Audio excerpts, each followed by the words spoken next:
Some crimes refuse to stay buried. Decades later, they still linger in the dark, waiting for someone to look a little closer. This is The Black Dahlia by James Ellroy, a haunting descent into obsession, corruption, and one of America's most infamous unsolved murders, inspired not only by the real-life case of Elizabeth Short, but also by Ellroy's own lifelong fascination with violent crime and personal loss. The novel emerged in 1987 and went on to reach millions of readers around the world. By then, Ellroy had already begun building a reputation as one of crime fiction's most powerful voices, later creating acclaimed works like L.A. Confidential. Its shadow eventually reached the screen as well, with a film adaptation released in 2006. As you listen, remember that this is a third-person retelling of the story, not a word-for-word reading of the original text. And while the visuals in this video are created using today's technology and may not perfectly match every scene, they are designed to help you visualize the world and atmosphere unfolding around you. Stay with the mystery, because along the way you'll discover fascinating facts, adaptation trivia, and behind-the-scenes details that make this story even more compelling. The story begins.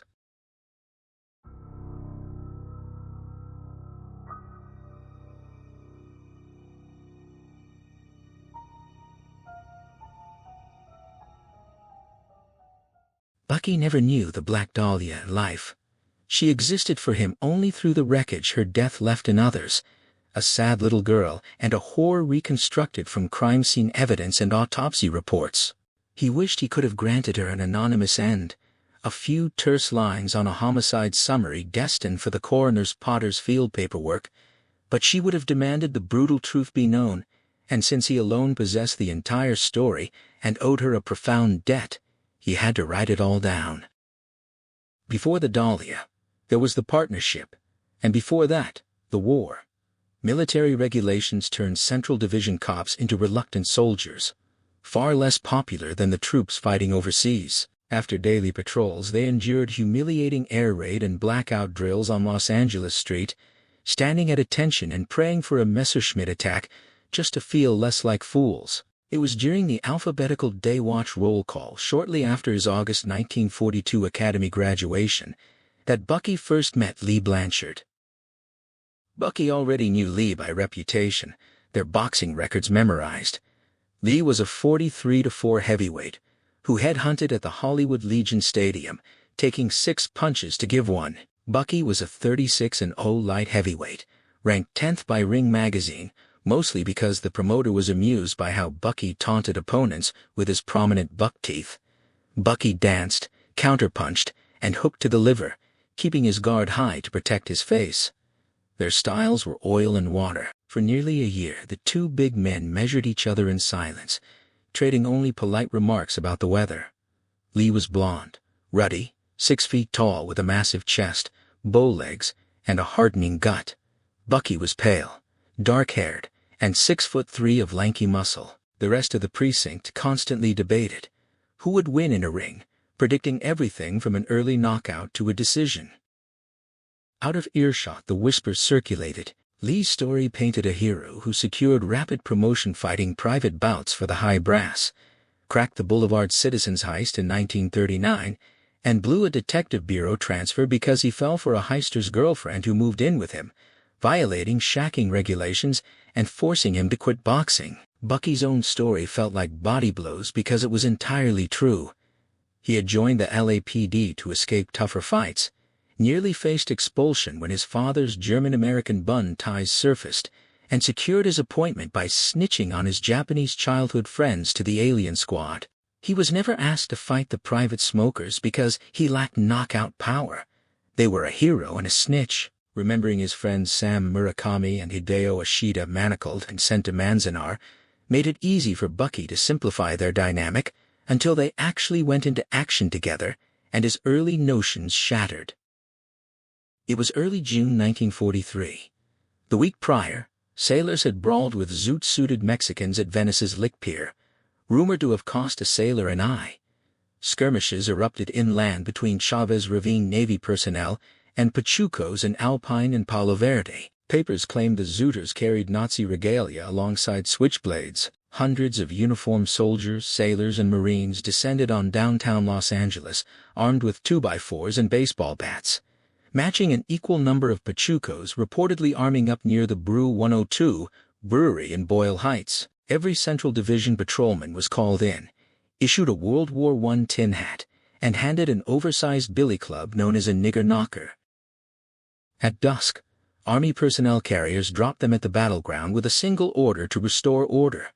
Their service revolvers had been confiscated at the station to keep .38s out of gang hands. When Bucky jumped out at Evergreen and Wabash holding only a 3-pound friction tape stick, a terror unlike anything he had felt in the boxing ring seized him. He was terrified because the good guys were actually the bad guys. Sailors kicked in windows along Evergreen. Marines in dress blues systematically smashed streetlights to create darkness. Soldiers and jarheads overturned cars outside a bodega, while Navy youths in skivvies brutally truncheoned an outnumbered group of Zooters on the sidewalk. At the edges, Bucky saw fellow officers fraternizing with Shore Patrol and PS. Numb and paralyzed, Bucky finally looked down Wabash toward First Street, seeing only small houses, trees, and an absence of chaos. He ran full speed, intending to keep going until he dropped, until a high-pitched laugh from a front porch stopped him dead. An old man on the porch called out, noting Bucky was the second young cop to flee the commotion, observing the impossibility of knowing who to arrest. The old man mentioned the radio broadcasting cab drivers, ferrying sailors from the Hollywood USO, the station playing naval anthems every half hour, and joked about an amphibious attack. Bucky admitted he didn't know what the chaos was, but declared he was going back. The old man cackled, mentioning another large fellow had run that way earlier, and asked if restoring order to the Pachucos was truly that simple. Bucky insisted he would make it simple, stepped off the porch, and headed back into the dead, unlit street, capping his club against his leg. The darkness made it impossible to distinguish Zooters from GIS, giving Bucky an easy way out of his moral dilemma. He prepared to charge, but heard his name called from behind. It was Lee Blanchard, cornering 3 dress blue Marines, and a Pachuco in a full-draped zoot suit within the walkway of a ratty bungalow court. Lee was holding them off with parries, dodging wild 2x4 swings by moving lightly on the balls of his feet, while the bewildered Pachuco fondled his religious medals. Lee shouted a tactical command. Bucky waded in, jabbing his stick against shiny brass buttons and campaign ribbons, absorbing clumsy truncheon blows to his arms and shoulders. Pressing forward to deny the Marine's swinging room, it felt like an octopus clinch without a referee. Instinct took over Bucky, dropped his baton, lowered his head, and winged body punches into soft gabardine midsections until Lee ordered him to step back. Lee held his club high. The dazed Marines froze as he brought the weapon down in 3 clean shots to their shoulders, reducing them to a heap of dress blue rubble. Lee dismissed them with a naval insult and greeted the Pachuco in Spanish. Bucky shook his head, stretching his aching arms and throbbing knuckles, and asked what the altercation was about. Lee apologized for his manners and introduced the Pachuco as Tomas dos Santos, a fugitive wanted for manslaughter during a purse-snatching felony that had killed the victim. Tomas had fled, leaving prints and eyewitnesses. When Tomas shook his head to indicate he didn't speak English, Lee grimly noted that second-degree manslaughter meant the gas chamber for a Mexican, estimating the man had 6 weeks to live. Gunshots and flames erupting from broken windows at Evergreen and Wabash illuminated the street, where a remaining Marine flipped Bucky off. Bucky hoped his badge number wasn't seen, but Lee dismissed the threat. Pointing to igniting palm trees, Bucky noted they couldn't book the prisoner tonight and asked if Lee had run down there to rouse the Marines. Lee playfully jabbed near Bucky's badge, explaining he had fled because he couldn't restore order and feared getting killed standing around. When Bucky laughed and asked what happened next, Lee explained he saw the Marines chasing Tomas, recognized the warrant description, got cornered, and saw Bucky walking back looking for a fight, so he let Bucky fight for a reason. Bucky admitted it worked. As the battered Marines helped each other up, Tomas kicked the largest one. Bucky stepped forward, prompting the trio to hobble away into the gunfire and flames. Lee ruffled Tomas's hair, called him a dead man, and told Bucky to find a place to wait out the riot. They broke into a nearby house with stacked newspapers on the porch. Finding 2/5 of Cutty Sark in the kitchen, Lee switched Tomas's handcuffs to his ankles so he could drink. While Bucky made ham sandwiches and highballs, the Pachuco drank half the jug and sang traditional Mexican folk songs and American train tunes. An hour later, the bottle was empty, and Tomas was passed out. Bucky covered him with a quilt on the couch. Lee declared Tomas his 9th hard felon of the year, destined for the gas chamber, and predicted his own transfer to warrants within 3 years. Bucky argued the prediction was impossible, listing Lee's youth, lack of sergeant rank, shacking violation, and lack of plainclothes experience. Lee just grinned, looking out the window at the fires on Michigan and Soto, calling them pretty. You noted Bucky knew a lot about him, and when Bucky admitted people talked, Lee revealed what they said about Bucky. His father was a Nazi. He had ratted on his best friend to the feds, and he padded his boxing record. The accusations hung in the air like an indictment. When Bucky asked if that was all, Lee turned and added that they also said Bucky never chased women and thought he could beat Lee in a fight. Bucky accepted the challenge, confirming all the rumors were true. Lee countered that his own rumors were true, except he was on the sergeant's list, transferring to Highland Park Vice in August, and had a Deputy Daw promising him the next warrant spot. When Bucky expressed impressed skepticism, Lee delivered the final blow. His first 20 knockouts were against hand-picked stumblebums, and his girlfriend had watched Bucky fight at the Olympic, suggesting Bucky could beat him if he fixed his teeth. Unsure if Lee was looking for a brawl, a friend, or a test, Bucky pointed to the sleeping Tomas and asked about the prisoner. Lee said they would book him in the morning and offered Bucky half the collar. Bucky declined, rejecting the label of partner. Lee suggested, maybe someday, but Bucky countered that maybe never, envisioning Lee pulling repos for downtown lawyers while he put in his 20 years for a soft pension job.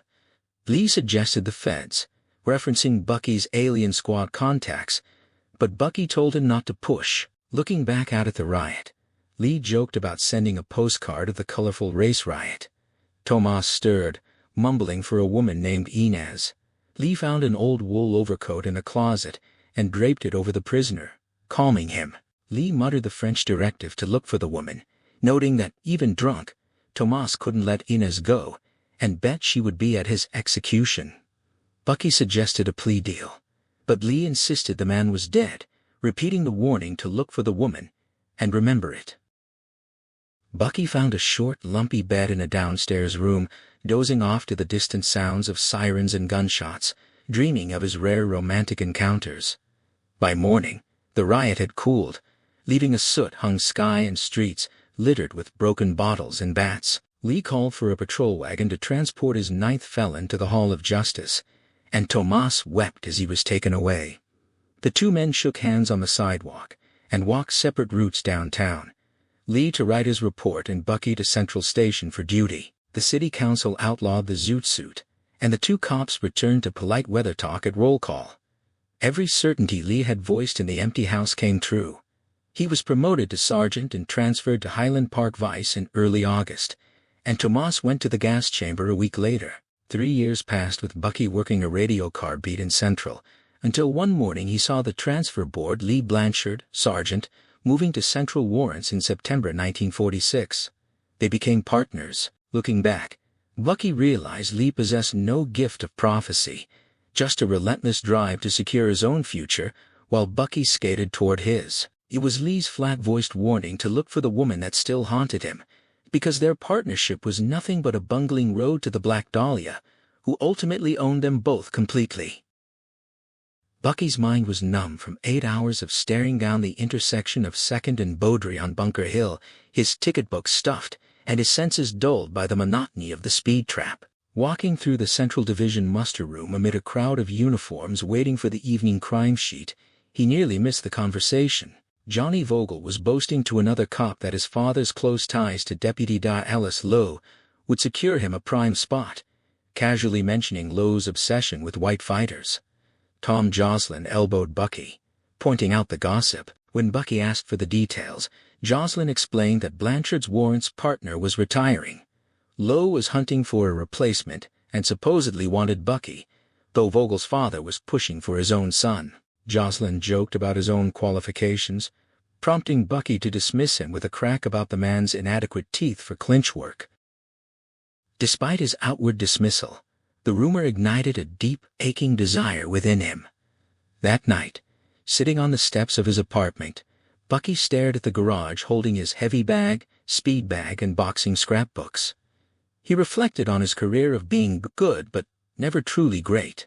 He had deliberately stayed at light heavyweight, fighting local Mexican middleweights at the Eagle Rock Legion Hall, the very place his father attended. His German-American Bund meetings, the 175-pound division, was a safe haven, guaranteeing $50 purses, local adulation from his anti-Semitic cronies, and a comfortable ceiling that required him to risk nothing and test his courage even less. Then Ronnie Cordero had challenged him. The 19-year-old Mexican phenom from El Monte possessed blinding speed, knockout power, and a flawless crab defense. Bucky knew the kid would destroy him, but fleeing the fight would ruin his local celebrity. Desperate for an escape, he had looked to the military until Pearl Harbor made the armed forces an even more appealing exit. When his father suffered a stroke, losing his job and pension, Bucky secured a hardship deferment and joined the LAPD. Later, when FBI agents pressed him to prove his patriotism by informing on his German ties, he had distracted himself by watching his landlady's cat hunt a blue jay, silently admitting how badly he wanted the warrant's rumor to be true. The job represented everything he craved: plainclothes prestige, a mileage allowance, hunting real criminals instead of drunks, and rubbing shoulders with the mayor. The thought of it physically hurt, driving him down to the garage to beat the speed bag until his arms cramped. Over the next few weeks, Bucky worked a radio car beat near the division's northern border, breaking in a fat-mouthed rookie named Sidwell.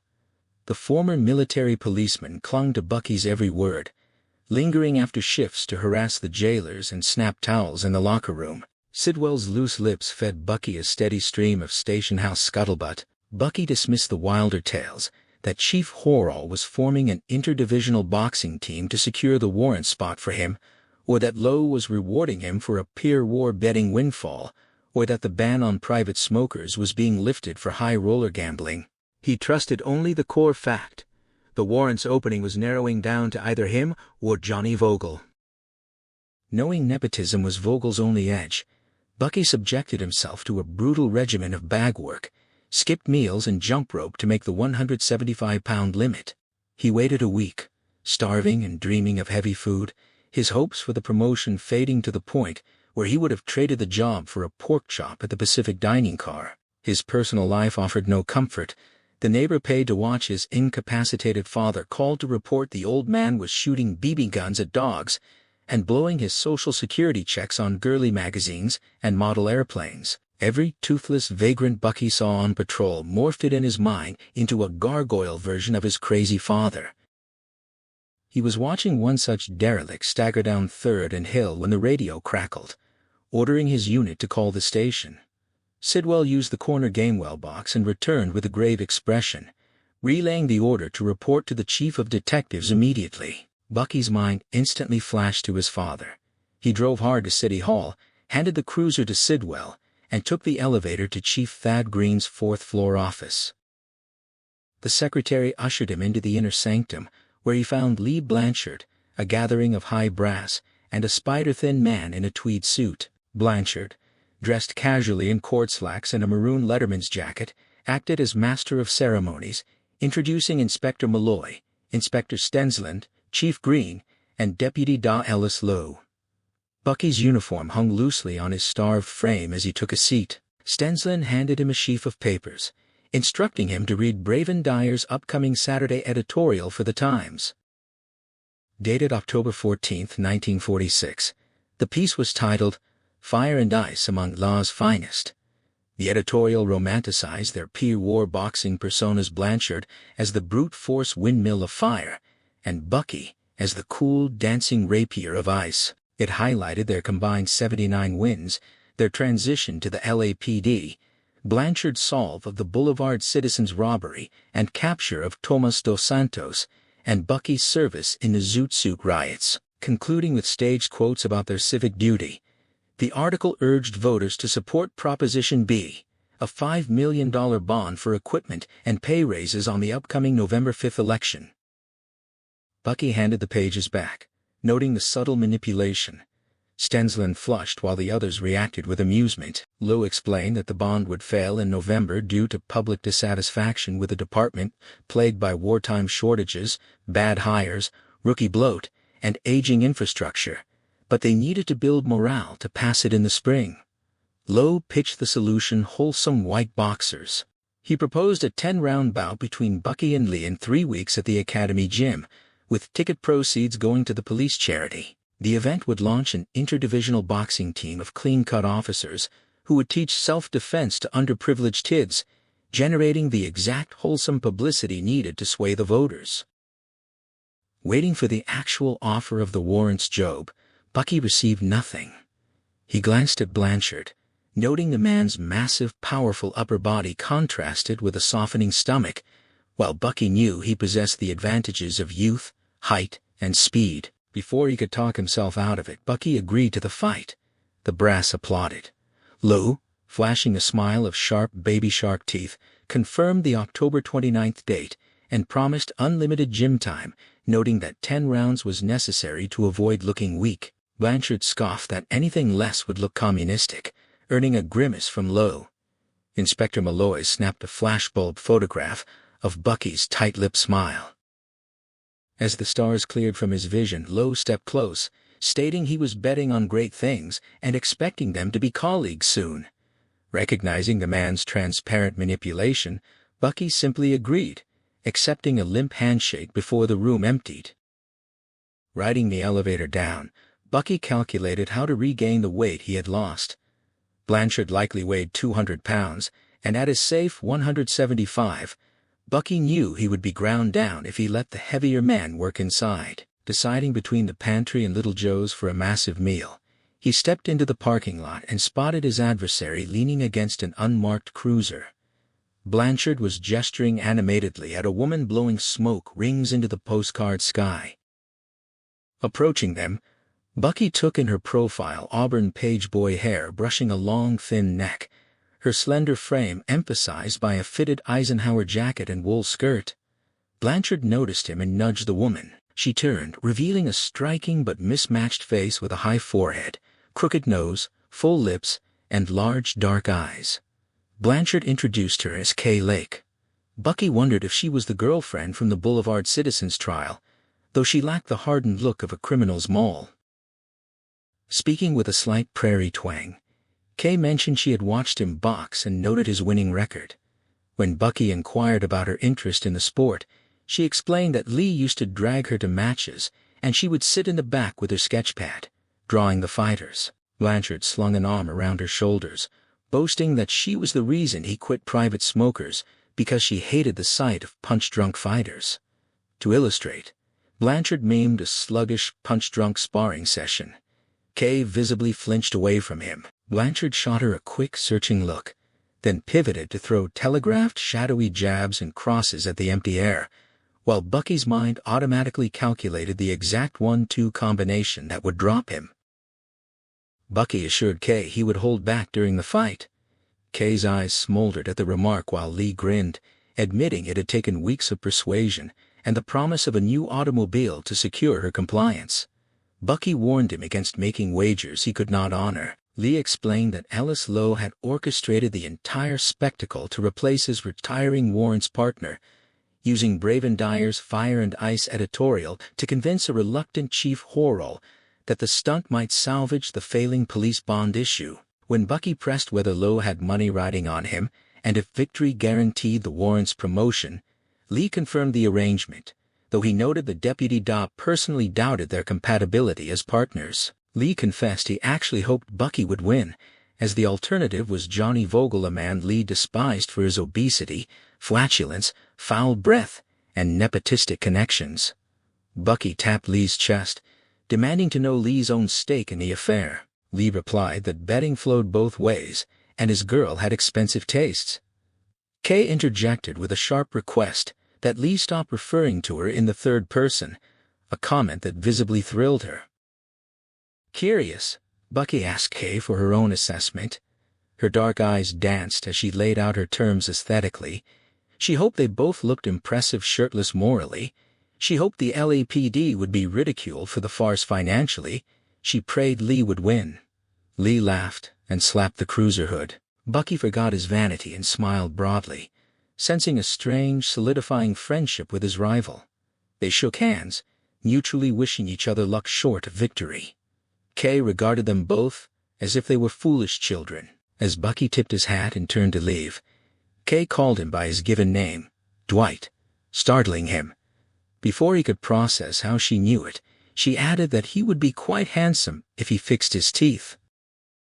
The fight rapidly became a departmental obsession, then a citywide sensation, selling out the Academy gym within 24 hours of Dyer's announcement. A 77th Street lieutenant installed as the official oddsmaker made Blanchard an early 3-1 favorite, though real bookies favored Mr. Fire by knockout at 2.5-1. Interdepartmental wagering ran rampant, columnists fueled the craze, and a local disc jockey even composed a sultry tango anthem celebrating their contrasting styles. Bucky found himself a local celebrity once more, watching betting markers change hands at roll call and receiving praise from strangers. While Johnny Vogel shot him venomous glares in the locker room, rumors swirled that 2 night watch cops had bet their vehicles, with Captain Harwell holding the pink slips, and that vice detectives had suspended their bookie shakedowns because Mickey Cohen was pulling in $10,000 daily, kicking back 5% to the city's bond issue advertising agency. Even Harry Cohn had placed a massive bet on Bucky to win by decision, dangling a weekend with Rita Hayworth as a prize. The absurdity of it all felt intoxicating, driving Bucky to train harder than ever before. He ignored Lee's entourage, punishing the heavy bad, sparring with his old pal Pete Lukens, and running the Elysian Park hills with ankle weights, jabbing at tree limbs and outrunning stray dogs. He gorged on liver porterhouse steak and spinach, collapsing into sleep still in his uniform. 9 days before the bout, guilt over his father's deteriorating state drove Bucky to Lincoln Heights, bringing canned goods and confiscated girly magazines as peace offerings. He found the old man on the porch, swigging cough syrup, and absently firing a Beeben pistol at balsa wood airplanes. The man was emaciated, his clothes flecked with vomit, his eyes yellow and filmy, his skin flushed with broken veins beneath a crusty white beard. When Bucky reached to help him up, the old man swatted his hands away, cursing in German. Bucky hauled him to his feet. The man dropped his weapons and greeted him in German, as if they had just spoken the day before. Fighting back tears, Bucky begged him to speak English. The old man shook a frail fist, hurling German slurs at Churchill and Americans. Bucky inspected the squalid house model airplane parts littered the living room. Open cans of beans attracted flies. The bedroom was wallpapered with upside-down cheesecake pictures. The bathroom reeked of stale urine, and 3 hissing cats scavenged tuna in the kitchen. He threw a chair at the cats and returned to the porch, gripping his father's fragile arm to keep him from toppling. He demanded the old man say something to make him angry.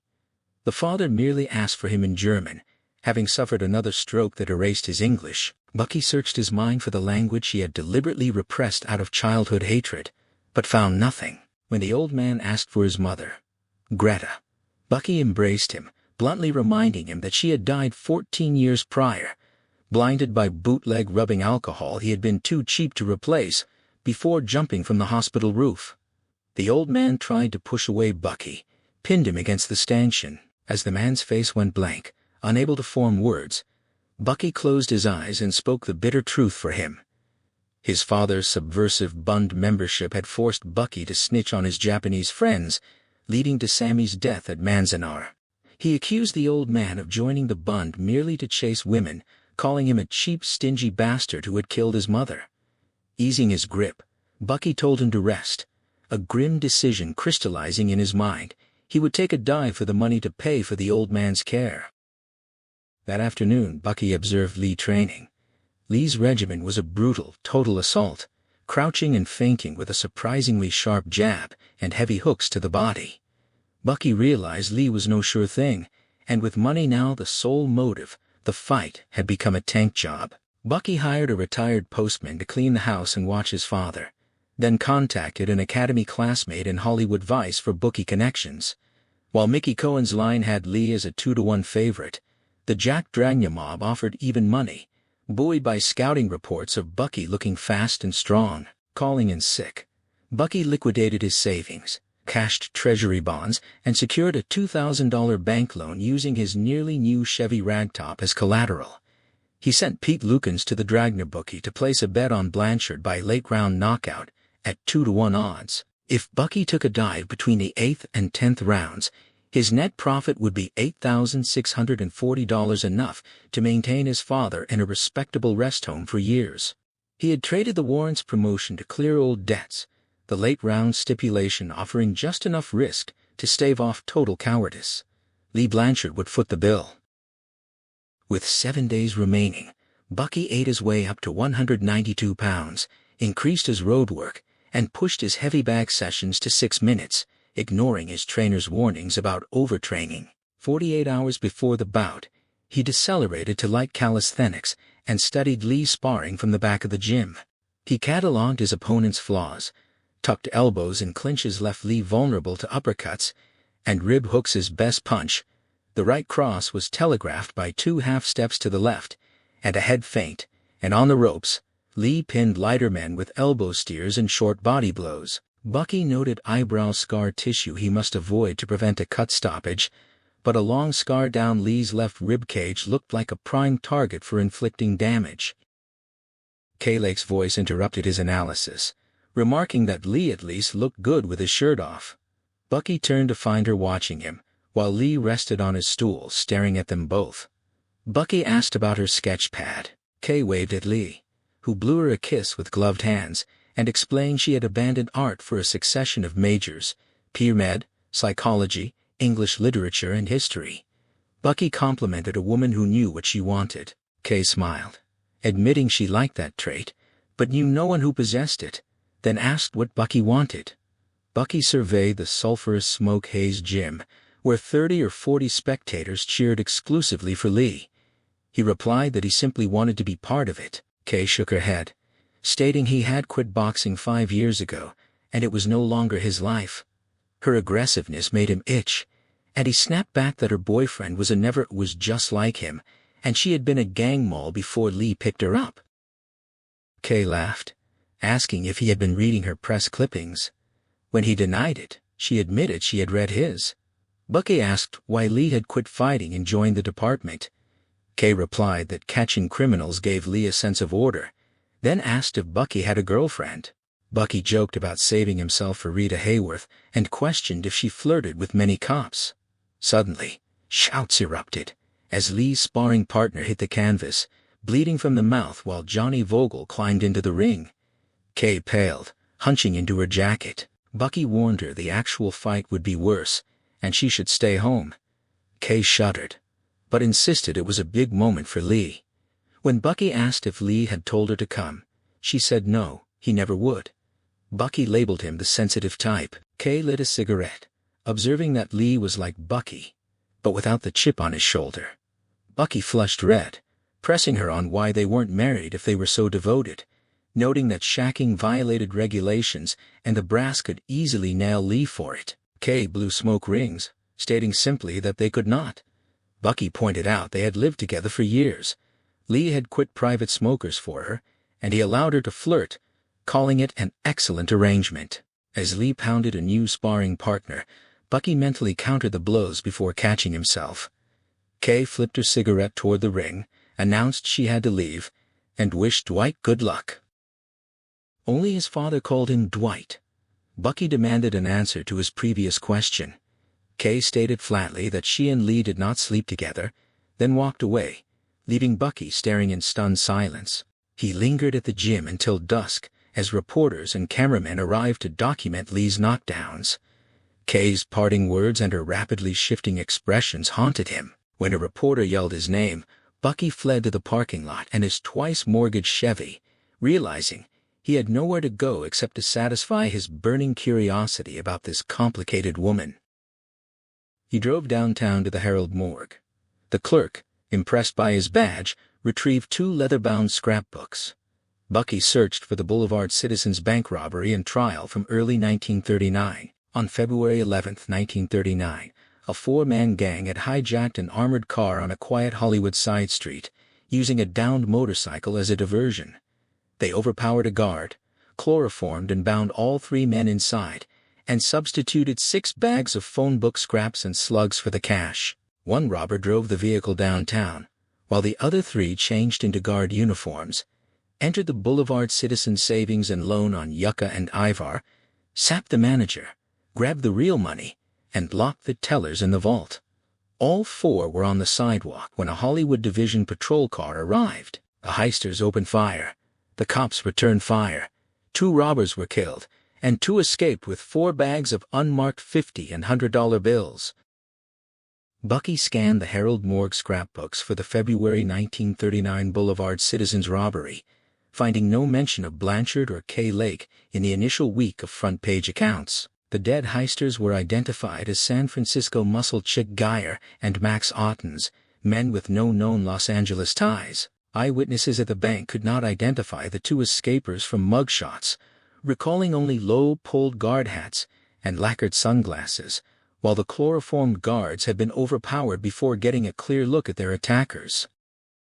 The investigation soon faded into scandal columns, where Bevo means milked the angle for 3 days, claiming Bugsy Siegel's mob was hunting the escapers because an armored car stop had been the Bugman's haberdashery front. Siegel had sworn to find them, despite the stolen funds belonging to the bank.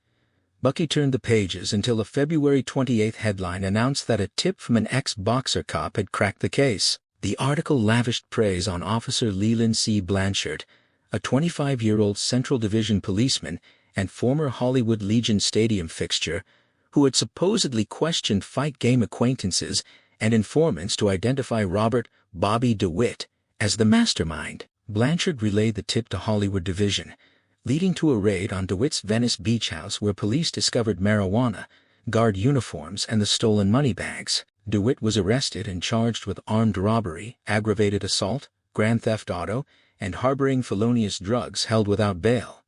Still, Kay Lake remained entirely absent from the record.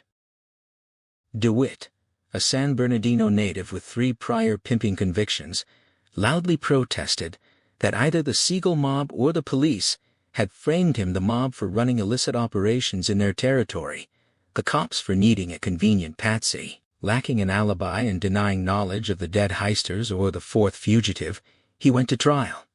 The jury rejected his claims, convicting him on all counts and sentencing him to 10 to life at San Quentin. Kay finally surfaced in a June human interest piece headlined about a gang girl falling for a cop. Accompanied by photos of her, Blanchard, and a hatchet-faced DeWitt sporting a greasy pompadour, the article recounted the robbery and Blanchard's role, then pivoted to a sentimental narrative. It claimed 19-year-old Kay had come from South Dakota in 1936, seeking a college education, only to fall in with DeWitt during the Depression. She allegedly told a reporter that DeWitt had promised to enroll her in junior college if she kept his house clean, but instead forced her to drink laudanum and answer the phone, eventually making her life worse, in ways she declined to specify. The piece detailed how Kay found refuge in a Culver City career girl residence and bravely testified at the trial, despite her terror, which is where she met Lee. Blanchard was quoted declaring his instant devotion to her waif-like beauty and his determination to straighten out her rough life. The article also highlighted Blanchard's own tragedy, the disappearance of his 9-year-old sister when he was 14, which he cited as his reason for quitting boxing to become a policeman and impose order on the world. Closing the scrapbook, Bucky felt no surprise except regarding the missing sister. The narrative triggered thoughts of catastrophic missteps, Blanchard squandering his glory by refusing private fights, a little girl discarded like garbage, and Kay shacking on both sides of the law. Staring at the photograph of the 19-year-old Kay, Bucky recognized she looked far too intelligent to have spoken the naive platitudes attributed to her by the press. and the condescending portrayal ignited a sharp anger within him. Returning the books, Bucky exited the Hearst building, realizing his search had been for more than mere validation of Kay's legitimacy. He drove aimlessly to exhaust himself, the epiphany striking him as he killed time with his father's care secured and the warrant's promotion dead. Kay and Lee were the only compelling prospects in his future. He needed to understand them beyond the wisecracks, the insinuations, and the impending fight. After devouring a massive steak dinner on Los Feliz, he cruised Hollywood Boulevard in the Sunset Strip, finding the clubs too expensive and the marquees uninviting. He drove up into the hills via Doheny, resisting the urge to speed past the motorcycle speed traps on Mulholland, and eventually pulled over on an embankment. Watching Westwood Village searchlights slice through the low clouds, Bucky let the hypnotic swiveling numb his mind. Past midnight, as the few remaining house lights below winked out, he thought of Kay. Reading between the lines of the newspaper account, he envisioned her servicing DeWitt at his associates, perhaps selling herself for him, a heister's hausfrau intoxicated on laudanum. The ugly truth felt authentic, yet it betrayed the sparks he felt between them. Kay's parting words echoed in his mind, making him wonder how Blanchard could live with her without completely possessing her. A cold wind swept down from the hills, and as Bucky shivered, the answer crystallized. After a victorious fight, drenched in sweat and tasting blood, a fighter is handed a woman by the bookies, a professional or an amateur tasting her own adrenaline. They do it in cramped dressing rooms or back seats, sometimes kicking out windows, and the subsequent mobbing by the crowd elevates the experience into an 11th round. Returning to ordinary life afterward renders the act a weakness, a loss. Having been away from the ring, Blanchard must have known this, needing to keep his love for Kay entirely separate from that brutal dynamic. Driving home, Bucky wondered if he would ever confess to Kay that he avoided women because sex tasted to him of blood, resin, and suture scrub. On fight night, Bucky and Blanchard left their dressing room simultaneously at the warning bell. Bucky felt like an adrenaline live wire. He had chewed a massive steak 2 hours prior, swallowing the juices and spitting the meat, and he could smell animal blood in his own sweat. Dancing on his toes, he navigated the most incredible fight mob he had ever seen. The gym was packed beyond capacity, spectators crammed into narrow wooden chairs and bleachers, shouting and plucking at his robe, urging him to kill. With the side rings removed, the center ring was bathed in a perfect square of hot yellow light. Bucky hoisted himself through the ropes. The referee, an old Central Division night watch hack, conferred with Jimmy Lennon, who was on a one-night leave from his Olympic announcing duties. At ringside, Bucky spotted Stan Kenton huddled with Misty June Christie, Mickey Cohen, Mayor Bowron, Ray Milland, and a host of high brass in civilian clothes. Kenton waved. Bucky yelled a greeting about artistry and rhythm, eliciting a laugh. Bucky bared his buck teeth to the roaring crowd, then turned to see Blanchard enter the ring. Blanchard bowed in Bucky's direction, and Bucky saluted him with a barrage of short punches.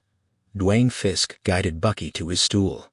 Bucky shed his robe and leaned against the turnbuckle, arms draped over the top rope, locking eyes with Blanchard, who mirrored the posture. Lennon waved the referee to a neutral corner, grabbed the descending ring microphone, and announced the 10-round heavyweight bout. He introduced Big Lee Blanchard in the white corner at 203.5 pounds, followed by Tricky Bucky Blakert in the black corner at 191 pounds, undefeated in 36 pro wins. Bucky soaked in his final hurrah, memorizing the ringside faces while pretending he intended to dive. The noise leveled off as they met in the center. The referee mumbled instructions they did not hear. They touched gloves, and Bucky, suddenly terrified, retreated to his corner as Fisk inserted his mouthpiece. The bell rang. Blanchard charged. Bucky met him in the middle, popping double jabs as Blanchard crouched and weaved. The jabs missed, and Bucky moved left, refusing to counter, hoping to lure a right-hand lead. Blanchard threw a looping left hook to the body. Bucky stepped inside, connecting with a short left cross to the head. The hook grazed Bucky's back, one of the most powerful missed punches he had ever felt. With Blanchard's right hand low, Bucky delivered a clean short uppercut, then banged a 1-2 combination to the rib cage while Blanchard covered up. Backpedaling to avoid a clinch or body attack, Bucky caught a left hand on the neck that shook him. He rose to his toes and began circling. Blanchard stalked him.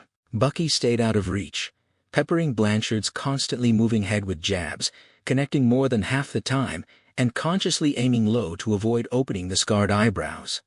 As Blanchard winged body hooks from a crouch, Bucky stepped back and countered with precise combinations. Within a minute their feints and jabs synchronized, and whenever Blanchard's head snapped, Bucky dug short right hooks into his ribs. Bucky danced, circled, and threw flurries while Blanchard hunted for an opening to land the big punch. As the round wound down, ceiling glare and crowd smoke distorted Bucky's ring bearings, blinding him to the ropes. On reflex, he glanced over his shoulder. Turning back, he absorbed a massive blow flush on the side of his head. He staggered into the white corner turnbuckle with Blanchard swarming him. His head rang, his ears buzzing like dive-bombing zeros. He raised his hands to protect his face, but Blanchard slammed pulverizing left-right hooks against his arms to force them down. As his head cleared, Bucky leaped out and locked Blanchard in a bear hug clinch, pouring all his remaining strength into a stagger push across the ring. The referee intervened, shouting for a break, but Bucky held on until the official pried them apart. Backpedaling, the dizziness and buzzing vanished. Blanchard approached flat-footed and wide open. Bucky feinted left, and Blanchard stepped straight into a perfect overhand right, hitting the canvas flat on his backside. Shock rippled through the gym. Blanchard sat slack-jawed, taking the referee's count, while Bucky retreated to a neutral corner. Blanchard rose at 7, and this time Bucky charged. Blanchard dug in, feet planted wide, ready to kill or die. Before they could engage, the referee stepped between them, shouting that the bell had rung. Bucky returned to his corner. Fisk removed his mouthpiece, doused him with a wet towel, and Bucky looked out at the applauding fans. Every face confirmed what he now knew: he could cancel Blanchard's ticket, plain and simple. For a split second, he believed every voice was screaming at him not to throw the fight. Fisk turned him around, reinserted the mouthpiece, and hissed instructions to stay outside and work the jab. The bell rang for the second round. Blanchard beelined for him, standing straight up and throwing a series of measuring jabs that stopped just short of the mark, sizing Bucky up for a big right cross. Bucky stayed on his toes, flicking doubled-up jabs from a safe distance, attempting to establish a rhythm that would leave Blanchard's body exposed.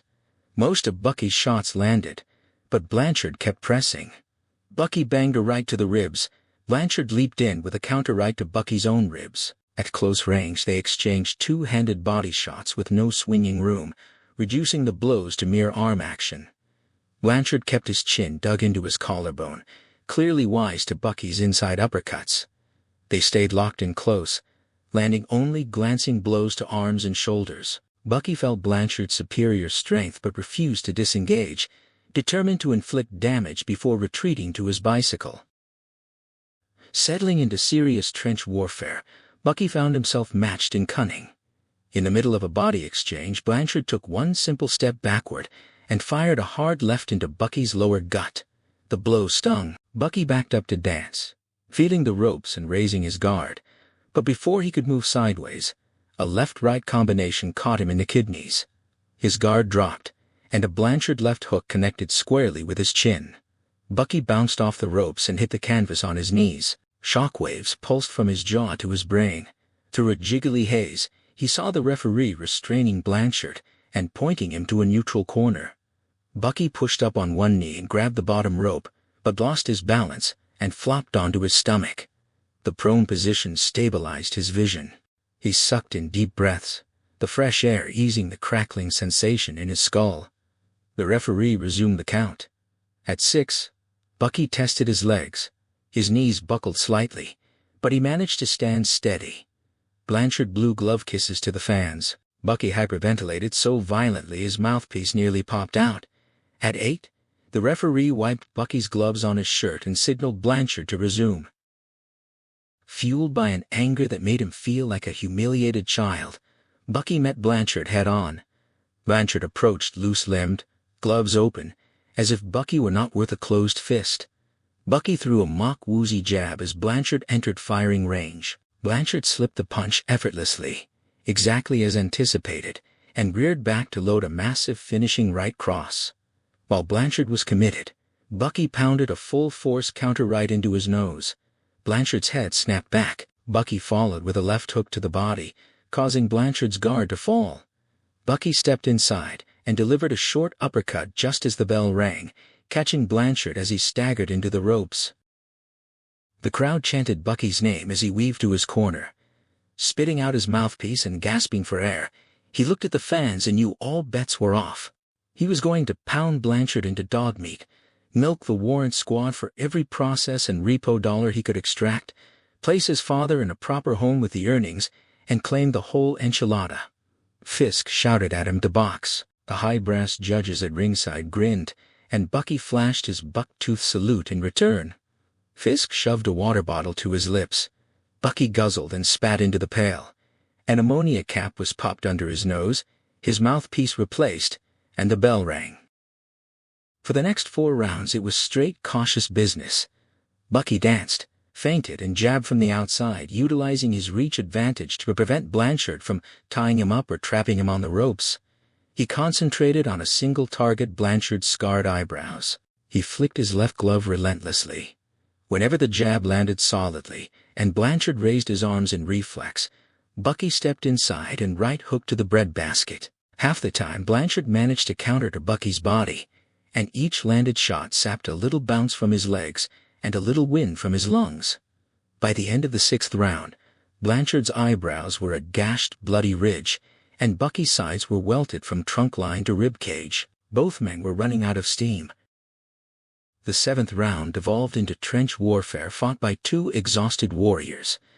Bucky attempted to stay outside and work the jab, while Blanchard kept his gloves high to wipe blood from his eyes and protect his cuts from further tearing. Every time Bucky stepped in, firing a 1-2 combination at Blanchard's gloves and gut, Blanchard nailed him squarely to the solar plexus. The 8th round approached as a second-to-second war. Bucky's welts, dotted with pinpoint blood, the rhythmic chanting of his name, a dull ache in his ears. Across the canvas, Blanchard's trainer worked frantically, sealing the fighter's torn eyebrows with a styptic pencil and tiny adhesive bandages. Slumped on his stool, Bucky let Dwayne Fisk feed him water and knead his locked shoulders. He stared unblinking at Mr. Fire, deliberately warping Blanchard's features in his mind to match his father's, brewing the necessary hate juice to survive the next 9 minutes. The bell rang. Bucky advanced on wobbly legs. Blanchard, back in a crouch, met him, his own legs trembling but his cuts miraculously sealed. Bucky fired a weak jab. Blanchard caught the glove, muzzling it aside as Bucky's dead legs failed to backpedal. Bucky felt his laces rip open Blanchard's freshly patched eyebrows, watching blood instantly stream down the man's face. Bucky's knees buckled. He spat his mouthpiece, toppled backward into the ropes, and saw a right-hand bomb arching toward him from miles away. Knowing he had a fraction of a second to counter, Bucky channeled every ounce of his hatred into his own right hand, driving it straight into the bloody target. He felt the unmistakable, sickening crunch of nose cartilage. Then, the world dissolved into blinding light and hot yellow darkness. When his vision cleared, he felt himself being hoisted upward. Fisk and Jimmy Lennon materialized, gripping his arms. Bucky spat a mouthful of blood and declared his victory. Lennon gently corrected him, noting the 8th round knockout loss. The absurdity of it made Bucky laugh as he pulled his arms free. As consciousness faded, his final triumphant thought was that he had cut his old man loose, clean, and forever. The doctor mandated 10 days of rest. Bucky's ribs were deeply bruised, his jaw swollen to twice its normal size, and the finishing blow had loosened 6 teeth. Later, he learned Blanchard's nose was broken and required 26 stitches to close the facial lacerations. By the metric of damage inflicted, the bout was a draw.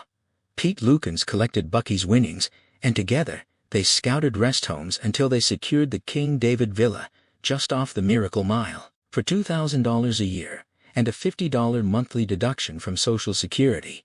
The old man received a private room, 3 square meals, and group activities. The facility was predominantly Jewish, a fact that gave Bucky a grim, quiet satisfaction, knowing the crazy Kraut would spend his final years in an enemy camp.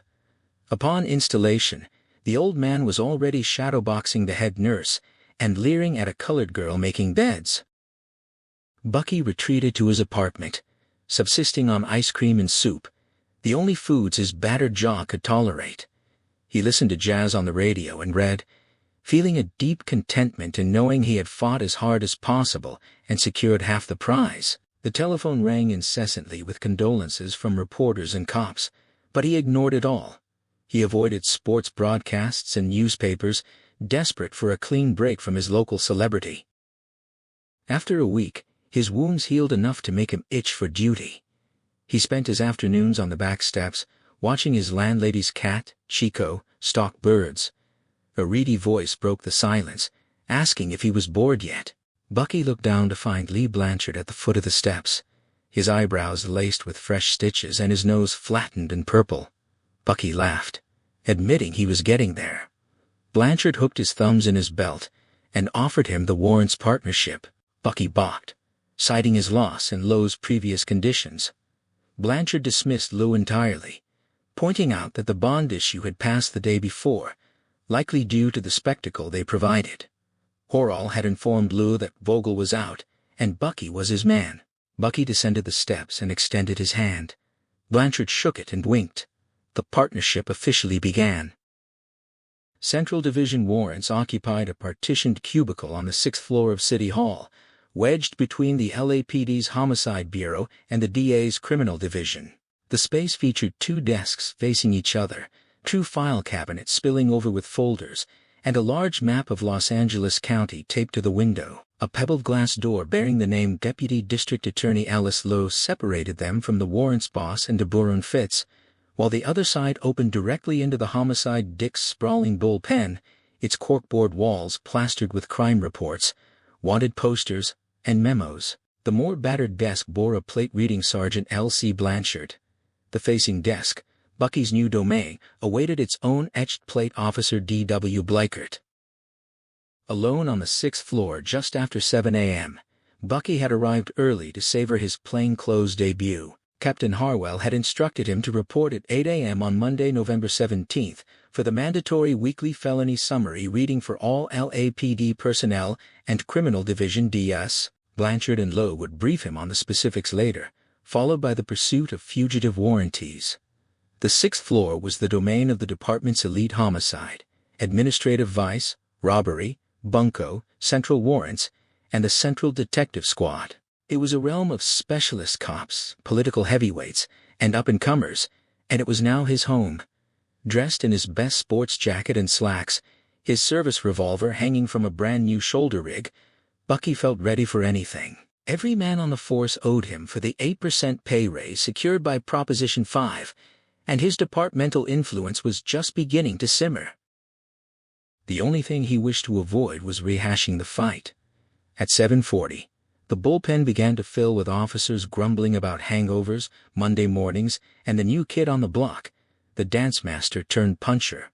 Bucky remained hidden in the cubicle until the pen emptied into the hall. When silence fell, he walked to the door, marked Detective's muster room. Opening it, he was met with a standing military-style ovation. 40 plainclothesmen clapped in unison beside their chairs. At the front of the room, a blackboard proclaimed, 8% in chalk. Blanchard stood beside it, next to a pale, fat man radiating high brass authority. Bucky locked eyes with Mr. Fire, who grinned. The fat man moved to the lectern, banged his knuckles against it, and the applause subsided as the men took their seats. Bucky claimed a chair at the back.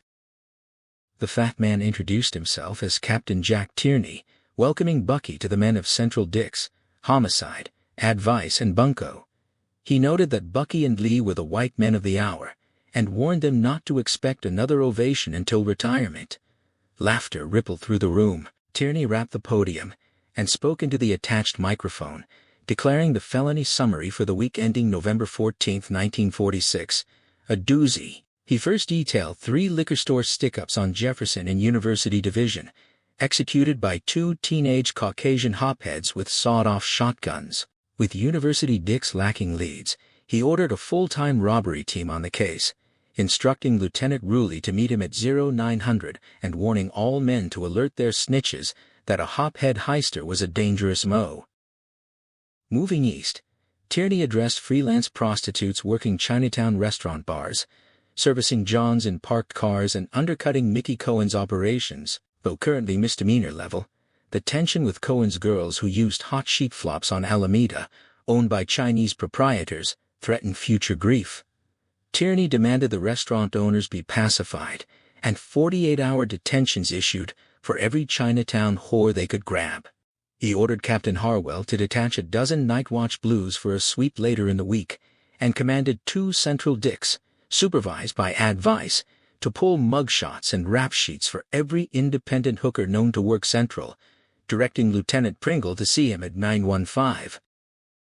Tierney then pivoted to the Bunker Hill House burglaries being worked by Sergeants Fogel and Koenig. When the 2 sergeants admitted they had not read the SID memo, Tierney advised them to do so immediately. He explained that print technicians had lifted a set of latents near a silverware cupboard at the latest break-in, belonging to a 31-year-old white male named Coleman Walter Maynard, a degenerate with 2 sodomy priors. County Parole had lost track of him after he fled a transient hotel on 14th and Bonnie Bray around the time the burglaries began, with Highland Park harboring 4 unsolved sodomy cases involving 8-year-old boys. Tierney suggested Maynard might be their man, offering a one-way ticket to San Quentin if they could connect him to the break-ins. When asked what else they were working on, Koenig hunched over his notebook while Vogel claimed they had been collaring key thieves and rousted pickpockets at downtown hotels. Tierney's knuckle tapped the podium. He asked if the key thieves were Jerry Katzenbach and Mike Purdy. Vogel squirmed and confirmed they were. Tierney pressed, asking if the 2 had snitched on each other. Vogel reluctantly agreed. Rolling his eyes, Tierney enlightened the room. Katzenbach and Purdy were homosexuals who lived with Jerry's mother in an Eagle Rock love nest. They had been bedmates for years, but periodic spats led them to chase jailhouse chicken, ratting each other out to draw county sentences, stool on gangs while incarcerated, and secure sentence reductions, a cycle ongoing since Mae West was a virgin. Amidst a rumble of laughter, Koenig started to rise to identify the laughers, but Vogel yanked him back down by his coat sleeve. Vogel added that they had also been bringing in witnesses for Mr. Lowe. Tierney's pale face flushed beet red. He reminded Vogel that he, not Lowe, commanded Central Detectives. While Blanchard and Bleichert worked for the DA, Vogel and Koenig did not. He ordered them to drop the Lowe assignments, ignore the pickpockets, and bring in Coleman Walter Maynard before he harmed another child, noting that a memo of Maynard's known associates was on the squad-room bulletin board, and the fugitive might be holding up with one of them. Bucky watched Blanchard slip out of the muster room through a side exit. Tierney continued, relaying a directive from Chief Green over the past 3 weeks. Chopped-up dead cats had been tossed into cemeteries off Santa Monica and Gower. Hollywood Division had logged half a dozen reports. Lieutenant Davis at 77th Street identified this as a calling card of black youth gangs, noting most dumps occurred on Thursday nights, coinciding with the Hollywood roller rink being open to black patrons. Tierney instructed the men to question informants and relay any pertinent information to Sergeant Hollander at Hollywood Dicks. Finally, Tierney introduced the homicides, yielding the podium to a tall, gray-haired man in an immaculate double-breasted suit. Captain Jack slumped into a nearby chair. The man carried the authority of a judge or hotshot lawyer, reminding Bucky of the smooth Lutheran preacher who had associated with his father before the Bund was flagged as subversive. The officer beside Bucky whispered that this was Lieutenant Millard, the number 2 in homicide but the true boss, a real piece of velvet. Millard spoke in a velvet-smooth tone, reporting that the coroner had ruled the Russo-Nickerson case a murder-suicide. The Bureau was handling a hit-and-run on Pico and Figueroa from November 10th. They had located the abandoned vehicle, a 1939 LaSalle sedan. It was registered to a 42-year-old Mexican male, Luis Cruz, of South Pasadena, a 2-time loser with a Folsom jacket for robbery 1. Cruz was long gone, and his wife claimed the car had been stolen in September by Cruz's 39-year-old cousin, Armando Villarreal, who was also missing. Millard noted that he and Harry Sears had taken the initial report, and eyewitnesses placed 2 Mexican males in the car. He then asked Sears for any additional details. A squat, disheveled man stood, turned to face the room, swallowed hard, and stammered out the truth. Cruz's wife was sleeping with a cousin.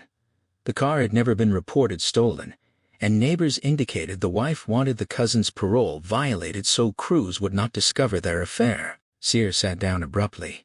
Millard smiled, thanked his partner, and announced to the room that Cruz and Villarreal were now state parole absconders and priority fugitives. APBs and absconder warrants had been issued. He delivered the punchline. Both men were booze hounds with over 100 plain drunks between them. Hit-and-run drunks were a menace, and he urged the room to get them, deferring back to the captain. Captain Tierney dismissed the room, and Bucky was immediately swarmed by officers offering handshakes, backslaps, and affectionate chin-chucks. He absorbed the adulation until the crowd thinned, leaving only Deputy Da Ellis Liu, who approached while nervously fiddling with the Phi Beta Kappa key dangling from his vest. Liu warned Bucky that he had been ahead on all 3 scorecards and should not have slugged it out with Blanchard, urging him to play smarter and not squander this new opportunity as he had the fight. Bucky held the prosecutor's gaze and pointedly noted that Proposition 5 had passed. Before the tension could escalate, Blanchard's voice intervened, rescuing Bucky from a fatal misstep. They headed south in Blanchard's 1940 Ford Coupe, equipped with a contraband 2-way radio beneath the dashboard. As downtown Los Angeles gave way to blocks of small, unkempt houses, Lee outlined the realities of warrants' work. They would primarily chase priority fugitives, occasionally running errands for Liu, though the prosecutor typically relied on the incompetent duo of Fritz Vogel and Bill Koenig. During slack periods, they were expected to assist other station houses with regional warrants or serve papers for department lawyers for a meager $3 a pop. The real money, Lee explained, lay in repossessions from local dealerships, targeting delinquent accounts that soft-hearted credit agents refused to touch. Bucky resisted the urge to interrogate Lee about Kay Lake, instead demanding the real reason Lee had quit boxing. He rejected the sanitized story about a missing sister and a desire for order. Lee asked if Bucky had any young relatives he deeply cared about. When Bucky confirmed his family was dead, Lee confessed that he had deduced his sister Lori was a murder victim by age 15. His parents had wasted money on detectives, but Lee knew the truth. Picturing her growing up into a wholesome life had been too painful, so he had comforted himself by imagining her as a floozy, a fantasy that simultaneously soothed and disgusted him. Bucky offered a quiet apology.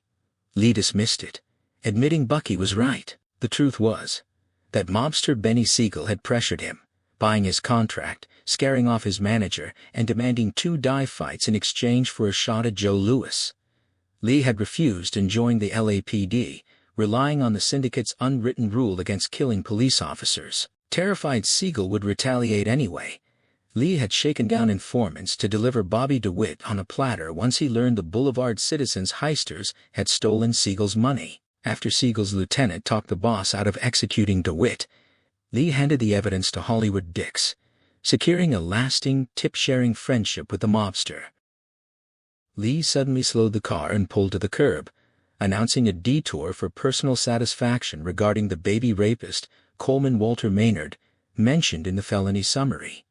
Lee had recognized the name of a known fence, Bruno Albanese, from the memo of Maynard's associates. 2 of the Highland Park assault locations were within a half-mile of the Mexican restaurant where Albanese operated, and records and investigation showed the man had outstanding traffic warrants. Bucky stepped out into a weedy front yard littered with dog feces. As Lee rang the doorbell, furious barking erupted from inside. When the door cracked open, secured by a chain, Bucky announced their police presence. Lee wedged his foot into the jam while Bucky reached through the gap to twist the chain free. Lee shoved the door open, and a slatternly woman fled onto the porch. Stepping into a seedy living room, Bucky braced himself as a massive brown mastiff lunged with bared jaws, only for the beast to immediately begin enthusiastically licking his face. The dog, Hacksaw, rested its front paws on Bucky's shoulders as if they were dancing while the woman shrieked for the animal to behave. Bucky lowered the dog, which promptly shifted its attention to his crotch. Lee, meanwhile, was showing the woman a mugshot strip. She shook her head vehemently, hands on her hips, projecting the image of an outraged citizen. Bucky joined them, demanding to know her husband's whereabouts. She insisted Bruno had paid his debt to society, was a legitimate businessman who no longer frequented the Mexican restaurant, and knew nothing of any Coleman. Bucky stared at Lee, who was now staggered dancing with the 200-pound animal, and delivered an ultimatum. Her husband was a known fence with active warrants, and if she did not cooperate, Bucky would tear the house apart to find stolen goods and arrest her for receiving them. Lee wrestled the dog to the floor, and calmly asked the woman if she understood the concept of Russian roulette. When she pouted that she was not dumb and her husband was a free man, Lee drew a .38 snub-nose from his waistband, checked the cylinder, and snapped it shut. He declared there was one bullet in the chamber and asked the dog if he was feeling lucky. The woman gasped that he would not dare. Lee pressed the barrel to the dog's temple and pulled the trigger. The hammer clicked on an empty chamber. The woman paled as Lee announced 5 shots remained.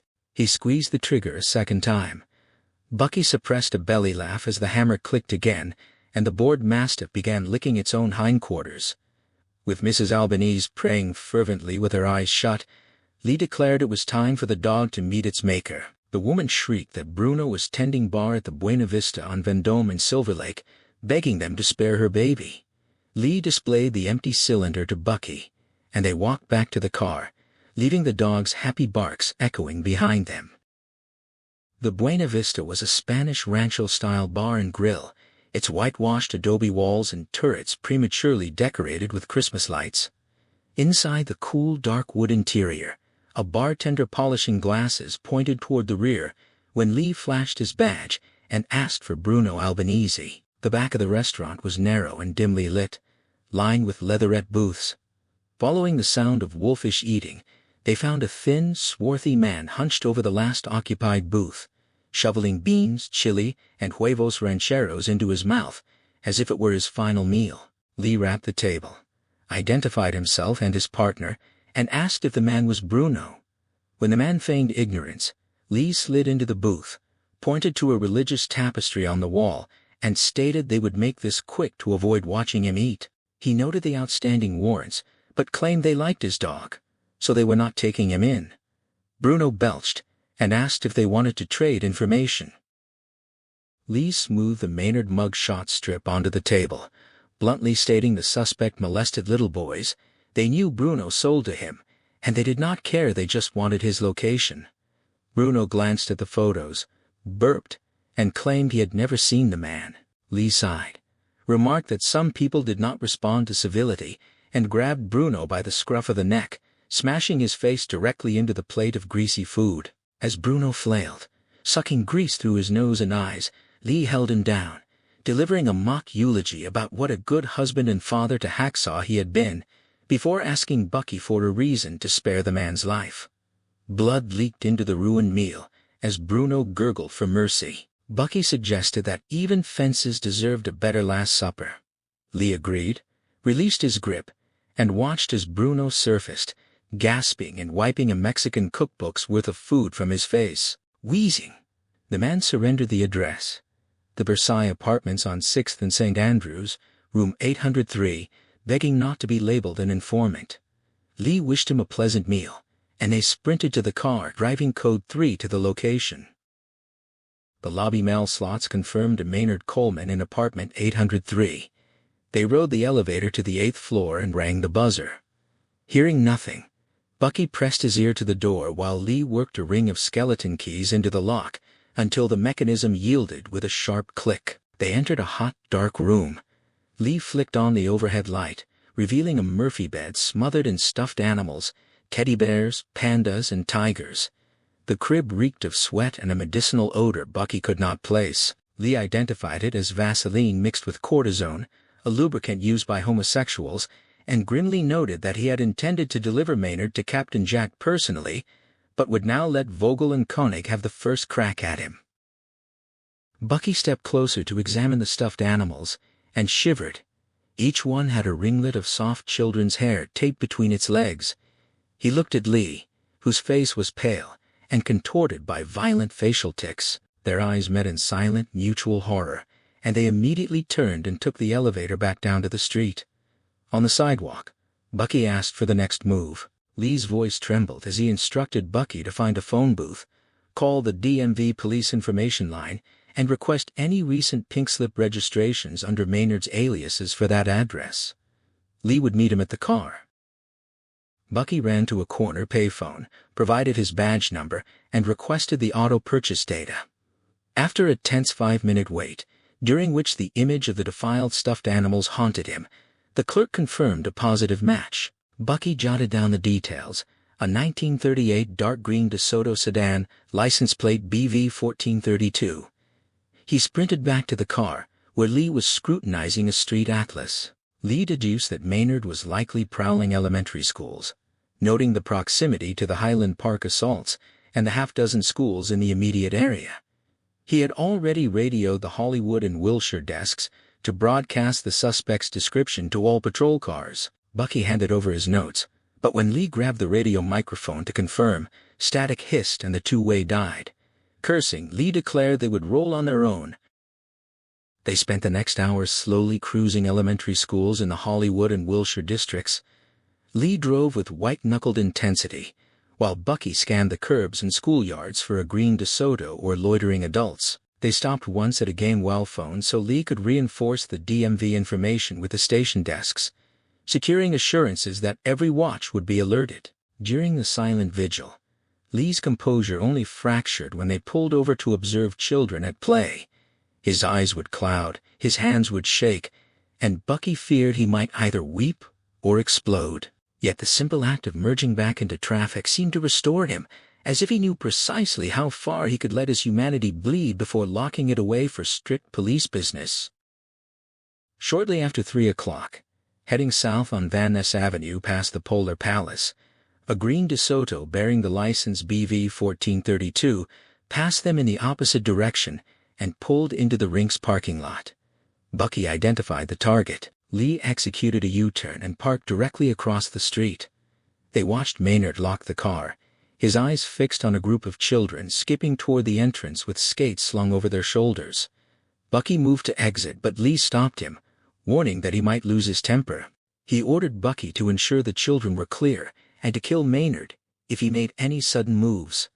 Bucky protested that solo plainclothes apprehensions were strictly against regulations, but Lee shoved him out the door, barking that this was warrants, not a classroom. Dodging traffic, Bucky sprinted across Van Ness, catching sight of Maynard disappearing into the Polar Palace amidst a large throng of children. Bucky pushed through the front doors, forcing himself to move smoothly and slowly. The cold air stunned him, and the harsh glare reflecting off the ice rink stung his eyes. Shielding his face, he scanned the room, noting papier-mâché fjords and an igloo-shaped snack stand. A few children twirled on the ice, while a group gathered to gawk at a giant taxidermied polar bear standing on its hind legs near a side exit. There was not a single adult in sight. Then the realization struck him. He needed to check the men's room. A sign directed Bucky to the basement. Halfway down the stairs, Maynard ascended, clutching a small stuffed rabbit and carrying the same foul stench that had permeated room 803. Just as the man was about to pass, Bucky drew his .38, announced the arrest, and shoved Maynard against the wall. He frisked the suspect and cuffed his hands behind his back. As Bucky forced him up the stairs, blood pounded in his ears, and a small weight began pummeling his legs. A little boy in a sailor's jumper clung to Bucky's belt, screaming for him to leave his father alone. The child's bone-deep resemblance to the rapist made the identification instant. Maynard begged for time to say goodbye and find a babysitter, but Bucky kept moving, gun pressed to the suspect's head, one hand shoving him forward while the boy dragged behind, yowling and punching with all his might. A crowd gathered in the rink. Bucky shouted his police status until the onlookers parted, allowing an old man to open the exit door and recognize him. Bucky gasped an order for the man to grab the child and call for a matron. Once the boy was yanked from his back, Bucky shoved Maynard all the way to Lee's Ford in the parking lot and into the rear seat. Lee hit the horn and peeled out while the suspect mumbled religious mumbo-jumbo. The blaring horn could not drown out the little boy's shrieks, echoing in Bucky's mind. They delivered Maynard to the Hall of Justice jail. Lee phoned Fritz Vogel at the Central Squad Room to report the suspect was in custody and ready for interrogation regarding the Bunker Hill burglaries. Back at City Hall, Lee notified the Highland Park detectives of the arrest, while Bucky called Hollywood Juvie to ease his conscience. The matron confirmed Billy Maynard was there, waiting for his mother Coleman's ex-wife, a car hop with 6 prostitution convictions. The boy was still crying for his father, and Bucky hung up, immediately regretting the call. 3 hours of report writing followed. Bucky drafted the arresting officer's summary longhand, and Lee typed it, deliberately omitting their illegal break-in at the apartment. Ellis Lowe hovered around their cubicle, muttering praise for the caller and noting he would destroy the defense in court using the child angle. They finished the paperwork at 7 o'clock. Lee made a chalk check mark in the air, dedicating the victory to Laurie Blanchard, and asked if his partner was hungry. As Bucky stood to stretch, Fritz Vogel and Bill Koenig approached the cubicle. Lee whispered a warning to make nice, noting their influence with Lowe.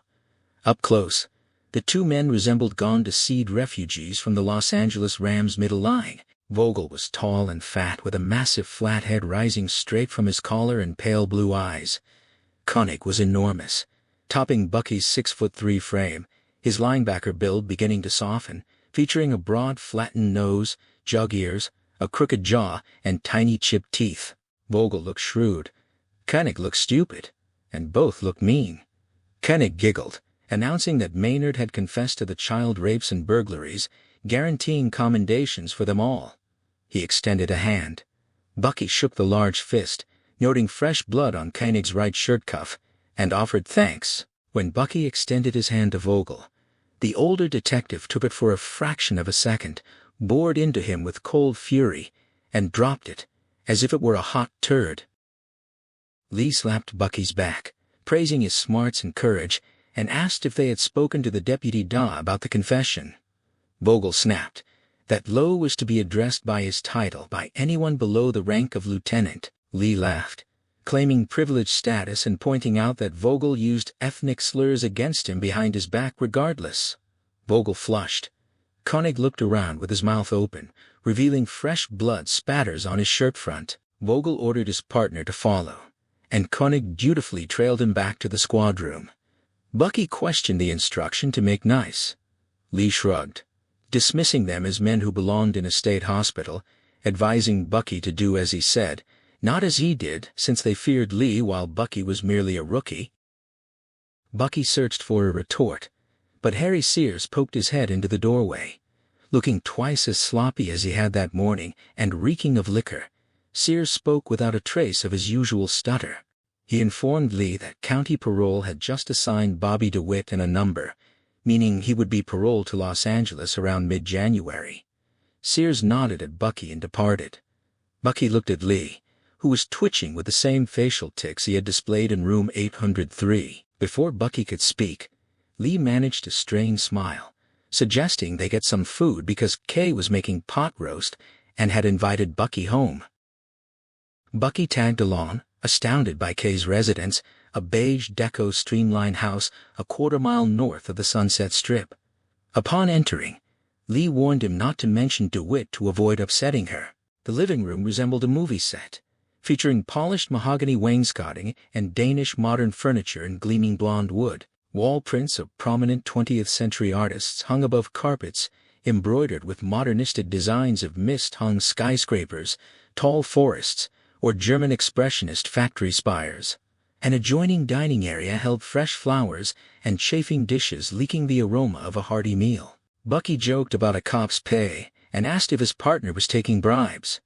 Lee laughed, attributing the decor to his fight stash, and called out for Kay. She emerged from the kitchen in a floral dress matching the table's tulips. She took Bucky's hand, addressing him by his given name, making him feel like a punk kid crashing a junior prom. After a prolonged handshake, she dropped his hand, remarking that their partnership made one want to believe in fairy tales. Bucky, noticing Lee had disappeared, stated he was the realistic type. Kay replied that she was not, having had enough reality to last a lifetime. When Bucky said he knew, she asked who told him. Citing the local newspaper, Bucky confirmed he had read her press clippings.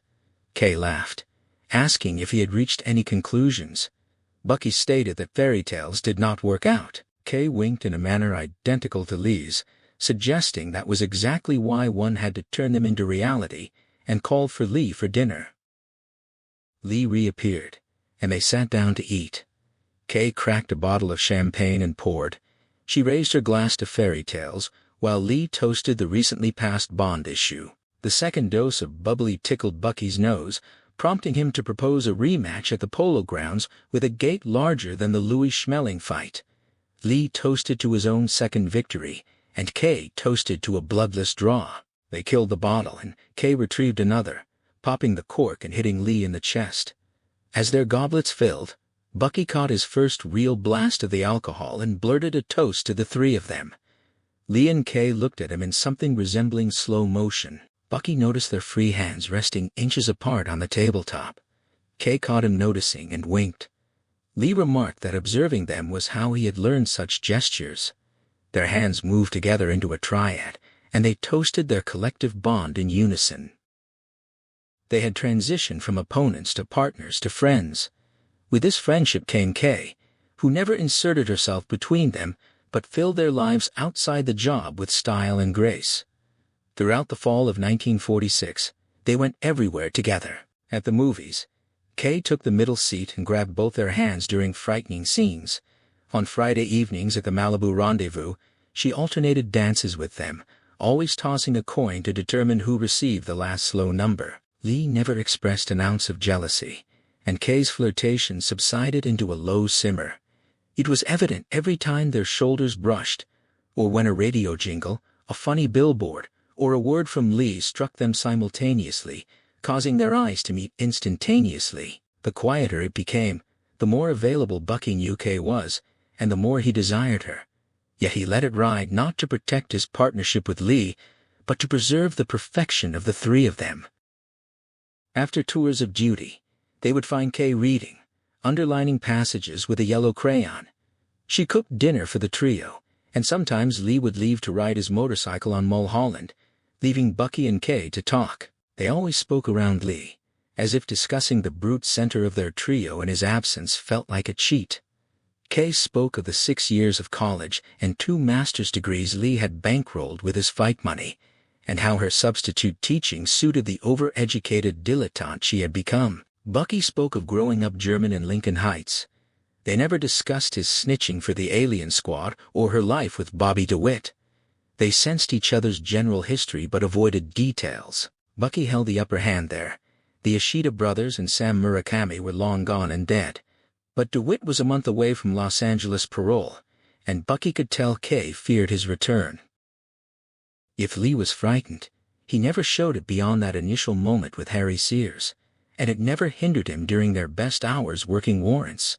That fall, Bucky learned what police work truly was, with Lee as his teacher. From mid-November through the new year, they captured 11 hard felons, 18 traffic warranties, and 3 parole and probation absconders. Rousts of suspicious loiterers yielded an additional half-dozen arrests for narcotics violations. They operated on Lowe's direct orders, the felony sheet and squadroom scuttlebutt, all filtered through Lee's instincts. Lee's techniques ranged from cautious and roundabout to brutal, yet he remained consistently gentle with children, resorting to strong-arm tactics only when it was the sole method to secure results.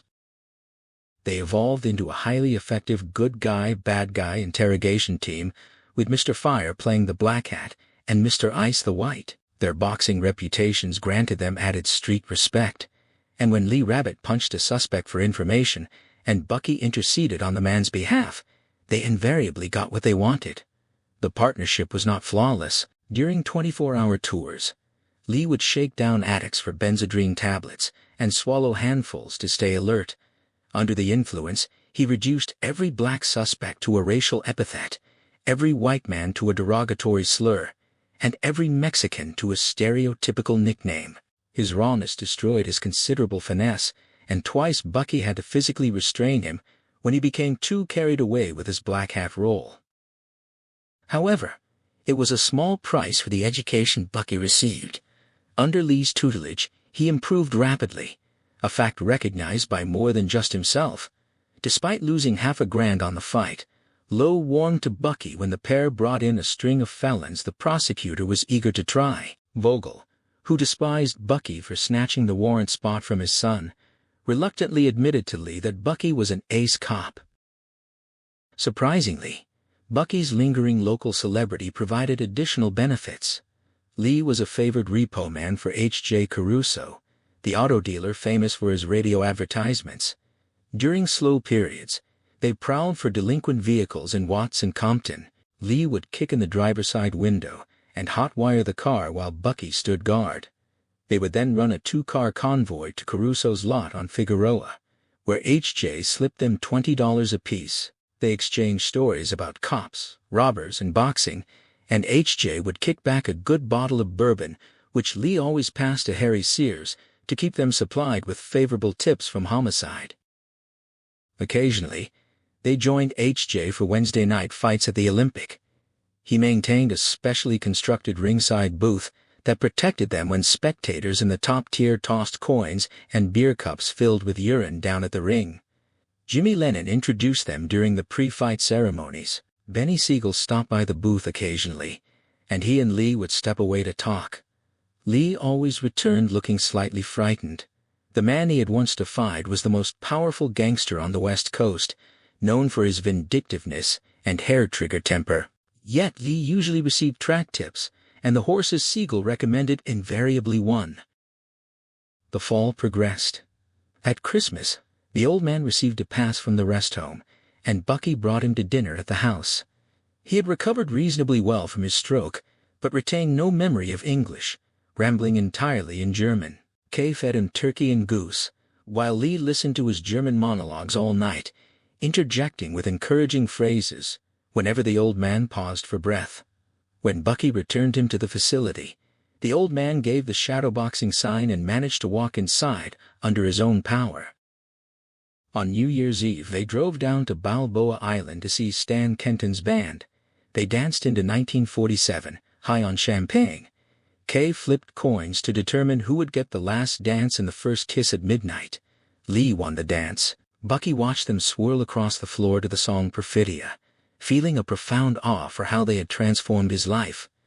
Then midnight struck. The band fired up, and Bucky did not know how to navigate the moment. Kay resolved the problem, kissing him softly on the lips and whispering her affection for him, using his given name.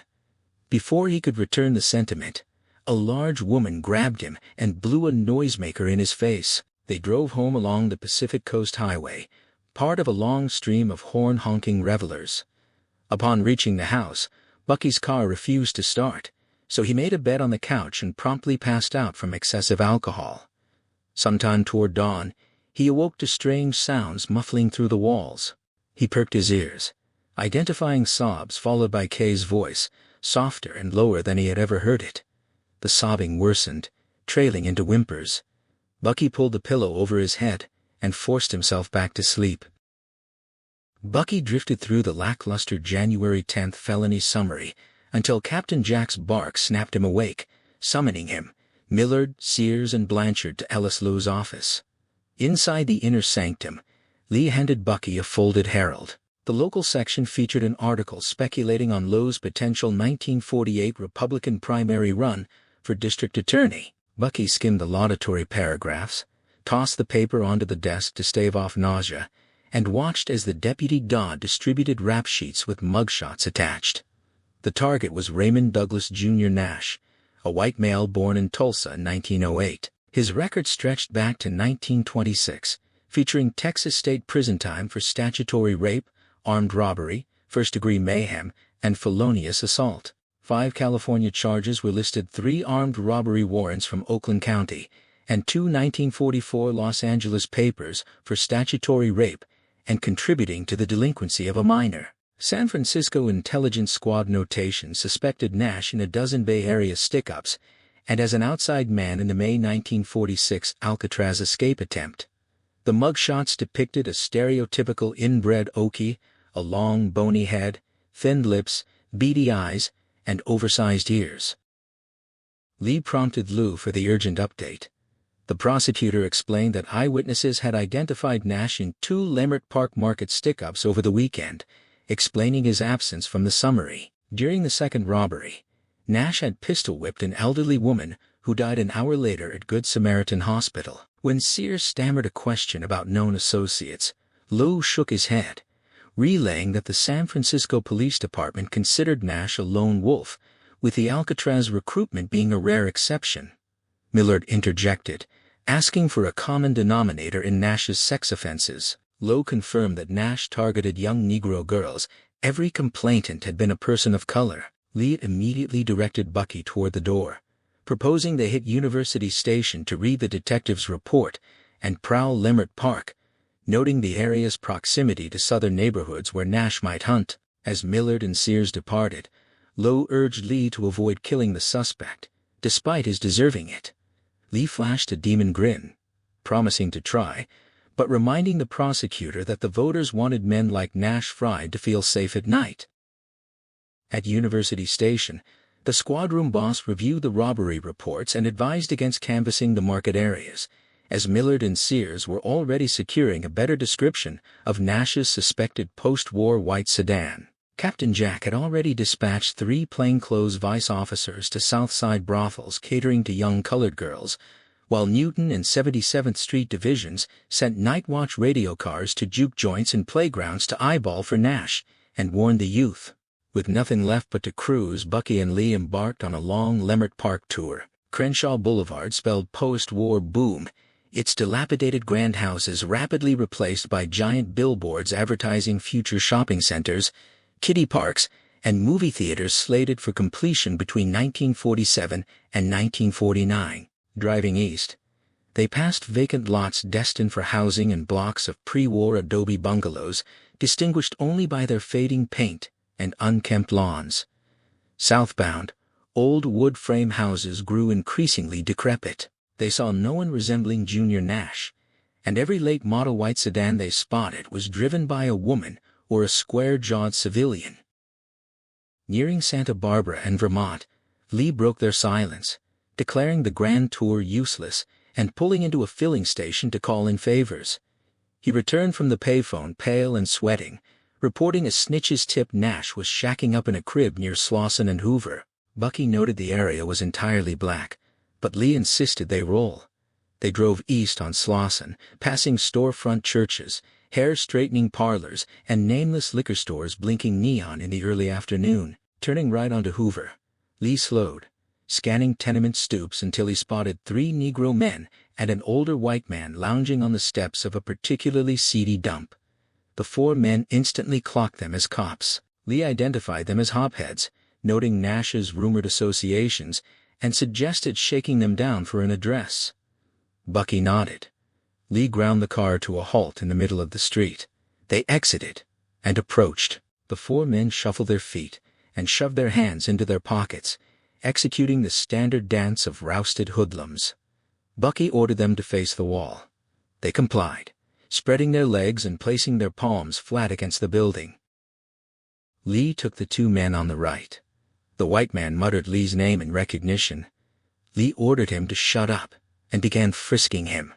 Bucky patted down the Negro in the middle, his left hand finding a pack of Luckies and a Zippo, while his right hand pulled a bundle of marijuana cigarettes. Bucky announced the reefers and dropped them to the pavement, shooting Lee a sidelong glance. Simultaneously, the zoot-suited Negro beside Lee reached for his waistband. Metal gleamed as his hand emerged. Bucky shouted a warning and drew his .38. The white man swung around. Lee fired twice, point blank into his face. The zooter freed a shiv just as Bucky extended his weapon. Bucky fired. The man dropped the knife, grabbed his neck, and slammed into the wall. Wheeling around, Bucky saw the 3rd Negro fumbling at his trousers. Bucky fired 3 times. The man flew backward. A voice shouted a warning to duck. Hitting the cement, Bucky caught a topsy-turvy view of Lee and the final Negro drawing on each other from a distance of mere feet. Lee's 3 shots cut the man down just as he managed to aim a tiny derringer. He fell dead, half his skull blown away. Bucky stood, staring at the 4 bodies and the blood-slick sidewalk. He stumbled to the curb and vomited into the gutter until his chest ached. Approaching sirens snapped him back. He pinned his badge to his jacket and turned. Lee was methodically pulling items from the dead men's pockets, tossing shivs and reefers onto the sidewalk, away from the blood pools. When Lee walked over, Bucky hoped for a wisecrack to steady his nerves. Instead, Lee was bawling like a baby. He took the rest of the afternoon to commit 10 seconds of violence to paper. At 77th Street Station, homicide detectives questioned them regarding the officer-involved shooting. They identified the 3 Negroes as Willie Walker Brown, Caswell Pritchford, and Cato Early, known Grasshoppers, and the white man as Baxter Fitch, who had 2 strong armed convictions from the late 20s. Since all 4 were armed and harboring marijuana, the detectives assured them there would be no grand jury hearing. Bucky endured the questioning calmly, but Lee took it rough, shivering and muttering that he had rousted Fitch for loitering during his Highland Park days and had actually liked the man. Bucky stuck close, steering his partner through a gauntlet of shouting reporters to the safety of the car. At the house, Kay stood on the front porch, her gaunt face confirming she already knew. She ran to Lee, embracing him and whispering soft comforts. Bucky watched them, his eyes catching a mirror bulldog edition on the railing. The banner headlines screamed about boxer cops in a gun battle, leaving 4 crooks dead, accompanied by publicity stills of fire and ice and mugshots of the deceased. After reading the jazzed-up account, Bucky heard Lee shout that they would never understand, and to leave him alone. Lee sprinted around the driveway to the garage, Kay trailing behind. Bucky stood on the porch, astonished by the soft center of the toughest man he knew. The motorcycle roared to life, peeling out into a hard right turn, undoubtedly bound for a brutal run on Mulholland. Kay returned as the engine noise faded. Bucky took her hands, assuring her Lee would recover, noting that recognizing one of the victims had made it worse, but he would get over it. Kay looked at him strangely, commenting on his calm demeanor. Bucky stated it was them or us, and that they were going after a real beast tomorrow. Kay warned him to look after Lee, revealing that Bobby DeWitt was due for parole in a week and had sworn at his trial to kill Lee and the arresting officers. She knew DeWitt was as bad as they came. Bucky wrapped his arms around her, telling her to rest easy because fire and ice were on the job. Kay shook free, insisting he did not know the things DeWitt had made her do. Bucky brushed a lock of hair from her eyes, admitting he knew and did not care. Or perhaps he did, but it didn't matter. Kay acknowledged his meaning, pushed him away, and slammed the front door. Bucky sat on the steps, glad for the solitude to process the shift in his reality.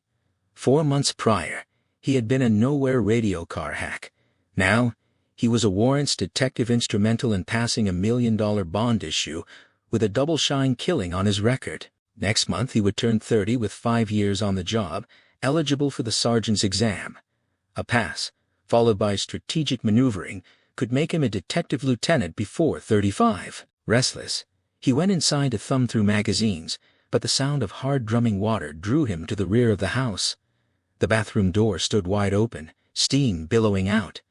Kay stood nude under the shower. Her expression remained entirely fixed, even as their eyes met. Bucky took in her body from freckled breasts with dark nipples to wide hips and a flat stomach. Then she pirouetted. He saw old knife scars crisscrossing her backside from her thighs to her spine. Choking back tremors, he walked away, wishing she had not chosen that specific day to show him. The phone woke Bucky early Wednesday morning, shattering a dream featuring a daily news headline about the shootout and a beautiful blonde with Kay's body. Assuming it was a news hound, he fumbled the receiver to the nightstand and dove back into sleep. Then he heard Lee's voice, bright with nervous glee, asking if he knew what day it was. Bucky noted it was the 15th, payday, and questioned the 6 a.m. call, suddenly concerned by Lee's tone. Lee claimed he was swell, having run Mulholland at 110 and played house with Kay all day yesterday, but was now bored and ready for police work. He reported that an indebted snitch had tipped him off Junior Nash had a fuck pad, a garage on Coliseum, and Norton behind a green apartment building. Lee challenged him to a race, the loser buying beer at the fights that night. Bucky accepted, hung up, dressed in record time, and gunned his car the 8 or 9 miles to Leimert Park. Lee was already there, leaning against his Ford parked at the curb in front of the only structure on a massive block of vacant lots, a puke green bungalow court with a 2-story shack at the rear. Bucky pulled up and exited. Lee winked, declaring Bucky the loser. Bucky accused him of cheating. Lee laughed, admitting he had called from a payphone and asked if reporters had been bothering him. Bucky said he had holed up. Lee mentioned that Bevo Means had stopped by to ask how the shootout felt, to which Lee had replied he wouldn't want it for a steady diet. Bucky asked if Lee had checked the courtyard or looked for Nash's car. Lee confirmed no vehicle was present, but he had spoken to the manager, who had been renting the rear shack to Nash for occasional entertaining, but we hadn't seen him in a week. When Bucky asked if he had shaken the place down, Lee said he was waiting for his partner. Bucky drew his .38, pressing it to his leg. Lee mimicked the motion, and they walked through the courtyard to the shack. Both floors featured flimsy wooden doors and rickety steps. Lee tried the bottom door. It creaked open. They pressed against the wall on opposite sides. Bucky wheeled and entered, gun arm extended. The room was silent and still, filled only with cobwebs and a wood floor strewn with yellowed newspapers and bald tires. Bucky backed out. Lee took the lead up the stairs, walking on his toes. At the landing, he jiggled the doorknob, shook his head, and kicked the door clean off its hinges. Bucky ran up the stairs as Lee moved inside, gun first. At the top, Lee reholstered his weapon, gesturing to the room and labeling it Okie trash. Bucky stepped over the threshold and nodded in agreement. The crib reeked of rot-gut wine. A bed fashioned from 2 folded-out car seats dominated the floor space, covered in upholstery stuffing and used rubbers. Empty Muscatel bottles were piled in the corners, and the single window was streaked with cobwebs and dirt. The stench overwhelmed Bucky, prompting him to walk over and open the window. Looking out, he saw a group of uniformed cops and civilians standing on the sidewalk on Norton, about halfway down the block toward 39th Street. They were all staring at something in the weeds of a vacant lot, with 2 black and white cruisers and an unmarked car parked at the curb. Bucky called out to Lee. Lee stuck his head out the window and squinted, speculating it might be Millard and Sears, who were supposed to be catching squeals that day. Bucky sprinted out of the pad, down the steps, and around the corner to Norton, with Lee close at his heels. Seeing a coroner's wagon and a photo car screech to a halt, Bucky accelerated. Harry Sears was knocking back a drink in full view of half a dozen officers, horror evident in his eyes. The photoman had moved into the lot, fanning out and pointing their cameras at the ground. Bucky elbowed his way past a pair of patrolmen and saw exactly what it was all about. It was the nude, mutilated body of a young woman, severed cleanly at the waist. The lower half lay in the weeds a few feet from the torso, legs splayed wide open. A large triangle had been gouged from the left thigh, and a long, wide incision ran from the bisection point down to the top of the pubic hair. The skin flaps beside the gash were pulled back, revealing an empty cavity where organs should have been. The upper half was where cigarette burns dotted the breasts, the right one hanging by mere shreds of tissue, the left slashed around the nipple. The cuts extended to the bone, but the face was the ultimate horror. It was a single, massive purple bruise. The nose crushed deep into the facial cavity, the mouth slit ear to ear into a leering, mocking smile that seemed to grin up at the brutality inflicted upon the rest of her. Bucky knew he would carry that smile to his grave. Looking up, Bucky felt a coldness seize his entire body, his breath coming in sharp, ragged spurts. Shoulders and arms brushed against him as a jumble of voices erupted around him. One officer noted the absence of blood. Another declared it the worst crime against a woman he had seen in 16 years. A third pointed out rope burns on the ankles, indicating she had been tied down. Then a long, shrill whistle cut through the chatter. The dozen men fell silent, turning to Russ Millard. The lieutenant spoke calmly, issuing a strict directive to prevent the case from spiraling out of control. He warned that heavy publicity would yield a flood of false confessions, and they needed specific information to filter out the lunatics. He ordered absolute secrecy. No one was to tell their wives, girlfriends, or other officers. Harry Sears palmed his flask, trying to hide it from Millard's view, But the lieutenant caught the move and rolled his eyes in disgust. Millard commanded that no reporters be allowed to view the body. He instructed the photo technicians to take their pictures immediately, after which the coroner's men were to cover the corpse with a sheet. Patrolmen were to stake out a crime scene perimeter extending from the street to 6 feet behind the body, arresting any reporter who attempted to cross it. When lab personnel arrived, the press was to be moved to the opposite side of the street. Finally, he ordered Harry to call Lieutenant Haskins at University Station to dispatch every available man for canvassing. Millard scanned the crowd and spotted Bucky, asking what he was doing there, and if Blanchard was present. Lee was squatting beside the corpse, writing in a pocket notebook. Bucky pointed north, explaining that Junior Nash was renting a garage behind the adjacent building, and they had been shaking it down when they noticed the commotion. Millard asked if there was blood on the premises. Bucky confirmed there was none, asserting this was not Nash's work. Millard stated they would let the lab men decide, then called for Harry again. Sears, sitting in a black and white cruiser talking into the radio mic, yelled in response. Millard ordered him to have the lab team test the garage for blood and latent prints once they arrived, and to seal the street. Millard stopped speaking as cars swung onto Norton, heading straight for the disturbance. Bucky glanced down at the corpse. The phototechs continued snapping images from all angles while Lee kept jotting notes.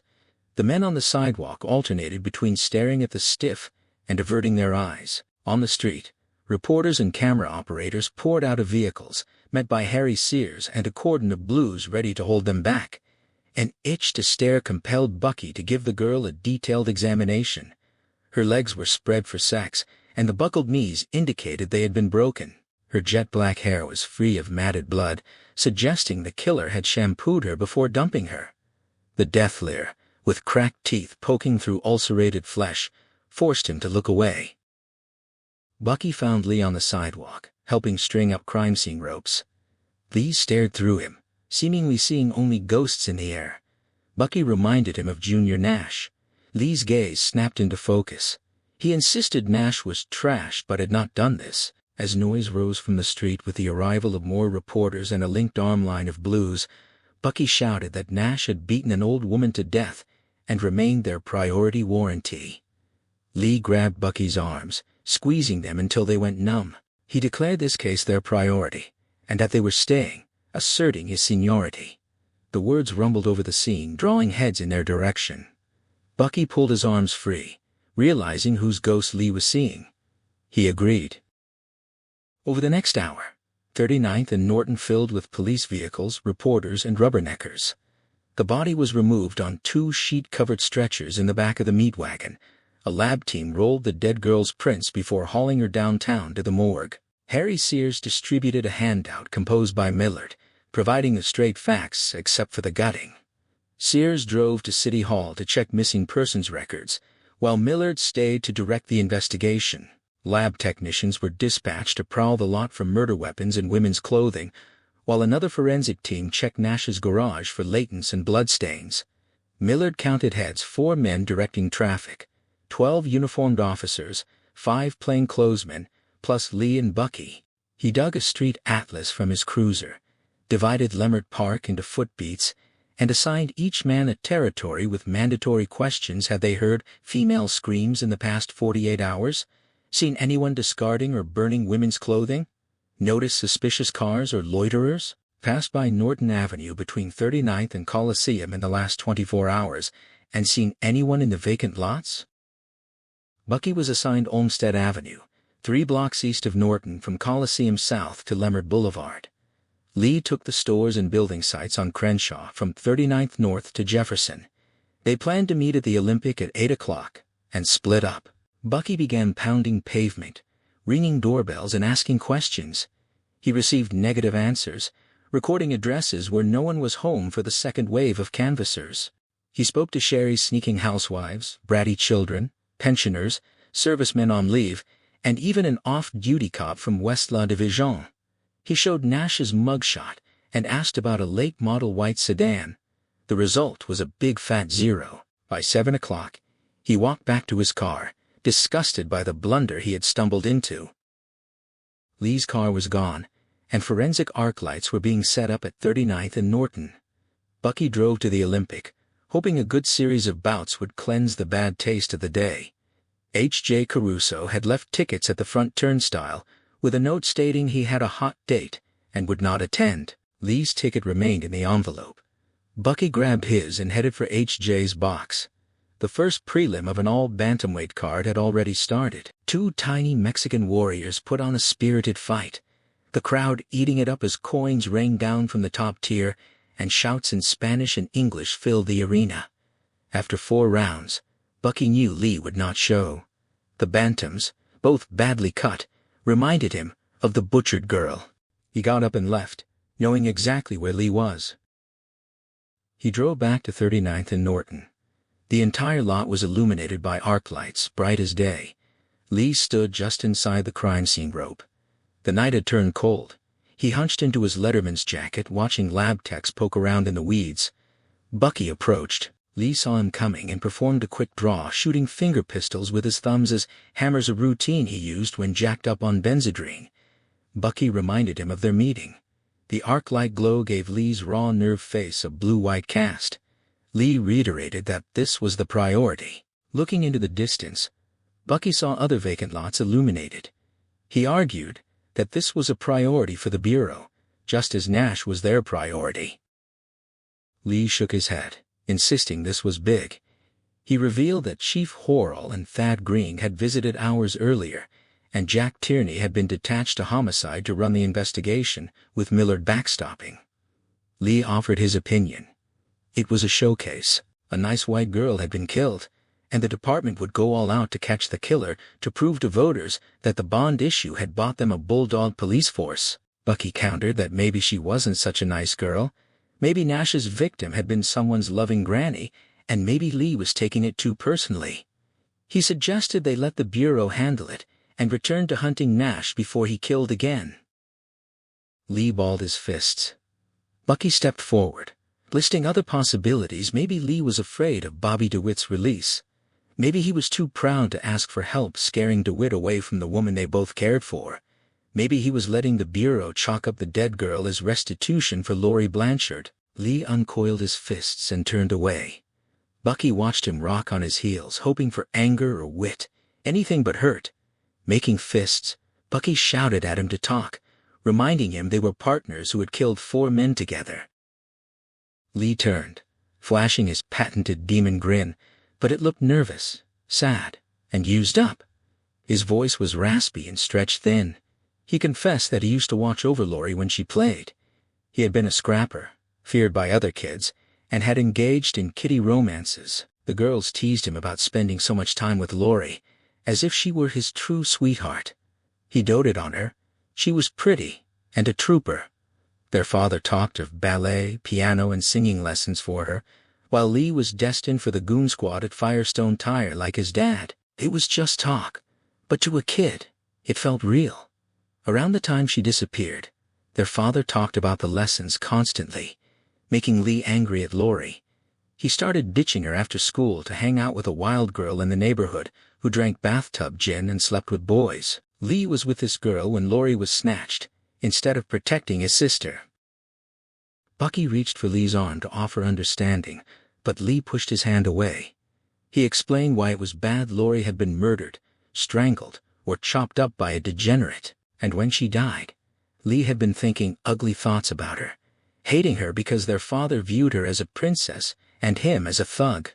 He had pictured his own sister cut up like the stiff in the lot that morning, laughing about it while screwing the floozy and drinking her father's booze. Lee took a deep breath and pointed to the ground a few yards away, where a separate inner perimeter marked the 2 halves of the body in quicklime.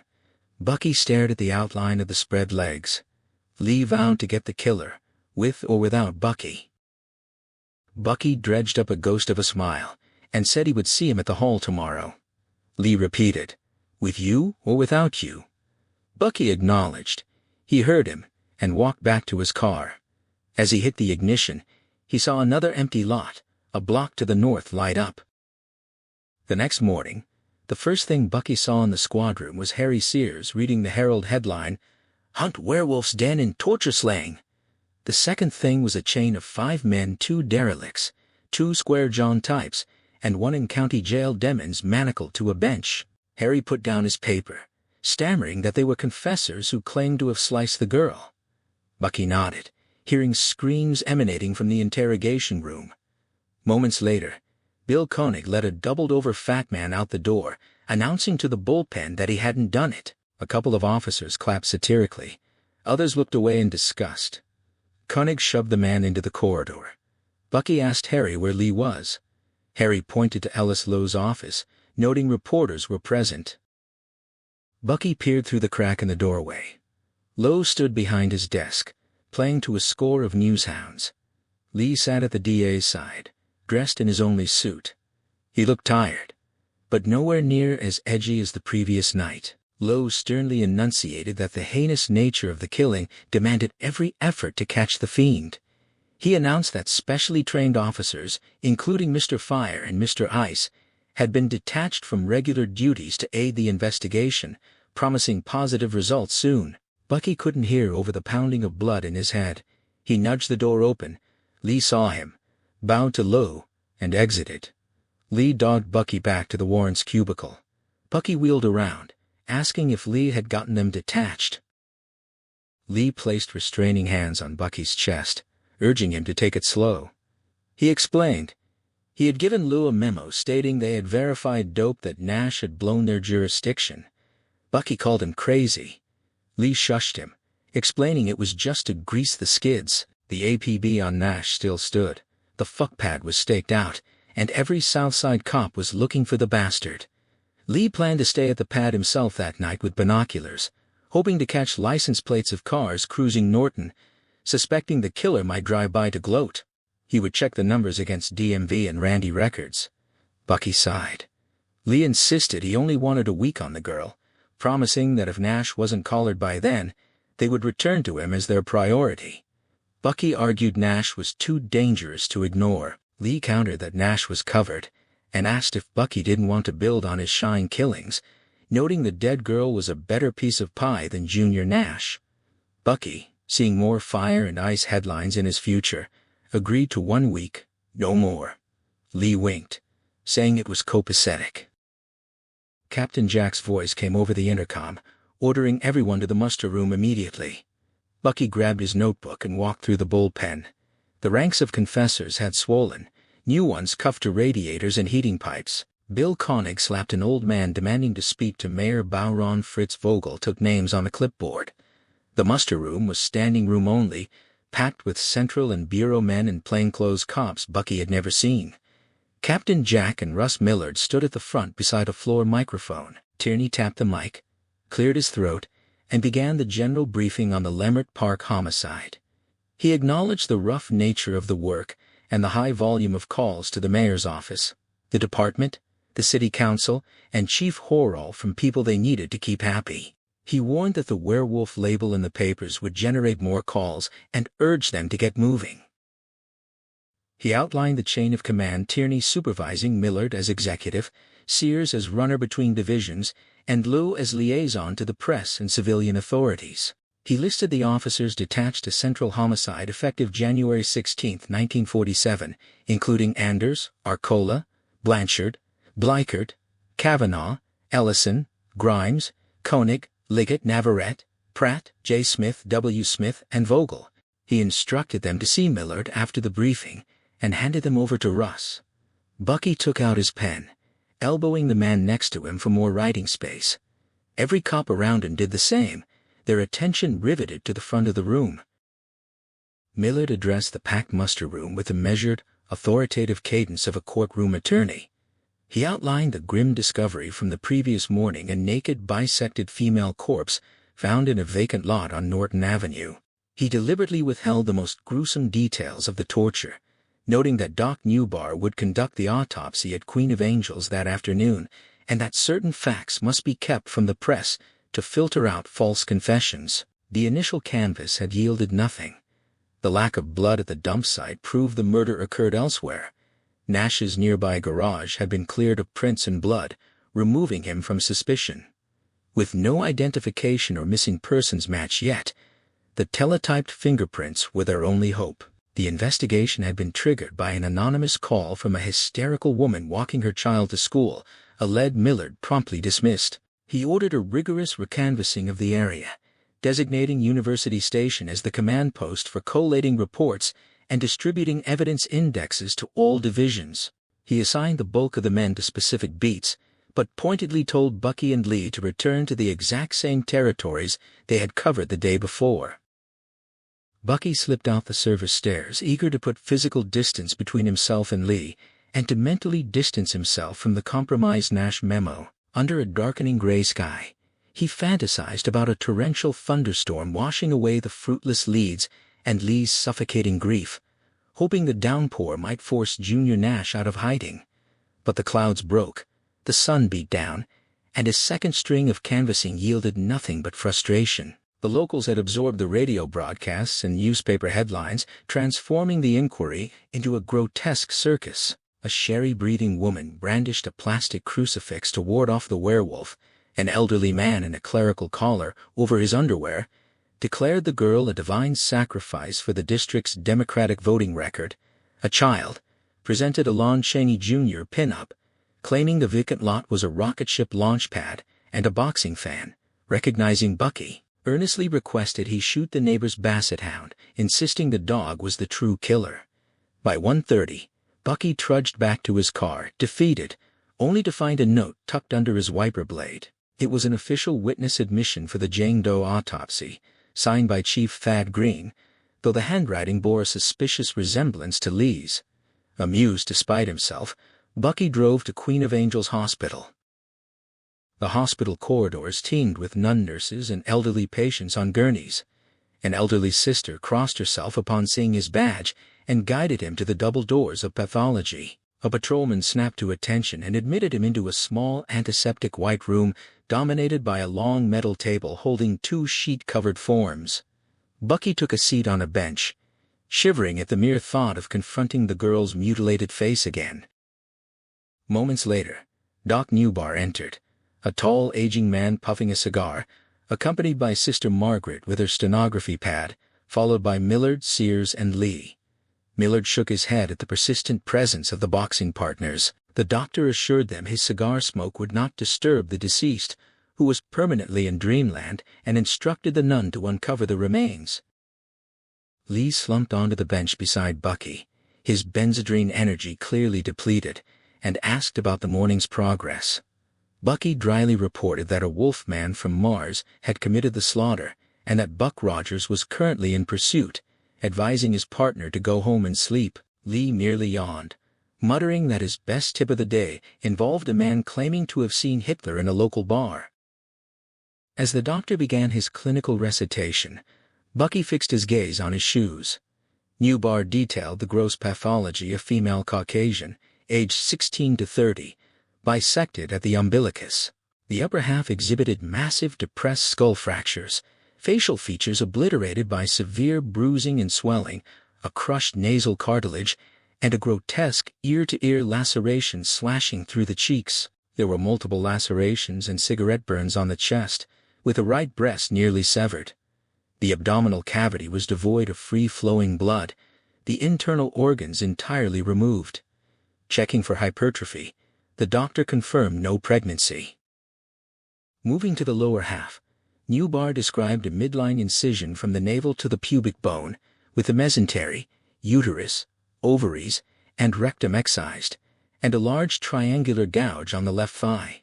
He and the nun flipped the torso onto its stomach. The doctor flexed the legs, noting both were broken at the knees alongside healing lash marks on the upper back and ligature marks on the ankles. Millard received a teletype sheet and nudged Lee, as the doctor spread the lower half's legs to note the absence of vaginal abrasions but the presence of old semen. Bucky's stomach churned. Lee muttered a quiet affirmation, his eyes locked on the paper. Bucky snatched the sheet. The fingerprints belonged to Elizabeth Ann Short, born in Medford, Massachusetts, in 1924, previously arrested in Santa Barbara. Newbar concluded the preliminary examination, promising toxicological results later. When Millard requested a reconstruction, the doctor deduced she had not been raped, but had engaged in voluntary intercourse within the past week. She had endured a gentle whipping prior to the more recent frontal cuts. Newbar theorized she was bound and tortured with a knife for at least 36 to 48 hours. Her legs were broken with a blunt, rounded instrument like a baseball bat while she was still alive. Death resulted either from blunt force trauma to the head or choking on her own blood from the mouth wound. Post-mortem, the killer bisected her with a butcher knife, used a smaller blade to extract the lower organs, drained the blood, and washed the body clean, likely in a bathtub. The entire process occurred in a secluded location with running water, 6 to 8 hours before discovery. When asked if the killer possessed medical knowledge, Newbar noted the crude hacking of the lower organs suggested the killer's specific interest lay there, though the perpetrator could have had anywhere from veterinary or taxidermy training to a basic high school physiology class. He demanded the victim's name. Sears stammered uselessly, so Millard supplied it. Elizabeth Short. The doctor raised his cigar in a mock salute, vowing to kick the perpetrator's balls on her behalf and dismiss them all to attend to a jumper suicide. Exiting the elevator, Bucky heard Ellis Lou's voice booming down the corridor, theatrically decrying the vivisection of a lovely young woman and the werewolf psychopath, loudly proclaiming that his political aspirations were secondary to justice. Peering into the homicide bullpen, Bucky watched the Deputy Daw perform for a recording crew, sporting an American Legion poppy likely scavenged from a vagrant he had once prosecuted. Seeking refuge from the hammy display, Bucky crossed into Captain Tierney's office. Lee, Millard, Sears, and 2 veteran detectives, Dick Cavanaugh and Vern Smith, were huddled around the captain's desk, examining a document taped to the page with 3 mugshots of a striking brunette alongside 3 close-up photos of the corpse's slashed, smiling face. Tierney explained that the Santa Barbara Police Department had provided the images after arresting Short for underage drinking in 1943. The Boston police were flying her mother out to identify the body the next day and had canceled all bureau days off to conduct a background check. Millard summarized the autopsy findings for the captain and inquired about the press. Tierney confirmed that Lowe had already released the photos, and the girl's father had sold old portraits to the major newspapers, guaranteeing front-page evening editions. Millard cursed, the only profanity Bucky had ever heard him utter, seething at the inevitable influx of false confessions. Tierney noted 18 so far. Millard predicted that number would double by morning, especially with Lowe's inflammatory rhetoric. Lowe appeared in the doorway, flanked by Vogel and Koenig, defending his publicity campaign as perfectly fitting the crime. Millard coldly reminded him that excessive publicity hindered police work. Lowe flushed, fumbling for his Phi Beta Kappa key, and asserted his authority as a specially deputized civilian liaison. Millard smoothly reduced him to a mere civilian. When Lowe pressed Tierney about questioning the victim's father, suggesting Vogel and Koenig for the task, Tierney deferred to Millard.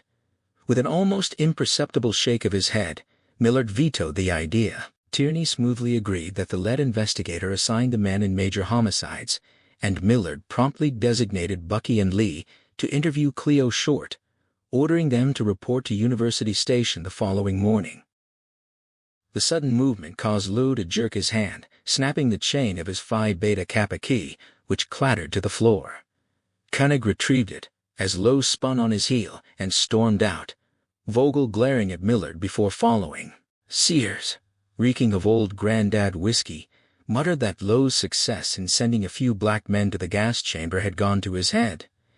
Cavanaugh and Smith dryly agreed that with Vogel and Koenig on the case, everyone confessed. Millard simply labeled the Deputy Daw a grandstanding shit-brained son of a bitch. Bucky and Lee drove separately to the Wilshire district, rendezvousing at dusk outside a shack-sized garage apartment at the rear of a large Victorian house on South Kingsley. With lights burning inside, Lee yawned and suggested they play good cop, bad cop, then rang the buzzer. A skeletal man in his 50s answered. Though he possessed the same dark hair and pale eyes as the girl in the mugshots, any familial resemblance ended there. Where Elizabeth had been stunning, Cleo Short looked like the victim of a brutal beating, a bony frame swallowed by baggy brown trousers and a soiled undershirt. his shoulders covered in moles, his face seamed and pitted with acne scars. He ushered them inside, immediately declaring he possessed an impenetrable alibi. Adopting his most placid white-hat demeanor, Bucky introduced himself and his partner, offering condolences for the loss of his daughter. Short firmly shut the door behind them, stating he knew exactly who they were from the papers and that neither would have lasted a single round with a legendary heavyweight champion. He dismissed their sympathy with a cold, fatalistic phrase, asserting that his daughter had called the tune and had to pay the piper before challenging them to hear his alibi. Bucky seated himself on a threadbare sofa, surveying a room lined floor to ceiling with shelves overflowing with dime novels, containing nothing else but a single wooden chair. Lee produced his notebook. Short slumped into the chair, grinding its legs into the floorboards like a cornered animal. He claimed he had worked a 27-hour straight shift as a refrigerator repairman from Tuesday afternoon through Wednesday evening, and that his boss could verify his whereabouts beyond any doubt. Lee yawned and scribbled the details. Short crossed his arms over his bony chest, daring them to challenge the claim. Bucky gently asked when he had last seen his daughter. Short launched into a rambling defense, stating he hadn't seen her since abandoning his wife in Massachusetts in 1930, but admitted he had sent Elizabeth money to come west when she requested a place to stay. Lee cut him off, demanding to know the exact date of their last meeting. Bucky quietly reined his partner in, encouraging the man to continue. Glaring at Lee, Short claimed he had sent her $100 and promised $5 a week in mad money if she kept the house tidy. However, deeming her a lousy housekeeper, he had kicked her out in early June of 1943 and had not seen her since. Bucky noted the date and asked if Short knew she had recently returned to Los Angeles. Short denied it. When asked about enemies, he scoffed that she was only an enemy to herself. Lee warned him against cute answers, prompting Bucky to whisper a calming directive to his partner before asking, in his most measured tone, where Elizabeth had gone after leaving in 1943. Short jabbed a finger at Lee, threatening to label the detective a washed-up fighter in return if he was addressed with familiar nicknames again, boasting that he had personally repaired the police chief's washing machine. Lee retreated to the bathroom, where Bucky watched him chase a handful of pills down with tap water. Maintaining his calm facade, Bucky repeated the question about Elizabeth's whereabouts. Short threatened to retaliate if the detective laid a hand on him, then finally answered. Elizabeth had moved to Santa Barbara to work at the Camp Cook PX. She had sent a postcard in July mentioning that a soldier had beaten her severely, which was the last he had ever heard from her. Bucky pressed for details, the soldier's name, any friends at the camp or boyfriends. Short erupted into a harsh, barking laugh. Bucky set his pen down and waited for the old man's chest to stop heaving. When the laughter subsided to a dry chortle, Bucky asked him to elaborate on Elizabeth's relationships with men. Short giggled, stating she liked men and they liked her, believing in quantity over quality and lacking her mother's ability to say no. When Bucky demanded specific names, dates, and descriptions, Short mocked him, claiming a genius himself couldn't remember all of Betty's boyfriends. Pressed for the names he did recall, Short hooked his thumbs in his belt and rocked back like a cheap tough guy. He declared his daughter was crazy for soldiers and lounge lizards, spending her supposed housekeeping time prowling Hollywood Boulevard for free drinks from servicemen, turning his home into a makeshift USO branch. Lee asked if he was calling his own daughter a tramp. Short merely shrugged, noting that with 5 daughters, one bad apple was hardly a tragedy. Lee's anger radiated like heat, his blood practically buzzing beneath Bucky's restraining hand. When pressed for names, Cleo Short offered nothing but vague dismissals, claiming any uniformed man would do. Bucky flipped to a fresh page, asking about the girl's employment. The old man erupted, shouting that her only job had been working for him. He ranted that her aspirations for movie work were a lie, that she merely wanted to parade the boulevard in black clothing, ruining his bathtub with dye before fleeing. He blamed her mother, unleashing a torrent of vitriolic slurs, insisting the tragedy was entirely the daughter's own fault. Lee drew a sharp finger across his throat, signaling their exit. They left the old man screaming at his bare walls. Stepping onto the street, Bucky sighed, acutely aware they had just been handed the entire United States Armed Forces as potential suspects. Bucky fished for a coin to toss for report writing duty. Lee deferred, insisting he needed to stake out Junior Nash's pad for license plates. When Bucky urged him to sleep, Lee admitted he couldn't, instead asking Bucky to go to the house and keep Kay company, knowing she worried. Bucky agreed, recalling his own unspoken promise to her from the night before. He found Kay in her usual posture, reading on the living room couch. She didn't look up, merely blowing a lazy smoke ring and greeting him by his given name, noting that while Lee stomped, Bucky tread cautiously. Bucky admitted his worry Lee was unraveling over the dead girl, taking Benzedrine and diverting them from a priority warranty. Kay nodded, admitting she had avoided the papers. Bucky vented about the media frenzy, Lowe's political ambition, and Lee's obsession. Kay disarmed his tirade with a knowing smile, pointing out that Bucky's own front-page fame had already gone stale, and he merely craved another headline to justify hiding from the world. Bucky conceded. She was too smart for him. She pressed him on what would happen between them. Bucky surveyed the polished mahogany and deco-chromium of the room, acknowledging the truth she would never leave Lee or this life, and unless he and Lee severed their partnership, they had no future. Kay lit a cigarette, her gaze drifting to the ceiling. She confessed she had harbored a schoolgirl crush on him since the fights, admiring how he covered up to avoid taking hits. When Lee mentioned Bucky informing on his Japanese friends, it only made him seem more real, a genuine storybook hero. She had even encouraged the fight, believing it cemented the three of them together. Bucky's mind flooded with truths meant only for her, but he retreated behind his partnership, promising to lean hard on Bobby DeWitt when he was released. Kay's expression hardened with underlying sadness. She claimed to have stopped worrying about DeWitt, trusting Lee to handle him, though she suspected Lee's fears stemmed from knowing how much DeWitt knew about her past. Bucky insisted he cared, vowing to ensure DeWitt could never speak. Calling him a hard case with an up-for-grabs heart, Kay wished him good night and retired. To the sound of a Schubert quartet drifting from her bedroom, Bucky drafted his report on Cleo Short. He meticulously documented the airtight alibi, the girl's erratic behavior, the camp cook beating, and the parade of nameless boyfriends, padding the file with unnecessary details to keep his mind off Kay. He ate 2 ham sandwiches, drank a glass of milk, and fell asleep on the couch. His dreams dissolved into a chaotic montage of mugshots, Ellis Lowe sporting stenciled felony numbers, and Betty Short's face merging with endless LAPD report forms where he frantically tried to jot down Junior Nash's whereabouts. He awoke with a pounding headache. At dawn, he retrieved the Morning Herald from the porch. The headline screamed about hunting boyfriends in a torture killing, centered around a portrait of Elizabeth Short captioned, "The Black Dahlia," branding her a man-crazy delinquent. Kay appeared beside him, shuddering as she skimmed the front page, asking if the nightmare would end soon. Bucky flipped through 6 pages, detailing her as a slinky femme fatale in a tight black dress, and answered with a flat no. University Station was besieged. The parking lot overflowed with radio trucks, forcing Bucky to double park and shove through a gauntlet of newshounds.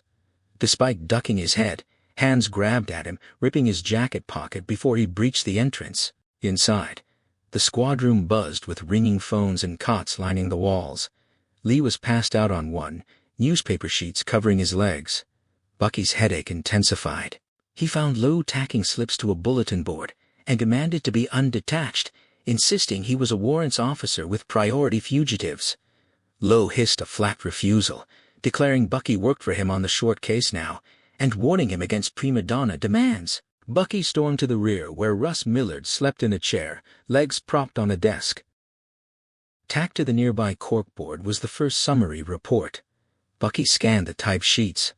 33 phony confessions had been logged, with deviates being questioned by a consulting psychiatrist. The preliminary post-mortem confirmed death by choking on an ear-to-ear knife / with no alcohol or narcotics in her system. Boston PD was running a background check, and Cleo Short's valid alibi had eliminated him. Camp Cook Sid was investigating the 1943 beating, but the soldiers involved were overseas and cleared. Citywide sewer drags had yielded nothing. A tip about weird gibberish in the Hollywood Hills had been dismissed as party revelers. Verified tips placed short in San Diego for most of December. Ijo Silio, living with Mr. Salvera. French conflicting cases, being abandoned, widow, pregnant fiancé or engaged woman Wadila, dating numerous. She had left the French residence on January 9, 1947, with a man known only as Red, a tall, handsome salesman with red hair and blue eyes, driving a Pier War Dodge sedan with Huntington Park tags. An APB was out for him. A woman named Val Gordon had called from Riverside, stating Short had lied about being engaged to her deceased brother, an Air Corps major, to solicit money. Short's trunk, stored at a downtown Railway Express office since late November, had been recovered, yielding hundreds of love letters to servicemen and MASH notes, all currently being collated. A former Air Corps lieutenant from Mobile confirmed a brief 1943 affair, but possessed a verified alibi. Field canvassing in Leimert Park had turned up only rusted knives and no blood. Millard's conclusion directed all efforts toward questioning Short's known associates and boyfriends, noting he and Sears would travel to San Diego. Millard awoke, catching Bucky's eye, and asked for his off-the-cuff opinion. Bucky fingered his torn pocket, asking if the girl was worth the circus. Millard smiled, his rumpled elegance intact, affirming that he and Lee believed she was. Bucky countered that Lee was chasing bogeymen. Millard invited him to use his first name and asked what they had gleaned from the father. Bucky handed over his report, summarizing it as more evidence of the girl's promiscuity, and asked about the Black Dahlia moniker. Millard blamed Bevo Means, who had learned from a Long Beach hotel clerk that Short favored tight black dresses, inspiring a cinematic reference that Millard figured would generate a dozen more false confessions daily. He pressed Bucky for his assessment. Bucky stated he wanted back-end warrants and asked Millard to grease the wheels with Lou. Millard refused, demanding an answer to the case. Bucky concluded that she had said yes or no to the wrong man at the wrong time and place, and given her history of deception and promiscuity, finding him would be a monumental task. Millard stood, stretching, and ordered Bucky to Hollywood Station to partner with Bill Koenig. They were to question tenants at the Hollywood addresses on the summary, stress the boyfriend angle, keep Koenig on a tight leash, and write the report themselves, as Koenig was practically illiterate. Bucky's headache migrated into a full migraine as he obeyed. He collected Koenig and drove to 6024 Carlos Avenue.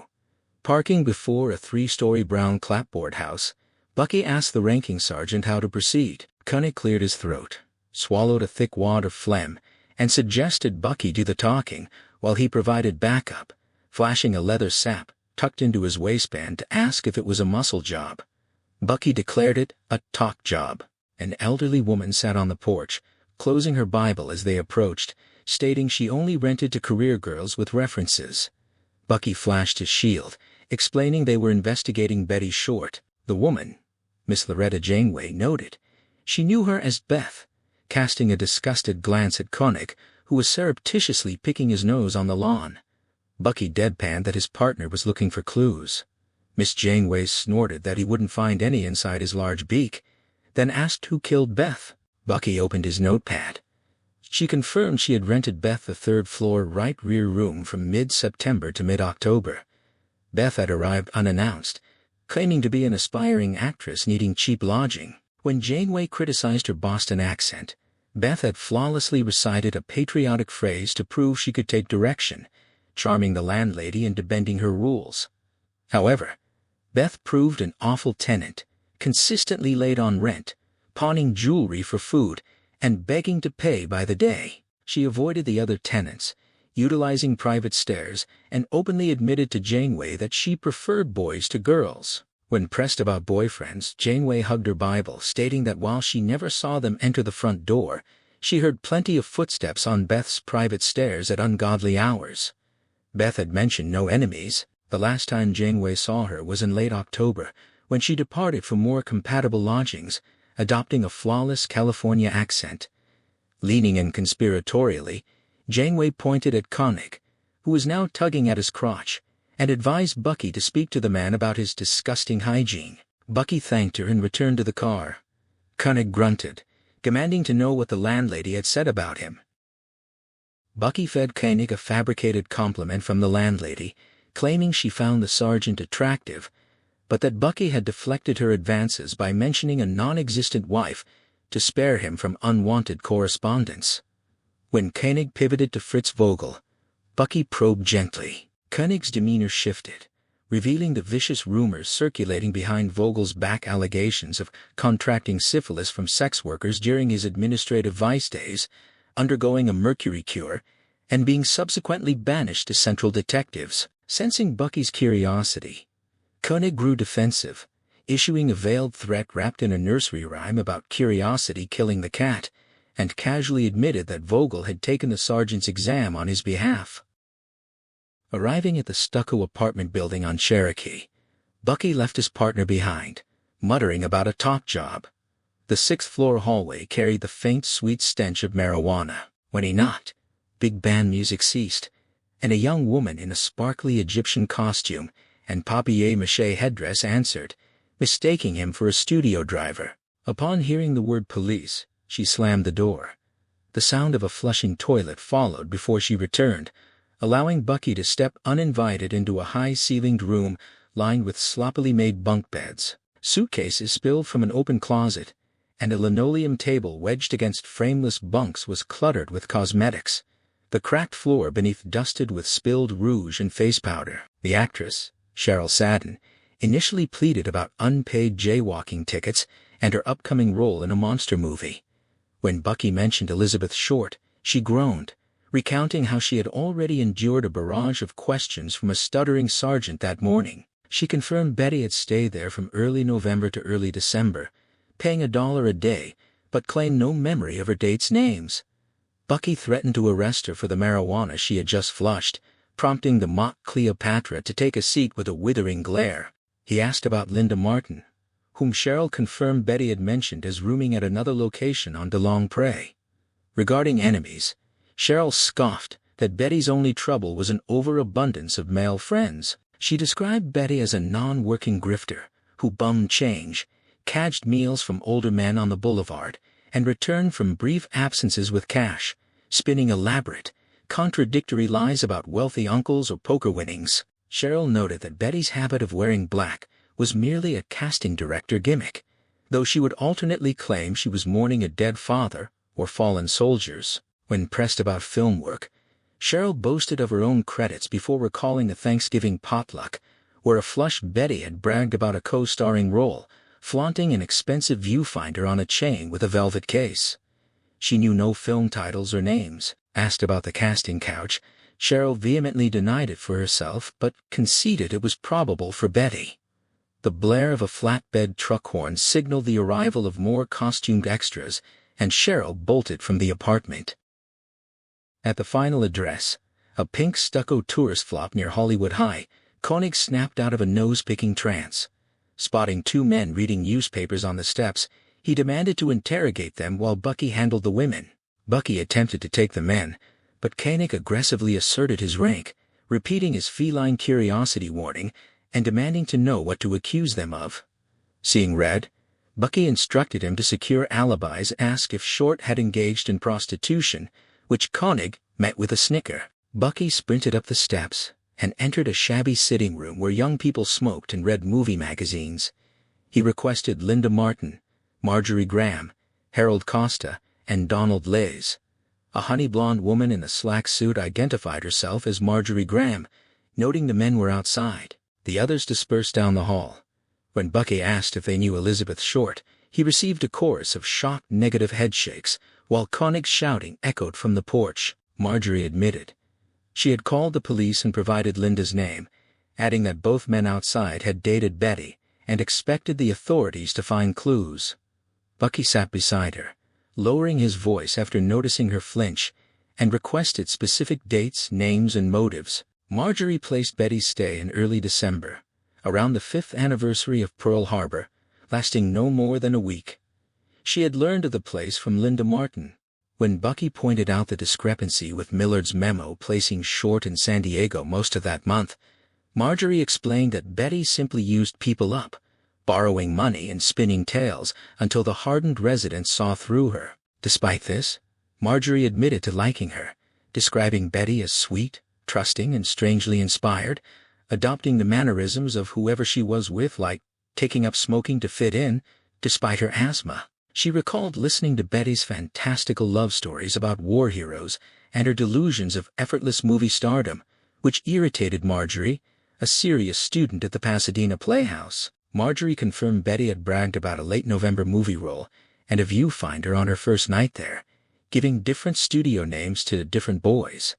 Pressed for names, Marjorie listed Harold, Don, and a sailor, then faltered. She hesitantly recalled seeing Betty and Linda speaking on the boulevard shortly before Betty moved out, accompanied by a large, older woman dressed in a man's suit with short, masculine hair. When Bucky asked if she meant a lesbian, Marjorie nodded and reached for a tissue. At that moment, Koenig stepped inside and beckoned Bucky aside. He whispered that the men outside had admitted Short peddled herself when desperate, but that he had called Lou, who ordered the information suppressed to maintain the narrative of a nice young girl. Bucky swallowed his urge to challenge the directive, instructing Koenig to get their statements. He then checked the lobby ledger, finding Linda Martin listed in room 14.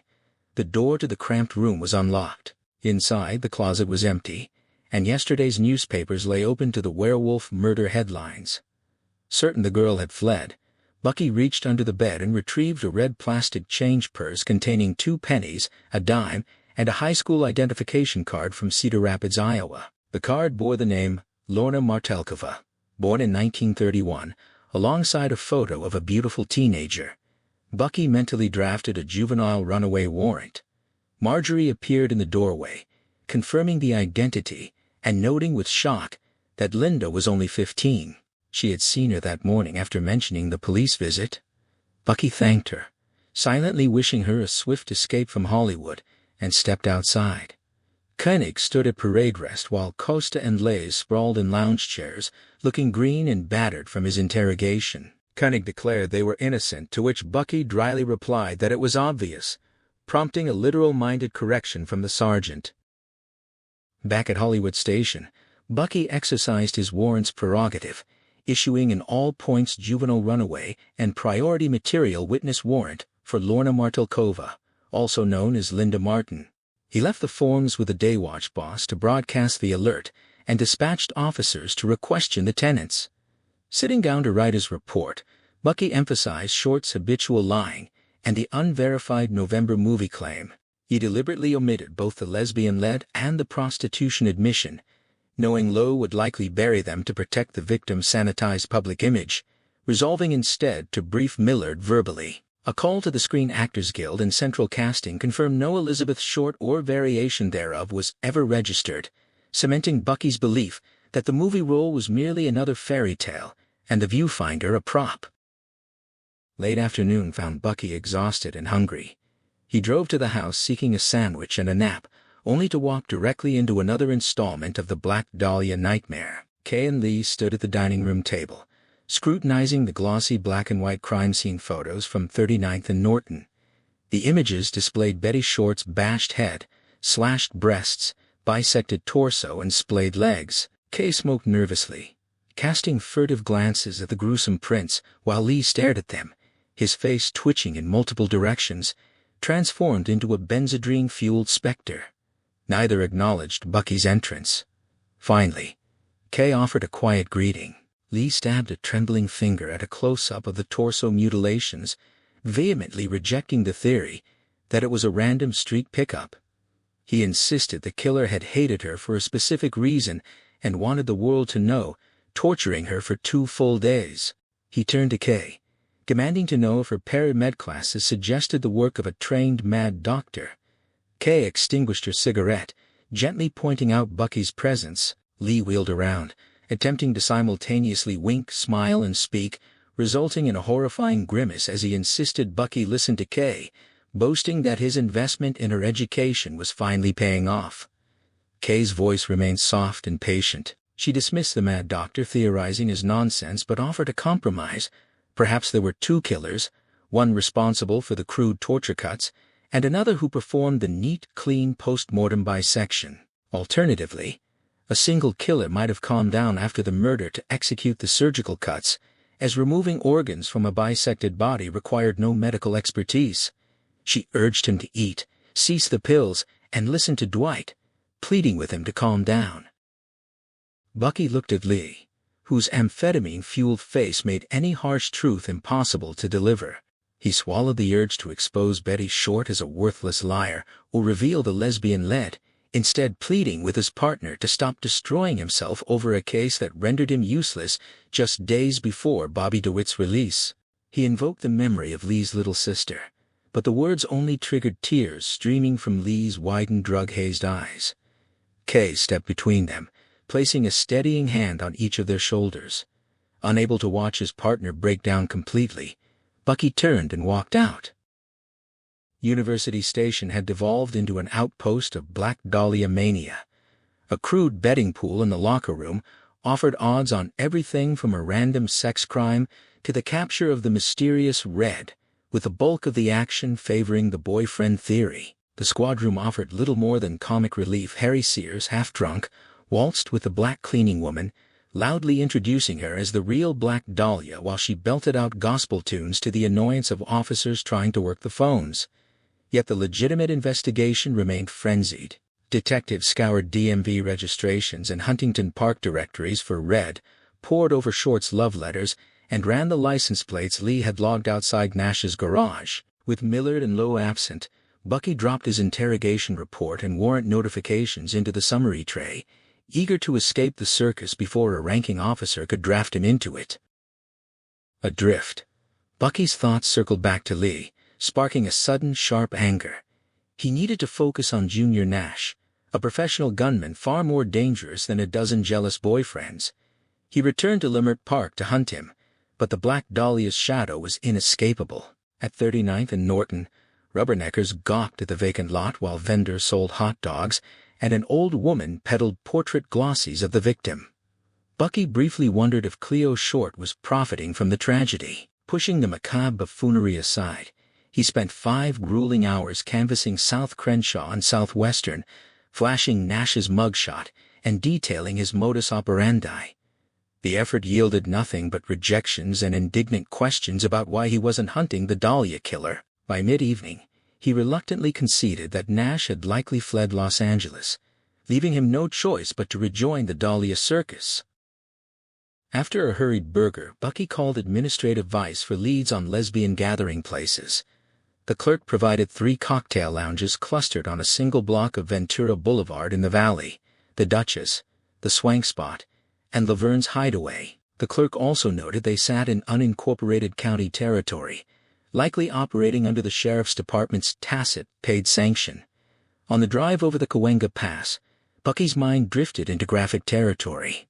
He tried to picture pairs of women together, initially recalling only the scent of liniment and car upholstery from his boxing days. Soon, however, he superimposed the faces of Betty and Linda onto the bodies of women from his past, the imagery growing increasingly vivid as the 11,000 block of Ventura Boulevard finally came into view.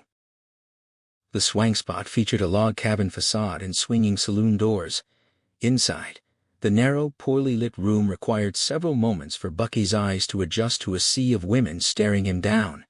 The crowd ranged from hard-edged dykes in military surplus to softer girls in skirts and sweaters. Sweating under the scrutiny, Bucky navigated through arm-draped couples toward a neon-lit bamboo lounge at the rear. The bartender, a woman with piercing, almost translucent eyes, inquired if he represented beverage control. Bucky downed a shot of whiskey, identified himself as LAPD homicide, and laid Betty's snapshot and Lorna's ID card on the bar. The bartender claimed she had only seen the Dahlia in the papers and asserted her establishment did not traffic in underage girls. When Bucky demanded the other patrons verify this, the photos were passed from a lumberjack-clad woman to one in a Hughes aircraft jumpsuit, and finally to a couple who muttered the name Black Dahlia with genuine shock before denying any knowledge. The last woman spat on the floor and shoved the pictures back. Bucky wished them a good night and exited to the sound of whispered speculation. The Duchess yielded 2 more free shots and a dozen more hostile denials. By the time Bucky entered Laverne's hideaway, he was half intoxicated and itching for a breakthrough. The dark room, decorated with cheap palm tree wallpaper, was filled with cooing couples in wraparound booths. Bucky cleared his throat loudly, shattering the intimate atmosphere and drawing a chorus of startled, angry glares. He announced his presence and passed the photos around, but the silent reactions betrayed only curiosity and lust, no recognition. As a flat-topped woman handed the pictures back, Bucky turned to leave but spotted a lone woman behind the bar polishing glasses. Approaching the bar, Bucky laid out his photos. The barmaid immediately recognized the newspaper image of the Dahlia, but claimed ignorance of the second girl. When Bucky pressed her on Linda Martin, a flicker of recognition crossed her face before she denied it. Bucky leaned over the counter, threatening her with a contributing charge and 5 years into Hatchapee if she lied about a 15-year-old. The woman recoiled, finally admitting the teenager had cadged drinks from the patrons months ago, though she insisted the girl liked boys, and she had never seen the Dahlia. From the corner of his eye, Bucky noticed another woman at the bar spooked by his aggression. She grabbed her purse and hurried out, catching a fleeting resemblance to Elizabeth Short in the baby spotlight. Bucky counted to 10 and pursued her. He reached his car just as she unlocked a snow-white Packard coupe. He waited 5 seconds before following. The rolling surveillance led them over the Cahuenga Pass and down into the Hancock Park district. The Packard turned onto Muirfield Road and stopped before a massive Tudor mansion fronted by a sprawling lawn. Bucky noted the license plate, Cal RQ 765, and watched the woman's trim, sharkskin-clad figure retreat into the house.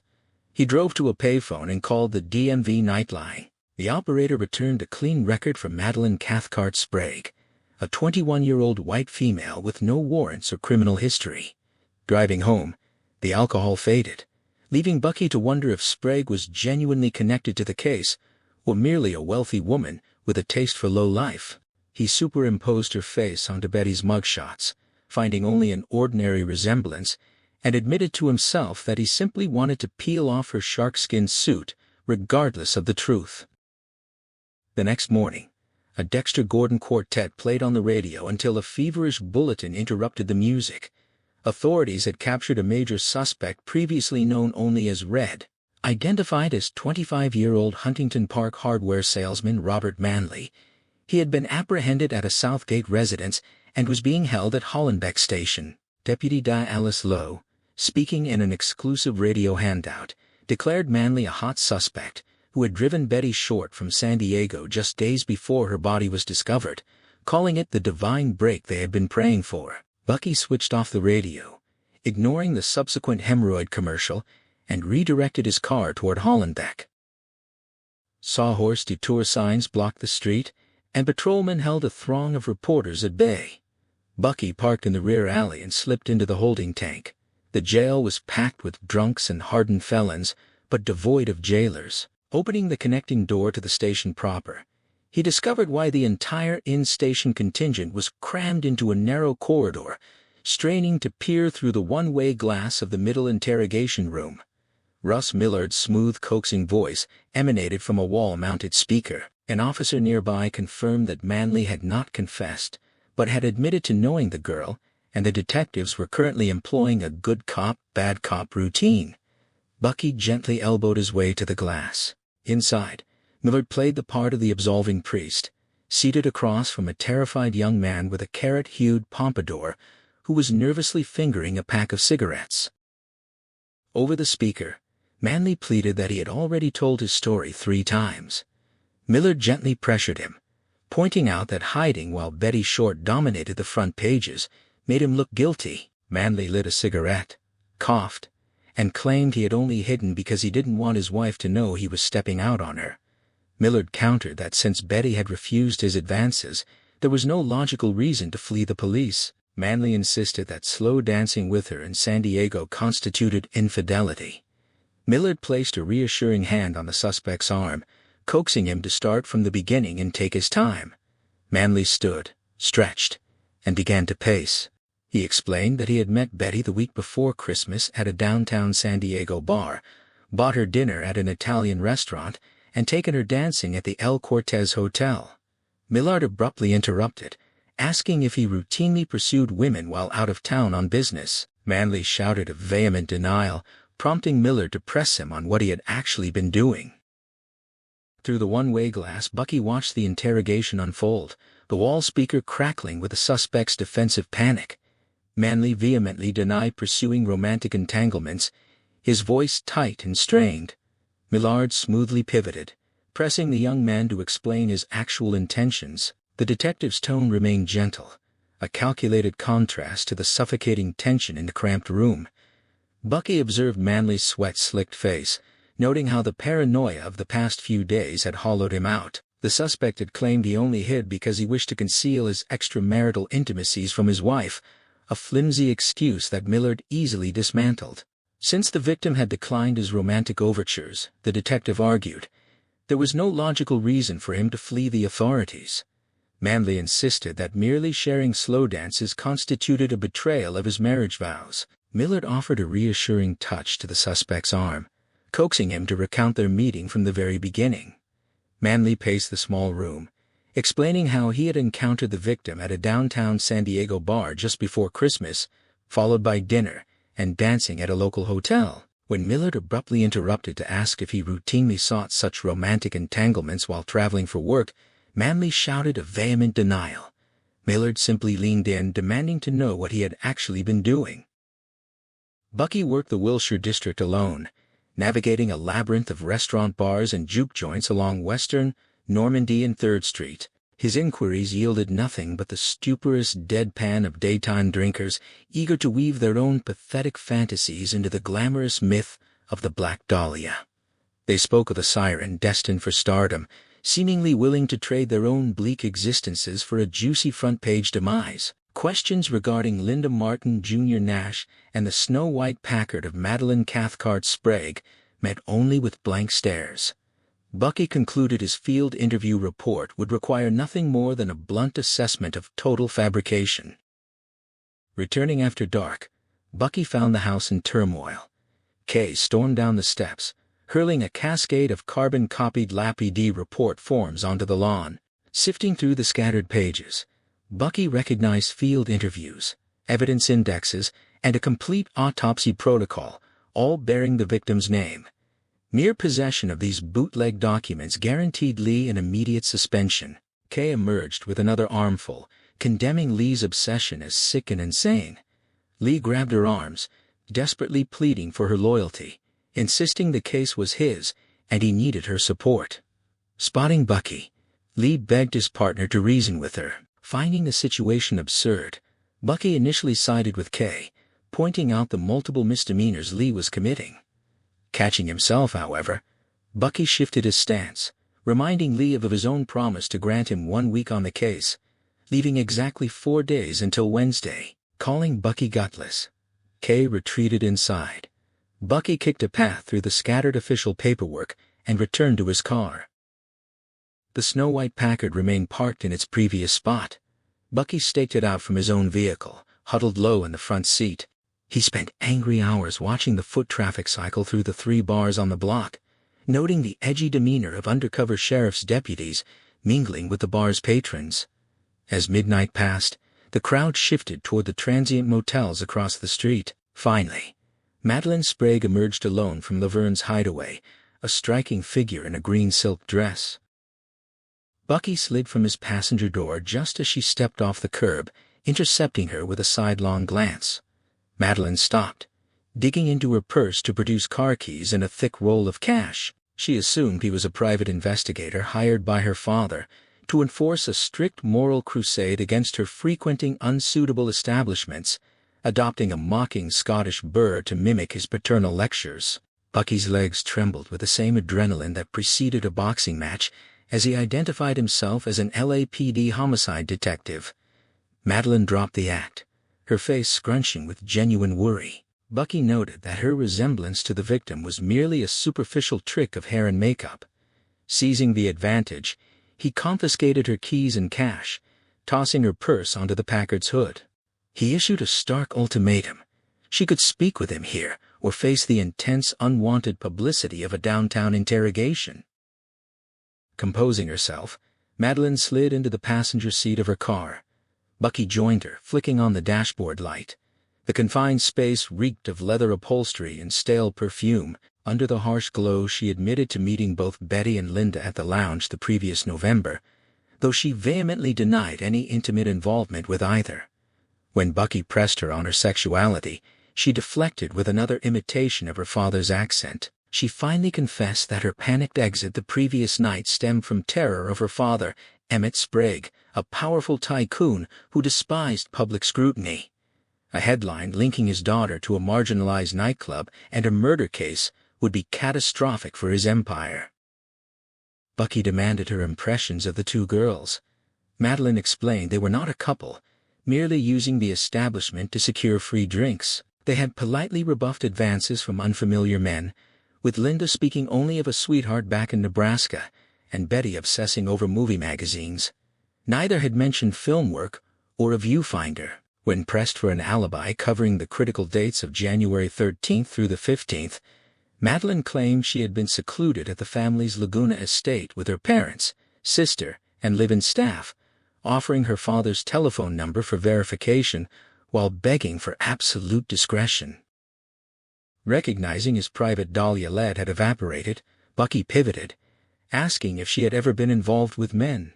Madeline rested her hand near his knee, offering a transactional proposition she would spend the following evening with him to ensure her name remained absent from police files and sensationalist journalism. His legs turned to jelly at the suggestion. He agreed to pick her up at 8 o'clock the next night at her Muirfield residence. After exchanging names, Bucky exited the vehicle, forcing his trembling limbs to carry him back to his own car. In the university squad room, the air hummed with the drudgery of Sunday phone duty. Field detectives manned the lines in place of absent clerical staff, logging tips for the short case. Across the desk, Lee Blanchard proposed an evening of vintage fight films at the Wilton, but Bucky Bleichert declined, citing a prior engagement. He deflected Lee's probing about the date by steering the conversation toward Kay, learning only that Lee had rented a cheap room at the El Nido Hotel to appease her. When Bucky suggested leaning on DeWitt upon his release, Lee's frustration erupted in a violent kick to a wastebasket, scattering debris and drawing sharp glances from the room. As Lee's phone rang, and he answered with formal detachment, Bucky stared at his routing slips. The weight of the Dahlia case pressed down on him, making Wednesday feel like an impossible distance. He watched Lee's pinning eyes, recognizing the fresh surge of Benzedrine, and wondered if his partner would ever wean himself off the drug. The memory of Madeline Sprague and her desperate bargain to keep her name out of the papers intruded on his thoughts, a distraction he welcomed as Lee's call dragged on in silence. When Lee finally hung up, dismissing the caller as another crank, he pressed again about Bucky's date. Bucky offered a vague, flattering description of a neighbor girl, then issued a quiet warning if he caught Lee hopped up after Tuesday, a rematch was inevitable. Lee flashed a distant grin, corrected the billing of their partnership, and went to fetch coffee.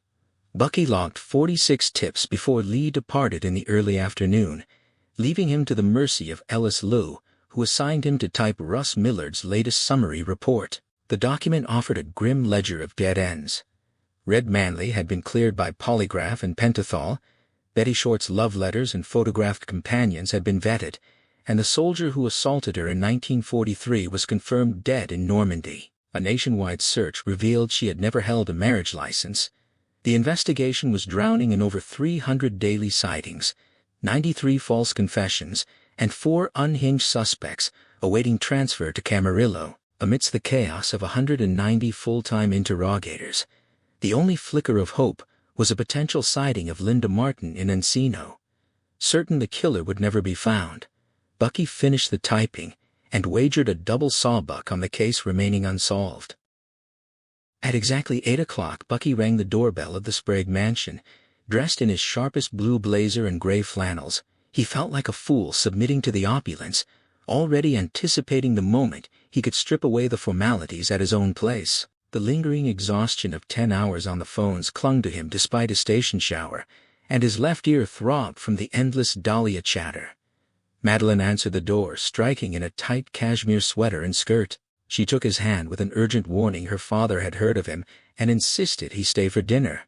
She had fabricated a meeting at an art exhibit at Stanley Rose's bookshop, imploring him to be subtle if he needed to verify her alibi. Bucky agreed, letting her link her arm through his, as she guided him into a Spanish-style foyer adorned with tapestries, crossed wrought iron swords, and thick Persian carpets over polished wood. The foyer opened into a cavernous men's club living room dominated by green leather chairs, a massive stone fireplace, and multicolored oriental rugs scattered across the oak floor. Cherrywood walls displayed framed sepia portraits of ancestors. Bucky's attention snagged on a taxidermied spaniel posed by the hearth, a yellowed newspaper clamped in its jaws. Madeline explained it was Balto, holding the Los Angeles Times from August 1, 1926, the day her father made his first million. She recounted how her father, cleaning his pistols at the time, had shot the pet to consecrate the milestone, pointing out the visible bullet hole in the dog's chest. With a theatrical instruction to hold his breath, she led him into an adjoining sitting room. The walls of the small room were choked with framed photographs, and the floor space was claimed by 3 Spragues seated in matching easy chairs. They offered only silent nods as Madeline introduced her mother, Ramona Cathcart, Sprague, her father, Emmett Sprague, and her sister, Martha McConville Sprague. Emmett rose to shake Bucky's hand. Bucky sized up the patriarch short, barrel-chested, with a sun-weathered face and a full head of white hair that hinted at a past of physical labor. Emmett's voice carried a cut-glass Scottish precision as he praised Bucky's past boxing performance against Mondo Sanchez. Bucky accepted the compliment, internally recalling Sanchez as a padded middleweight he had been ordered to dismantle for promotional gain. When Emmett asked after the fighter's fate, Bucky delivered the blunt truth of a heroin overdose. Emmett offered a grim blessing, noting it spared the family the grief of a ring death, before directing Bucky to greet the rest of the household. Martha stood on command. Short, plump, and blonde, she bore a stubborn resemblance to her father, her pale blue eyes looking artificially bleached and her neck raw from scratching. She resembled a teenager trapped in perpetual baby fat. Bucky shook her firm hand with a pang of pity, a reaction she instantly detected. Her pale eyes flared with offense as she snatched her hand away. Ramona, the only one sharing Madeline's dark hair and pale skin, possessed none of her daughter's allure. Her face was flaccid and heavy, her makeup applied slightly off-center, giving her features a bizarre asymmetrical tilt. As she took his hand, she slurred a rehearsed pleasantry about Madeline's high praise. Detecting no alcohol on her breath, Bucky suspected she was self-medicating with drugstore remedies. Madeline sighed, urging her father to let them eat so they could catch a 9:30 show. Emmett slapped Bucky's back with heavy familiarity, declaring he always obeyed his eldest and demanded boxing and police anecdotes over dinner. Bucky promised to deliver between bites, earning a harder, approving slap on the back and a comparison to Fred Allen. They filed into a wood-paneled dining room where a small table awaited 5 place settings. A serving cart near the door leaked the heavy, unmistakable aroma of corned beef and cabbage. Emmett declared that hearty fare bred hearty people, while haute cuisine bred degenerates, adding that their maid was attending a voodoo revival, leaving only white folks to dine. Bucky piled his plate high. As Martha poured the wine and Madeline took modest portions, Martha announced her intention to sit opposite Bucky to sketch him. Emmett winked, boasting that his 19-year-old daughter was already a highly paid commercial artist and a certified genius, unlike his merely pretty eldest. Martha winced at the praise, arranging her pencil and sketch pad beside her napkin as Ramona patted her arm reassuringly. Emmett stood at the head of the table and raised a glass to new friends, prosperity, and boxing. Bucky offered a quiet amen and took a bite of the corned beef. It was fatty and dry, but he forced an expression of delight, declaring it delicious. Ramona stared at him blankly. Emmett launched into a bizarre tangent, claiming their maid, Lacey, practiced a Christian variation of voodoo and had likely cast a spell on the cow to make the meat juicy. He then abruptly asked Bucky how it felt to shoot 2 black men, deploying a vicious racial slur. Madeline whispered a plea for him to humor the old man. Emmett caught the whisper and chuckled, advising Bucky to humor all wealthy men nearing 60, lest they go senile and mistake him for an heir. Bucky laughed, baring his teeth, which prompted Martha to reach for her pencil. He replied that he had felt nothing. It had been a matter of survival. When Emmett inquired about his blonde partner from the previous year, Bucky admitted Lee had taken the incident harder than he did. Emmett declared blondes overly sensitive, thanking God for the pragmatic bulldog tenacity of his two dark-haired women. Chewing vigorously to suppress a rising hysterical urge to laugh, Bucky thought of the spoiled woman he intended to sleep with later that night, contrasted with her mother's numb smile across the table. He swallowed, let out a deliberate belch instead of a howl, and raised his glass, thanking Emmett for making him laugh for the first time in a week. Ramona shot him a disgusted look, while Martha focused intently on her sketchpad. Under the table, Madeline rubbed her foot against his leg. Emmett returned the toast, asking if Bucky had endured a rough week. Bucky laughed, confirming it had been brutal. He explained his detachment to homicide for the Black Dahlia case, the cancellation of his days off, his partner's obsession, and the absurdity of 200 cops chasing ghosts. Emmett called it tragic, and pressed for a theory on who could commit such an atrocity. Realizing the family was unaware of Madeline's tenuous link to Betty Short, Bucky abandoned any intention of probing her alibi. He dismissed the murder as a random act, characterizing the victim as an easy target and a compulsive liar with countless boyfriends, concluding that catching the killer would be a sheer fluke. Emmett offered a grim blessing, hoping the perpetrator would soon enjoy a hot date in San Quentin's green room. Madeline ran her toes higher up Bucky's leg, pouting that her father was monopolizing the conversation and making their guest sing for his supper. Emmett's complexion flushed with sudden irritation as he hacked at his meat, demanding to know if he should sing for his meal despite being the breadwinner. Curious about the man's volatility, Bucky asked when he had come to the United States. Emmett's demeanor instantly brightened. He welcomed the chance to share his immigrant success story, asking if Blackert was Dutch. When Bucky corrected him to German, Emmett raised his glass, praising the German people and casually remarking that while Hitler had been excessive, the world would eventually regret not allying with him against the Reds. He asked where in Germany Bucky's people were from. Upon hearing Munich, Emmett expressed surprise they had ever left, musing that had he grown up in a civilized place like Edinburgh, he would still wear kilts. Instead, he had fled god-awful Aberdeen for America after the First World War. He admitted to killing many fine German countrymen during the conflict, but justified it as self-defense. He then asked if Bucky had met Balto in the parlor. Bucky nodded, prompting a groan from Madeline and a wince from Ramona as she speared a potato. Emmett proudly explained that his old dreamer friend Georgie Tilden had taxidermied the dog.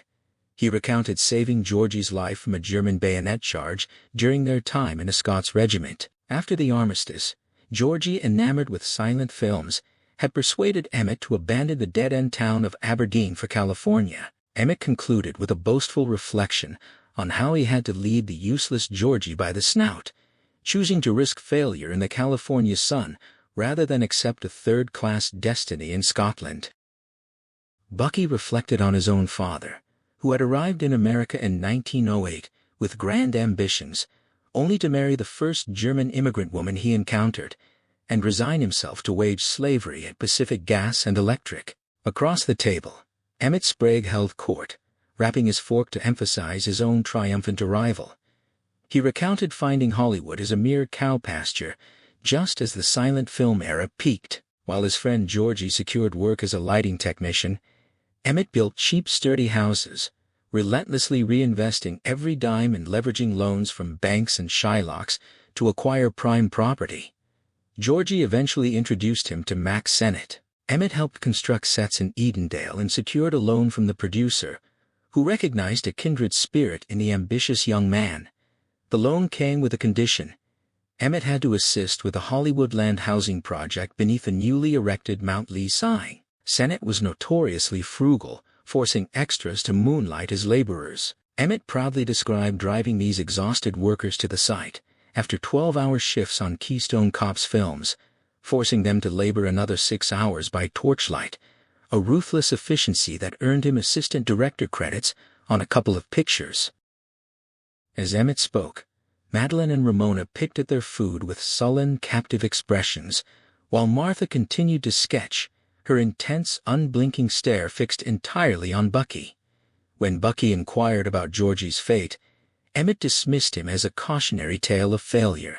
Lacking the drive to complement his talent, Georgie had fallen by the wayside, suffering disfigurement in a 1936 car crash. Emmett now relegated him to menial tasks, tending rental properties and hauling rubbish for the city. The fragile piece shattered when Ramona's fork slipped from her plate.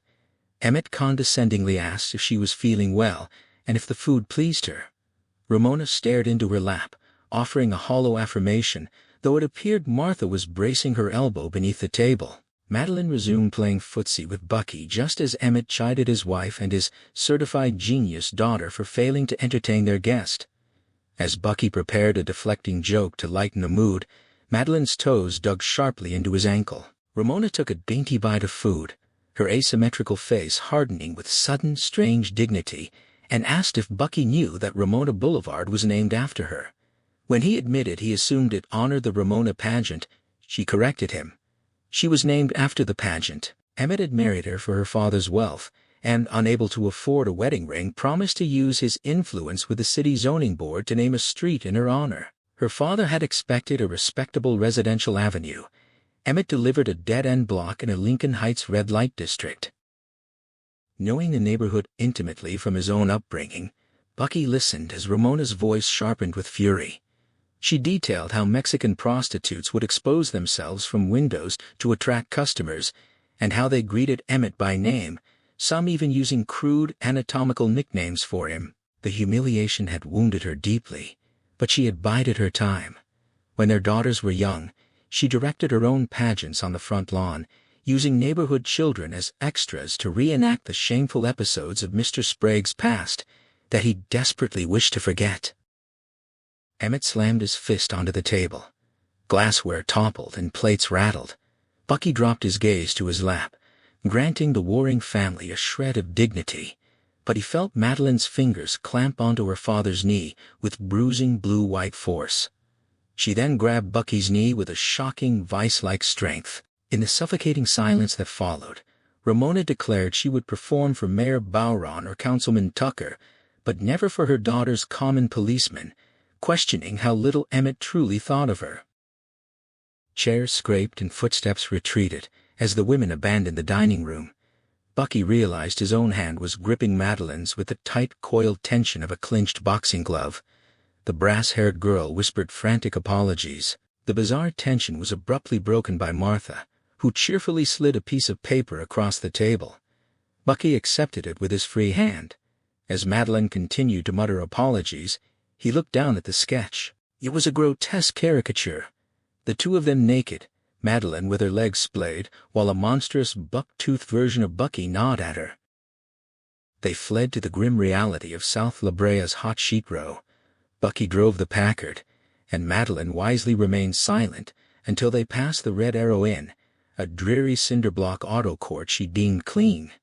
Bucky parked beside a line of pre-war jalopies. Madeline retrieved the key to room 11 from the office and flicked on the wall light. The room reeked of previous occupants, and the muffled argument of a narcotics deal bled through the wall from room 12.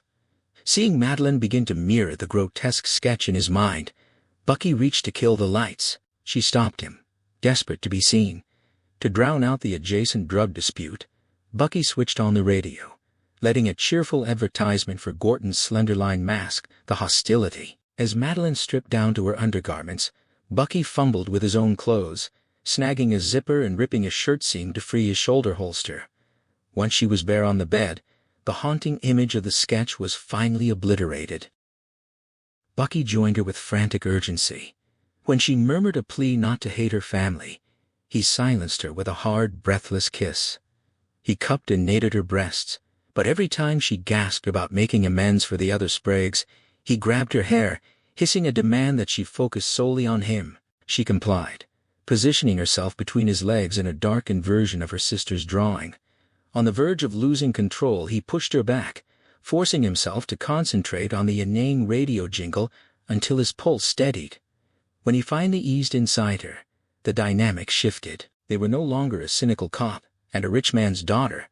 They moved together in a synchronized, relentless rhythm until the radio faded to a dial tone and the cinder block room fell entirely silent, their climax arriving in perfect unison. Bound by sweat, Bucky groaned at the thought of reporting for duty in under 4 hours. Madeline playfully mimicked his trademark grin, prompting him to note that she had successfully kept her name out of the papers. She countered with a dark joke about their impending nuptials, then bitterly labeled her mother a hypocrite for relying on sanctioned prescription pills while condemning Madeline's sexual freedom as that of a whore. When Bucky hesitated to claim her with a crude term, she tickled his ribs, demanding he own it. He deflected with a string of romantic and legalistic titles, finally settling on calling her a violator of the California Prostitution Code, a quip she met with a waggle of her eyebrows. She admitted she only began to like him the moment her notoriously hard-to-impress father showed genuine respect for the young policeman. Bucky offered a neutral acknowledgement of Emmett's impressiveness, masking his disgust at the man's cruelty. Madeline stripped away the patriarch's myth, revealing his fortune was built on gangster kickbacks, rotten lumber, and abandoned movie facades purchased from Max Sennett. She detailed his slum empire, registered to phantom corporations and enforced by Mickey Cohen's muscle. Bucky remained unfazed, pointing out that Cohen also funded the police equipment fund and covered the city's field agent fuel costs, buying absolute impunity from the tax assessor. Madeline then dropped a darker secret during the 1933 earthquake. A block of Emmett's Long Beach properties collapsed, killing 12 people, and he paid to have his name erased from the contractor records. When Bucky questioned her motives for sharing this, she explained that Emmett respected Bucky's toughness and might confide in him if they grew serious. She begged him not to judge her father by tonight's spectacle, admitting the dead weighed heavily on him and that he took his guilt out on her mother, whose inheritance had funded that very deadly block. Bucky pulled her close, assuring her she was with him now, not her family. Sensing his reassurance, Madeline tilted her chin up, tears welling in her eyes as she confessed she had withheld part of the truth about Betty Short. Gripping her shoulders, Bucky demanded the rest. She explained that last summer, while bar hopping in straight Hollywood establishments, she heard rumors of a girl who resembled her. Curious, she left notes with a private number at a few places. Betty called, they met and talked. And that was the extent of it, aside from a coincidental run-in with her and Linda Martin at Laverne's in November. Bucky warned her bluntly, with dozens of cops canvassing bars, if that look-alike detail surfaced, she would be splashed across the front page, and he would be powerless to stop it. When she drew away, vowing to handle it, Bucky suspected she meant her father would. Deflecting his suspicion, she asked if he was jealous of a man twice his age and half his size. The specter of the Black Dahlia eclipsed his personal headlines. Bucky asked why she had sought out Betty Short in the first place. Madeline shivered as the inn's red neon arrow blinked across her face, admitting she had worked hard to cultivate a wild, free persona, but Betty was described as a true natural from the start. Bucky kissed his wild girl, and as they made love again, he could not help but picture her intertwined with Betty Short, two wild girls embracing their nature. The scene abruptly shifted to the university squad room the next day. Russ Millard took in Bucky's rumpled state, dryly inquiring if his disheveled appearance was the result of a heavy vehicle or a lover. Bucky confirmed it was the latter, and requested a reprieve from phone duty. Millard assigned him and Blanchard to Encino, where Linda Martin had been spotted the previous night, ordering them to canvass the 20,000 block of Victory Boulevard westward immediately. Scanning the room for Lee, Bucky found him absent. After futile calls to Lee's house, the warrant's office, and the El Nido Hotel, Millard returned with Fritz and Johnny Vogel in plain clothes. Bucky reported his partner's absence, and Millard dispatched him with the Vogels in an unmarked radio car to maintain contact with other units. In the back seat, Bucky attempted to sleep, but Fritz's relentless monologue about prostitutes and female killers, punctuated by Johnny's sycophantic agreements, made rest impossible. Over the Cahuenga Pass, The older Vogel finally exhausted his vocabulary. Bucky feigned sleep, listening as the dynamic devolved. Johnny whispered a plea for validation, insisting his recent sexual conquests proved he was no Nancy boy, while Fritz viciously rebuked him, threatening a strapping if the 24-year-old did not cease his childish whining. Bucky maintained his ruse with a fake snore, egging on Johnny's whispered resentment about Bucky being a job-stealing, buck-toothed bastard he could easily take in a fight. The radio abruptly crackled, prompting Bucky to fake a massive yawn. Johnny turned, smiling through his legendary halitosis, and asked if he had caught up on his beauty sleep. Swallowing his instinct to retaliate, Bucky cited a late night playing the squad room politics game.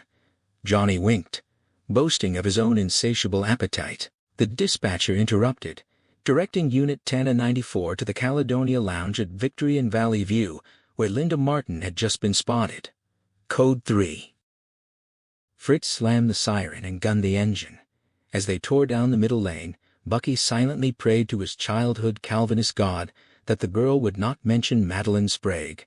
Fritz killed the siren and swerved into a mock bamboo hut just as the door burst open. Linda Martin, looking as fresh scrubbed as her file photo, bolted into the street.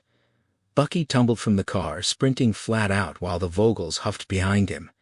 The girl ran like an antelope, clutching an oversized purse, darting into heavy traffic. Bucky dodged a beer truck and a motorcycle, lungs burning, closing the distance.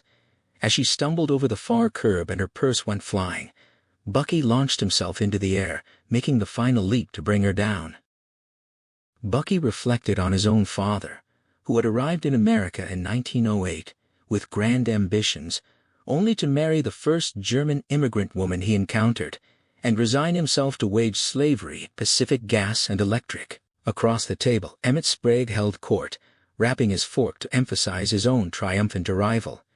He recounted finding Hollywood as a mere cow pasture, just as the silent film era peaked. While his friend Georgie secured work as a lighting technician, Emmett built cheap, sturdy houses, relentlessly reinvesting every dime and leveraging loans from banks and private lenders to acquire prime property. Georgie eventually introduced him to Max Sennett. Emmett helped construct sets in Edendale and secured a loan from the producer, who recognized a kindred spirit in the ambitious young man. The loan came with a condition. Emmett had to assist with a Hollywoodland housing project beneath the newly erected Mount Lee sign. Sennett was notoriously frugal, forcing extras to moonlight as laborers. Emmett proudly described driving these exhausted workers to the site after 12-hour shifts on comedy films, forcing them to labor another 6 hours by torchlight, a ruthless efficiency that earned him assistant director credits on a couple of pictures.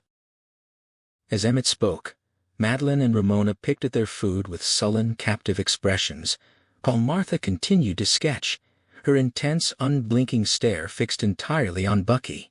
When Bucky inquired about Georgie's fate, Emmett dismissed him as a cautionary tale of failure. Lacking the drive to complement his talent, Georgie had fallen by the wayside, suffering disfigurement in a 1936 car crash. Emmett now relegated him to menial tasks, tending rental properties and hauling rubbish for the city. The fragile piece shattered when Ramona's fork slipped from her plate. Emmett condescendingly asked if she was feeling well and if the food pleased her. Ramona stared into her lap, offering a hollow affirmation, though it appeared Martha was bracing her elbow beneath the table. Madeleine resumed playing footsie with Bucky just as Emmett chided his wife and his certified genius daughter for failing to entertain their guest. As Bucky prepared a deflecting joke to lighten the mood, Madeleine's toes dug sharply into his ankle. Ramona took a dainty bite of food, her asymmetrical face hardening with sudden, strange dignity, and asked if Bucky knew that Ramona Boulevard was named after her. When he admitted he assumed it honored the Ramona pageant, she corrected him. She was named after the pageant. Emmett had married her for her father's wealth and, unable to afford a wedding ring, promised to use his influence with the city zoning board to name a street in her honor. Her father had expected a respectable residential avenue. Emmett delivered a dead-end block in a Lincoln Heights red light district. Knowing the neighborhood intimately from his own upbringing, Bucky listened as Ramona's voice sharpened with fury. She detailed how women of the night would expose themselves from windows to attract customers, and how they greeted Emmett by name, some even using crude familiar monikers for him. The humiliation had wounded her deeply, but she had bided her time. When their daughters were young, she directed her own pageants on the front lawn, using neighborhood children as extras to reenact the shameful episodes of Mr. Sprague's past that he desperately wished to forget. Emmett slammed his fist onto the table. Glassware toppled and plates rattled. Bucky dropped his gaze to his lap, granting the warring family a shred of dignity, but he felt Madeline's fingers clamp onto her father's knee with bruising blue-white force. She then grabbed Bucky's knee with a shocking vice-like strength. In the suffocating silence that followed, Ramona declared she would perform for the mayor or the city council, but never for her daughter's common policeman, questioning how little Emmett truly thought of her. Chairs scraped and footsteps retreated as the women abandoned the dining room. Bucky realized his own hand was gripping Madeline's with a tight, coiled tension of a clenched boxing glove.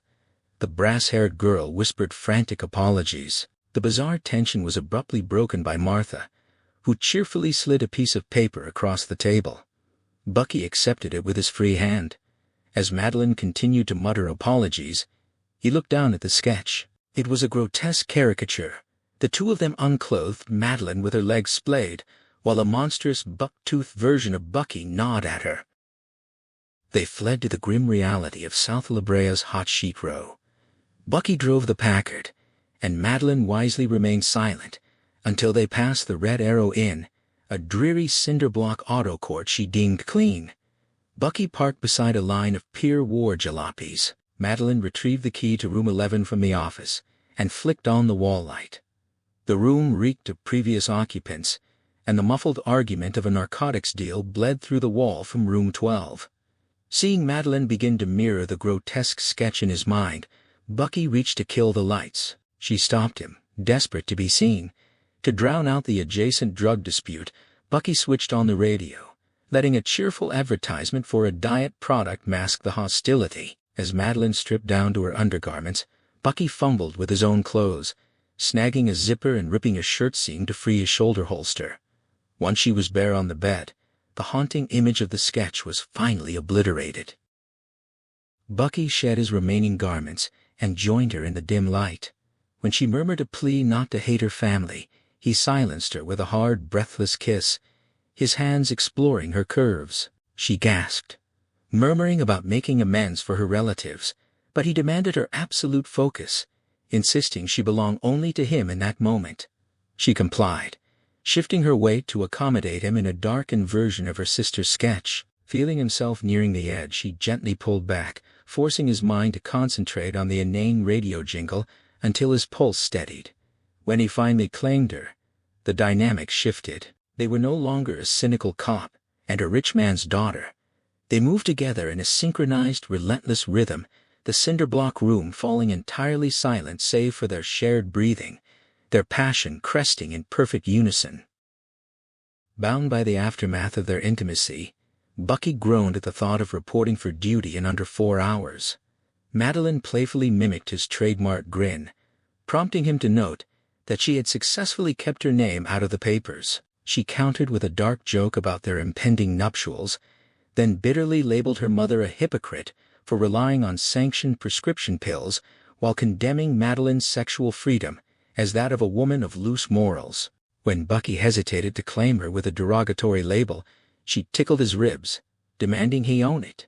He deflected with a string of romantic and legalistic titles, finally settling on calling her a violator of the penal code regarding illicit companionship, a quip she met with a waggle of her eyebrows. She admitted she only began to like him the moment her notoriously hard-to-impress father showed genuine respect for the young policeman. Bucky offered a neutral acknowledgement of Emmett's impressiveness, masking his disgust at the man's cruelty. Madeline stripped away the patriarch's myth, revealing his fortune was built on gangster kickbacks, rotten lumber, and abandoned movie facades purchased from Max Sennett. She detailed his slum empire, registered to phantom corporations and enforced by Mickey Cohen's muscle. Bucky remained unfazed, pointing out that Cohen also funded the police equipment fund and covered the city's field agent fuel costs, buying absolute impunity from the tax assessor. Madeline then dropped a darker secret during the 1933 earthquake. A block of Emmett's Long Beach properties collapsed, killing 12 people, and he paid to have his name erased from the contractor records. When Bucky questioned her motives for sharing this, she explained that Emmett respected Bucky's toughness and might confide in him if they grew serious. She begged him not to judge her father by tonight's spectacle, admitting the dead weighed heavily on him and that he took his guilt out on her mother, whose inheritance had funded that very deadly block. Bucky pulled her close, assuring her she was with him now, not her family. Sensing his reassurance, Madeline tilted her chin up, tears welling in her eyes as she confessed she had withheld part of the truth about Betty Short. Gripping her shoulders, Bucky demanded the rest. She explained that last summer, while bar hopping in straight Hollywood establishments, she heard rumors of a girl who resembled her. Curious, she left notes with her private number at a few places. Betty called, they met and talked, and that was the extent of it, aside from a coincidental run-in with her and Linda Martin at Laverne's in November. Bucky warned her bluntly, with dozens of cops canvassing bars, if that look-alike detail surfaced, she would be splashed across the front page, and he would be powerless to stop it. When she drew away, vowing to handle it, Bucky suspected she meant her father would. Deflecting his suspicion, she asked if he was jealous of a man twice his age and half his size. The specter of the Black Dahlia eclipsed his personal headlines. Bucky asked why she had sought out Betty Short in the first place. Madeline shivered as the inn's red neon arrow blinked across her face, admitting she had worked hard to cultivate a wild, free persona, but Betty was described as a true natural from the start. Bucky kissed his wild girl, and as they shared another intimate encounter, he could not help but picture her intertwined with Betty Short, two wild girls embracing their nature. The scene abruptly shifted to the university squadroom the next day. Russ Millard took in Bucky's rumpled state, dryly inquiring if his disheveled appearance was the result of a heavy vehicle or a lover. Bucky confirmed it was the latter, and requested a reprieve from phone duty. Millard assigned him and Blanchard to Encino, where Linda Martin had been spotted the previous night, ordering them to canvass the 20,000 block of Victory Boulevard westward immediately. Scanning the room for Lee, Bucky found him absent. After futile calls to Lee's house, the warrant's office, and the El Nido Hotel, Millard returned with Fritz and Johnny Vogel in plain clothes. Bucky reported his partner's absence, and Millard dispatched him with Vogel's in an unmarked radio car to maintain contact with other units. In the back seat, Bucky attempted to sleep, but Fritz's relentless monologue about women of the streets and female killers, punctuated by Johnny's sycophantic agreements, made rest impossible.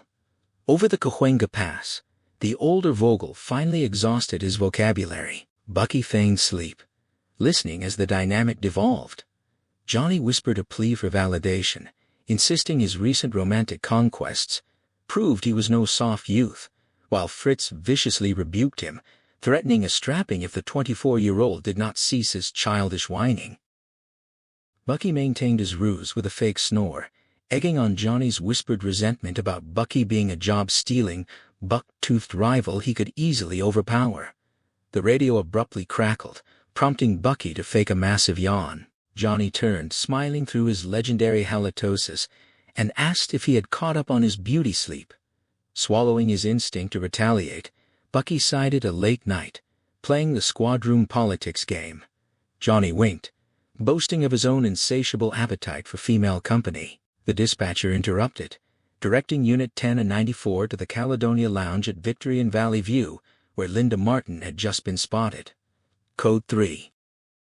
Fritz slammed the siren and gunned the engine. As they tore down the middle lane, Bucky silently prayed to his childhood Calvinist God that the girl would not mention Madeline Sprague. Fritz killed the siren and swerved into a mock bamboo hut just as the door burst open. Linda Martin, looking as fresh scrubbed as her file photo, bolted into the street. Bucky tumbled from the car, sprinting flat out while the Vogels huffed behind him. The girl ran like an antelope, clutching an oversized purse, darting into heavy traffic. Bucky dodged a beer truck and a motorcycle, lungs burning, closing the distance. As she stumbled over the far curb and her purse went flying, Bucky launched himself into the air, making the final leap to bring her down. Bucky drove the cruiser out of downtown, cutting through Hollywood and over the Cahuenga Pass into the valley. As they turned onto Ventura Boulevard, the proximity of the lesbian bar district triggered a sharp spike of panic. When Lee abruptly halted his Ford dead in the center of the block, Bucky's breath caught. A terrifying certainty seized him. Lee couldn't possibly know about the brass-haired girl, or the suppressed evidence the underground film must have simply short-circuited his partner's sanity. Watching Lee shove through the doors of Laverne's hideaway, Bucky's panic escalated into pure adrenaline. He stomped the brakes, fishtailing the cruiser onto the sidewalk, and bolted into the dive after his partner, fully prepared to knock his best friend unconscious. Inside, Lee was aggressively confronting the patrons, hurling profanities, and demanding to know who had seen a specific illicit film or purchased contraband from a heavyset Mexican man. Bucky scanned the room frantically for Madeline and the barmaid he had previously rousted. Finding neither, he lunged. He locked Lee in a full Nelson from behind, leveraging his partner's own weight to spin him toward the exit. They stumbled out into the daylight, tripping over each other in a tangle of limbs before hitting the pavement. Bucky maintained his crushing grip as a police siren wailed in the distance, loudly insisting to the approaching officers that Lee was not resisting, merely lying there and muttering the word partner in a daze. The siren died, replaced by the sharp slam of car doors. Ellis Lowe stood over them, his eyes radiating murderous intent. In that moment, Bucky understood the source of Lee's eruption, a twisted chastity compounded by a week immersed in death, narcotics, and a pornographic climax. Feeling secure in his own skin, Bucky wrapped an arm around his partner's shoulders and offered a flimsy excuse to Lowe, claiming the film had merely convinced Lee that the local women might lead them to the Mexican suspect. Lowe sharply silenced Bucky, turning his velvet-wrapped rage entirely on Lee. He reminded the detective that he belonged to warrants, that he had made Lowe look incompetent before the department's two most powerful chiefs, and that the short case was not a crime of that nature. Lowe admitted to covering for him with Chiefs Horall and Green, but warned that Lee's unprofessional personal entanglement in the case was intolerable. He ordered Lee back to warrants duty at 0800 the next morning, demanding formal letters of apology to both chiefs and advising him to grovel for the sake of his pension. Limply, Lee requested permission to travel to Tijuana to hunt for the purveyor of the illicit film. Lowe dismissed the request as ridiculous, stating that Vogel and Koenig would handle the Tijuana angle, Lee was confined to warrants, and Bucky would remain on the short case. With a curt farewell, Lowe stormed back to his patrol car, which executed a sharp U-turn into traffic. Defeated, Lee murmured that he needed to speak with Kay, walking toward his vehicle while whispering a broken, repetitive plea to Lori. The following morning at 8 o'clock, Bucky arrived at the bureau, intending to help Lee swallow the humiliation of his demotion and share the inevitable reprimand from Lowe. Instead, identical, ominously handwritten memo slips from Chief Green awaited them on their desks, summoning them to his office the next evening at 6. Lee failed to appear at 8. Sitting at his desk, Bucky pictured his partner held captive by his ghosts, his quest for redemption evaporating now that he was severed from the Dahlia investigation. Through the partition, Bucky listened to Lowe aggressively negotiating with city editors of Republican-leaning newspapers, offering exclusive case information to undermine rival publications, provided they softened their coverage of the victim's promiscuity and framed her as a sweet, misguided youth. Lowe's self-satisfied tone confirmed the editors had bought his narrative that generating sympathy would fuel the eventual prosecution. By 10 o'clock, with Lee still absent, Bucky retreated to the muster room to scour the massive short case file, desperate to confirm that Madeline's name was nowhere to be found. After 2 hours and 200 pages, he found relief she was not listed among the questioned, nor had any tipsters identified her. The only references to lesbianism were the ramblings of religious zealots alleging sacrificial rituals. By noon, calls to Lee's house, the squad room, and the El Nido Hotel yielded nothing. Feigning busyness to avoid unwanted assignments, Bucky prowled the bulletin boards and reviewed Russ Millard's latest summary. The report detailed ongoing searches for pornographers in Tijuana, the failure to locate a specific suspect in Gardena, and the grim proceedings of the coroner's inquest, where the victim's mother had identified the remains. Witnesses had testified to the victim's Hollywood life and her arrival at the Biltmore Hotel, but intensive canvassing of the area had produced zero verified sightings. The investigation remained a chaotic circus of endless multi-generational tip lines and a needle-in-a-haystack pursuit. Feeling the weight of suspicious glances from his colleagues, Bucky returned to his cubicle and called Madeline. She answered from the Sprague residence, agreeing to meet immediately, but insisting on the Red Arrow Motel, citing a peculiar aversion to anything other than transient rooms. Bucky sighed, reminded her of his apartment, but acquiesced to room 11 in 45 minutes. Before he could leave, Lowe tapped the partition, ordering him back to work, chiding him for idling, and noting that his phantom partner's absence had already cost him 3 days' pay. Bucky drove directly to the motel. Finding Madeline's car in the alley and the door to room 11 unlocked, he stepped into the dim, perfume-scented space. As his eyes adjusted to the darkness, a giggle guided him to her, a pale, unclothed figure on a tattered bedspread. Their physical union was immediate and forceful, the bedspring striking the floor. As she moved over him, a dark, intrusive image of the victim and a grotesque anatomical detail from the illicit film flashed in his mind. He violently banished the thought by fixing his gaze on the torn wallpaper. Attempting to moderate his pace, he was urged forward by her breathless insistence. He drove into her with relentless force, bracing his hands on the bedrail as she wrapped her legs around him, gripping the headboard and moving in a frantic, synchronized rhythm. They reached their climax seconds apart in a violent counterpoint of motion, and as his head struck the pillow, he bit down on the fabric to stifle his trembling. As she slid away, asking if he was all right, the grotesque image returned. He twisted to face her, commanding a soft, sweet smile to banish the vision, but the smudged red paint on her lips violently mirrored the victim's infamous death smile. He squeezed his eyes shut and pulled her tightly against him. When she softly asked what was wrong, he stared at the far curtains and confessed that they had apprehended Linda Martin, who possessed a photograph from the Tijuana film depicting her and the victim in a compromising, eerie scenario that had deeply disturbed both him and Lee. Madeline ceased her caressing, asking if Linda had mentioned her. Bucky assured her the case file was clean of her anonymous notes, but warned that an undercover officer was currently planted in Linda's cell, and any slip of the tongue would ruin her. Madeline dismissed the threat, claiming Linda likely did not remember her. Bucky shifted closer, wiping the chaotic smear of lipstick from her mouth with a pillow.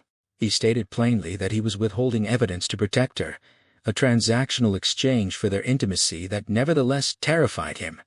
He demanded absolute honesty, asking if there was anything she had not disclosed regarding herself, the victim, and Linda.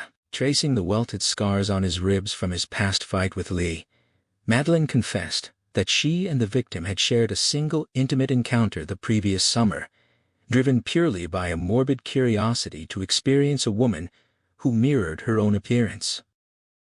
A profound sensation of sinking seized Bucky, as if the floor had vanished beneath the bed. Madeline appeared distorted, as though viewed through the wrong end of a camera lens, her voice wobbling from a distant void as she swore it was the entire truth. Bucky rose and dressed, finding a semblance of solid ground only when he strapped his service revolver and handcuffs back onto his belt. Ignoring her pleas to stay, he fled the room. Back in his cruiser, he activated the two-way radio, desperate for the grounding noise of routine police work. The dispatcher's voice crackled through, declaring a code 4 at a robbery scene, 2 victims dead, the suspect dead, identified as Raymond Douglas Nash. The name struck like a physical blow. Bucky violently yanked the radio cord from its socket, slammed the vehicle into gear, and tore out with a siren wailing. As he sped toward downtown, Lee's voice echoed in his memory, callously dismissing the dead girl as superior to the Okie killer. Bucky recognized his own complicity in indulging his partner's destructive ghosts, even as he knew the killer was a tangible living monster. Pulling into the Hall of Justice parking lot, His mind replayed every instance of Lee manipulating, pushing, and twisting him to get his way. Entering the building, Bucky saw red. Bursting from the stairwell, he roared his partner's name. A colleague pointed toward the men's room. Bucky kicked the door open to find Lee calmly washing his hands at the sink. Lee raised his hands, displaying fresh, oozing lacerations across his knuckles, and claimed he had punched a wall as penance for the dead man. For Bucky, it was nowhere near enough. Unleashing every ounce of his fury, he pummeled his best friend relentlessly, continuing the assault until his own hands were shattered, and Lee lay completely senseless on the tiled floor. Winning the rematch against Lee left Bucky with a sprained left wrist, 2 dislocated knuckles, and a codeine-induced haze courtesy of Captain Jack. The physical toll bought a brief 24-hour reprieve from the Dahlia case, but the real dread lay ahead, navigating the wreckage with Lee and Kay without sacrificing his own dignity. By Wednesday afternoon, the 1-week anniversary of the body's discovery, and the designated kiss-off day for the short case, Bucky drove to the house, hoping to broker a truce before his 6 o'clock summons with Thad Green. The front door stood ajar. On the coffee table lay an open Herald, its pages smeared with the detritus of his chaotic life. The Dahlia, the hatchet-faced Bobby DeWitt heading home, and Junior Nash, gunned down by an off-duty deputy after slaughtering a Japanese greengrocer and the man's teenage son. Kay stood in the hallway, noting their newfound notoriety. Bucky's damaged knuckles throbbed as he approached. She admitted knowing Lee had left the previous afternoon and that Bucky had beaten him, yet she offered no blame as she leaned into his embrace. When Bucky suggested staying with her if Lee remained absent, citing DeWitt's likely return to Los Angeles, Kay pulled away with a sharp ultimatum he was not to come unless he intended to sleep with her. Bucky refused, deflecting her probing about the neighbor girl by gripping her shoulders, hiding his eyes as he fabricated a speech about family loyalty and the meaningless nature of his new romance. Kay saw right through him, accusing him of fearing anything outside the realm of violence and police work. Acknowledging the brutal accuracy of her assessment, Bucky broke the embrace and drove downtown. At 6 o'clock sharp in Thad Green's waiting room, Lee was conspicuously absent.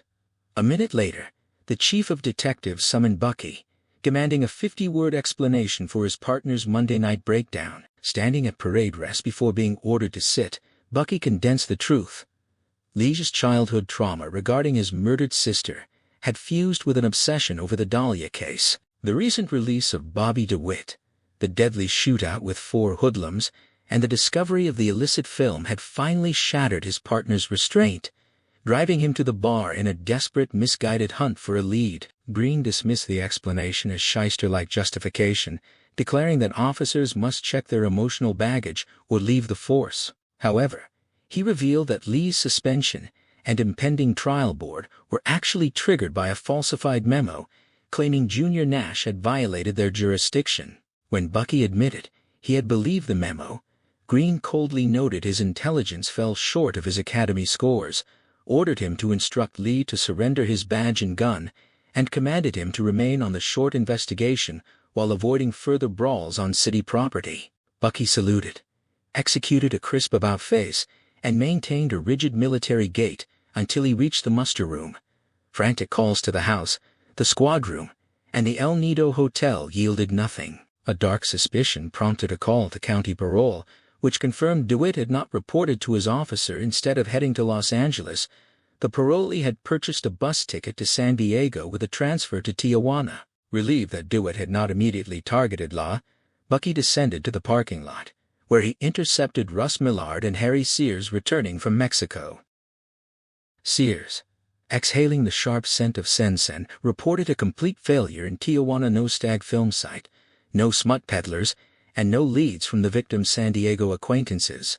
Millard cut him off with a far more alarming development. A border patrolman had recognized Lee from fight publicity, spotting him in Tijuana, consorting with unsavory Mexican state police. Bucky's mind raced, connecting Lee's presence to DeWitt's southbound trajectory. Millard added that Lowe, Vogel, and Koenig were also in Tijuana, holed up at the Divisadero Hotel, actively attempting to frame a local for the Dahlia murder. Millard scoffed at the scheme, revealing that Meg Caulfield had already extracted the truth from Linda Martin. The filmmaker was a white man named Walter Duke Wellington, a known pornographer who had mailed a detailed ironclad alibi to Captain Jack, which the Herald was set to publish the following day. Linda had lied to protect him, and despite being informed of this, Lowe's team was still harassing locals. Realizing Lowe would soon need scapegoats, Bucky advised withholding their intelligence and securing the case file carbons Lee had stashed in a Hollywood hotel.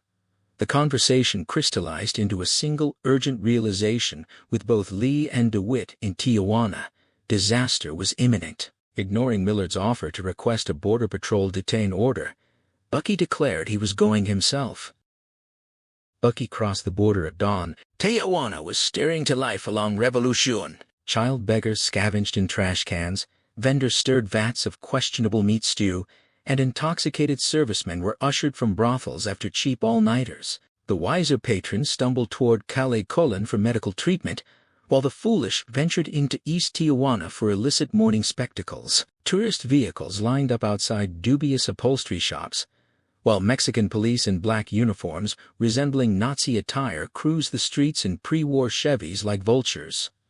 Bucky scanned the thoroughfare for Lee's 1940 Ford. He considered seeking official assistance, but remembered his partner was suspended, illegally armed, and dangerously volatile. A single wrong word could trigger a catastrophe.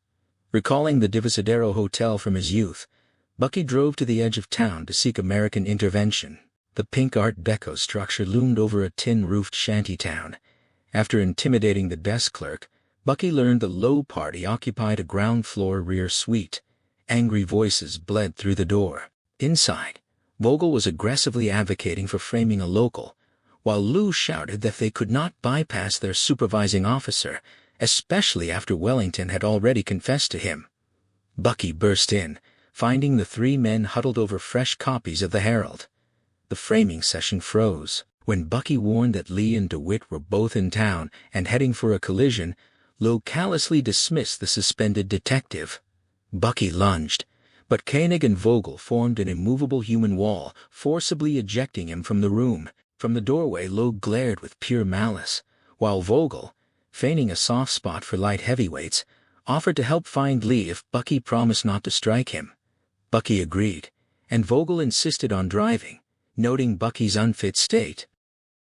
As Vogel drove, chattering endlessly about the case and his ambitions for a lieutenant's rank, Bucky watched the city's squalor unfold.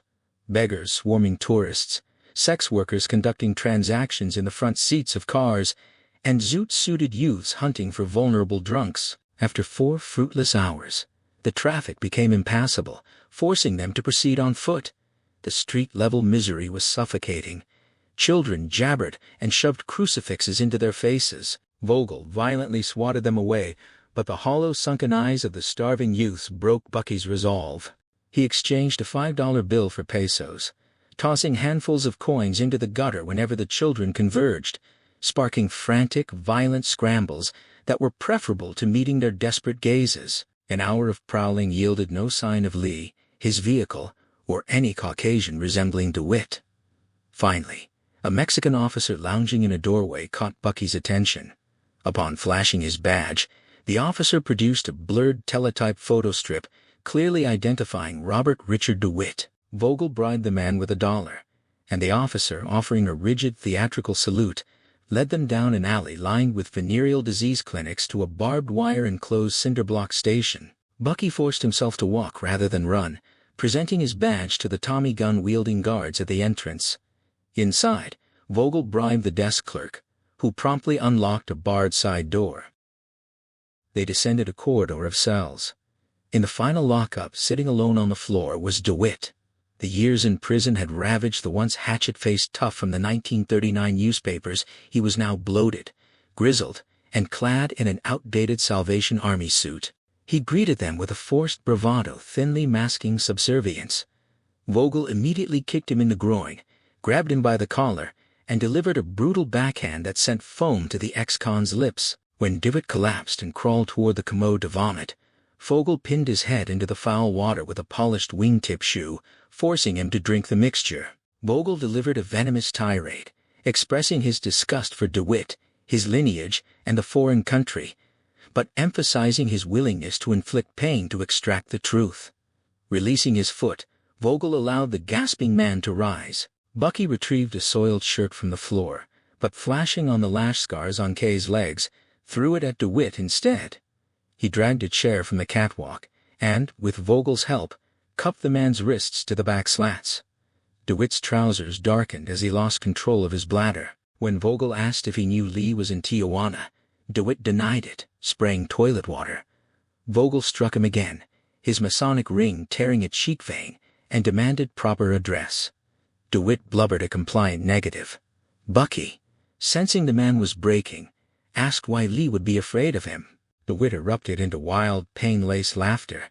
As Vogel raised a fist to strike again, Bucky ordered him to stand down. Catching his breath, DeWitt claimed his only knowledge came from newspapers, admitting the recent police raid had terrified him out of any revenge fantasies, before beginning to mutter about Lee's past actions. Vogel delivered a devastating right hook, toppling DeWitt and the chair to the floor. As the aging criminal spat blood and laughed hysterically, Vogel knelt and clamped a hand over his carotid artery, cutting off the blood supply to his brain. He warned DeWitt that while he disliked Lee, he would not tolerate a syphilitic criminal defaming a fellow officer, threatening to squeeze until his brain cells popped like cereal. Upon release, DeWitt's face flushed from blue to dark red. Vogel hauled him upright. The broken man looked up at Vogel, with the pathetic devotion of a beaten dog, whimpering that he had come south to buy heroin before reporting to his parole officer, relying on a soft contact to overlook his tardiness. Prompted by Vogel's renewed threat, DeWitt rapidly confessed that his local contact was a man named Felix Chasco, scheduled to meet him at the Calexico Gardens Motel that night, and pleaded for the violence to stop. Vogel whooped in triumph and sprinted from the cell to report the find. Left alone with Bucky, DeWitt licked the blood from his lips, shifting his submissive gaze to the detective. Bucky demanded the rest of the truth regarding Lee. DeWitt whispered that the only friction between him and Blanchard was that he had slept with Kay Lake. The world narrowed to a red haze. Bucky remembered lunging forward, lifting the man two-handed by the throat, calculating the exact pressure required to make a dog's eyes burst. He remembered DeWitt's face changing color, the man's voice dissolving into Spanish pleas, and Vogel shouting that the story checked out. Then a massive impact hurled him backward. The last coherent thought registered the cold, unyielding sensation of iron bars against his skull, followed by absolute darkness. Bucky awoke with the disoriented sensation of having been knocked down in a third fight with Lee, babbling his partner's name and checking for injuries. His vision cleared to reveal two Mexican officers in absurd dime store regalia, with Vogel towering over them. Vogel explained that he had released DeWitt to tail him to his contact, but the parolee had spotted them while Bucky was unconscious, sealing his own fate. A massive pair of hands, undoubtedly Big Bill Koenig's, hoisted Bucky from the cell floor. Woozy and unsteady, Bucky allowed the officers to guide him out of the station into the neon-lit dusk. A Studebaker patrol car screeched to a halt, and Vogel and Koenig shoved him into the back seat. The driver unleashed a deafening siren and floored the accelerator. They drove west out of the city, stopping in the gravel lot of a horseshoe-shaped auto court. Mexican police in khakis and jodhpurs stood guard outside a rear unit, pumped shotguns at the ready. Vogel offered a supportive arm, which Bucky angrily rejected, forcing himself to walk unaided. Vogel led the way, and the guards saluted with their weapon barrels before opening the door. The room was a cordite reeking slaughterhouse. DeWitt and a Mexican man lay dead on the floor, their bodies riddled with oozing bullet wounds. Brain matter and fluid coated an entire wall, and the bruising on DeWitt's neck perfectly matched the throttling Bucky had administered. For a fractured second, Bucky's mind conjured a delusion of vigilante vengeance, believing he had blacked out and executed the men to protect the only two people he loved. Vogel, seemingly reading his thoughts, let out a harsh laugh. He clarified that the dead Mexican was Felix Chasco, a known narcotics trafficker. Whether the killers were rival dealers, Lee Blanchard, or divine intervention, Vogel declared it irrelevant. He suggested they leave the Mexican authorities to clean up their own mess and returned to Los Angeles to catch the monster who had butchered the Black Dahlia.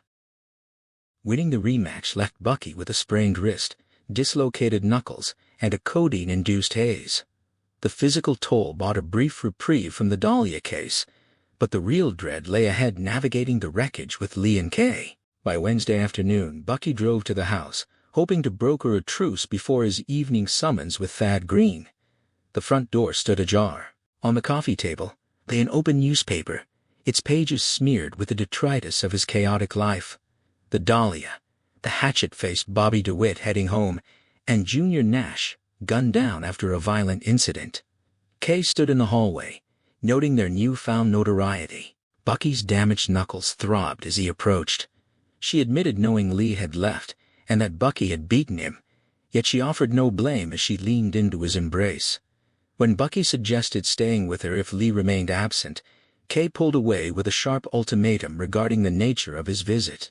Bucky refused, deflecting her probing about his new romance by gripping her shoulders, hiding his eyes, as he fabricated a speech about family loyalty and the meaningless nature of his recent entanglement. Kay saw right through him, accusing him of fearing anything outside the realm of violence and police work. Acknowledging the brutal accuracy of her assessment, Bucky broke the embrace and drove downtown. At 6 o'clock sharp in Thad Green's waiting room, Lee was conspicuously absent. A minute later, the chief of detectives summoned Bucky, demanding a brief explanation for his partner's breakdown. Standing at parade rest before being ordered to sit, Bucky condensed the truth. Lee's childhood trauma regarding his murdered sister had fused with an obsession over the Dahlia case. The recent release of Bobby DeWitt, the deadly shootout, and the discovery of an illicit underground film had finally shattered his partner's restraint, driving him to the bar in a desperate, misguided hunt for a lead. Green dismissed the explanation as justification, declaring that officers must check their emotional baggage or leave the force.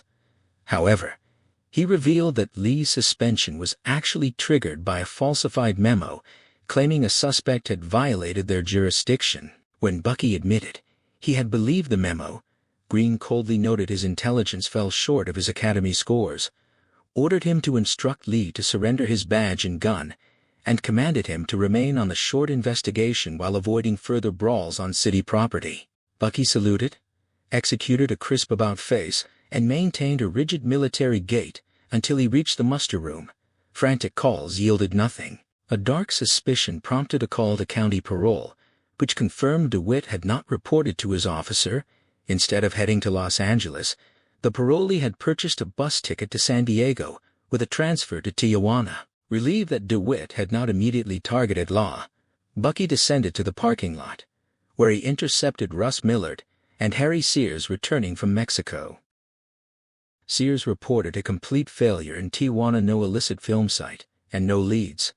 Millard cut him off with a far more alarming development. A border patrolman had recognized Lee from fight publicity, spotting him in Tijuana, consorting with unsavory local authorities. Bucky's mind raced, connecting Lee's presence to DeWitt's southbound trajectory.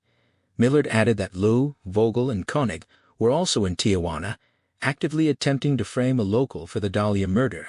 Millard scoffed at the scheme, revealing that the filmmaker was a known purveyor of illicit adult material, who had already mailed a detailed, ironclad alibi to Captain Jack, which the press was set to publish the following day. Realizing Liu would soon need scapegoats, Bucky advised withholding their intelligence. The conversation crystallized into a single urgent realization with both Lee and DeWitt in Tijuana. Disaster was imminent. Ignoring Millard's offer to request a detain order, Bucky declared he was going himself. Bucky crossed the border at dawn. Tijuana was stirring to life. Child beggars scavenged, vendors stirred vats of questionable stew, and intoxicated patrons were ushered from illicit establishments. Tourist vehicles lined up outside dubious shops, while local police in dark uniforms cruised the streets like vultures. Bucky scanned the thoroughfare for Lee's vehicle.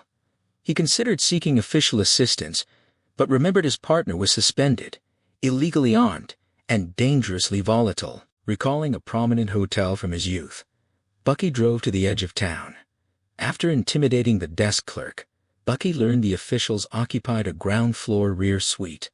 Angry voices bled through the door. Inside, Vogel was aggressively advocating for framing a local, while Lou shouted that they could not bypass their supervising officer, especially after the filmmaker had already confessed.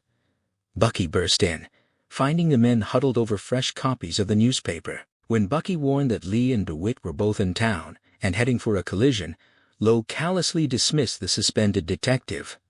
Bucky lunged, but Koenig and Vogel formed an immovable human wall, forcibly ejecting him from the room. From the doorway, Lowe glared with pure malice, while Vogel, feigning a soft spot for boxers, offered to help find Lee if Bucky promised not to strike him. Bucky agreed, and Vogel insisted on driving.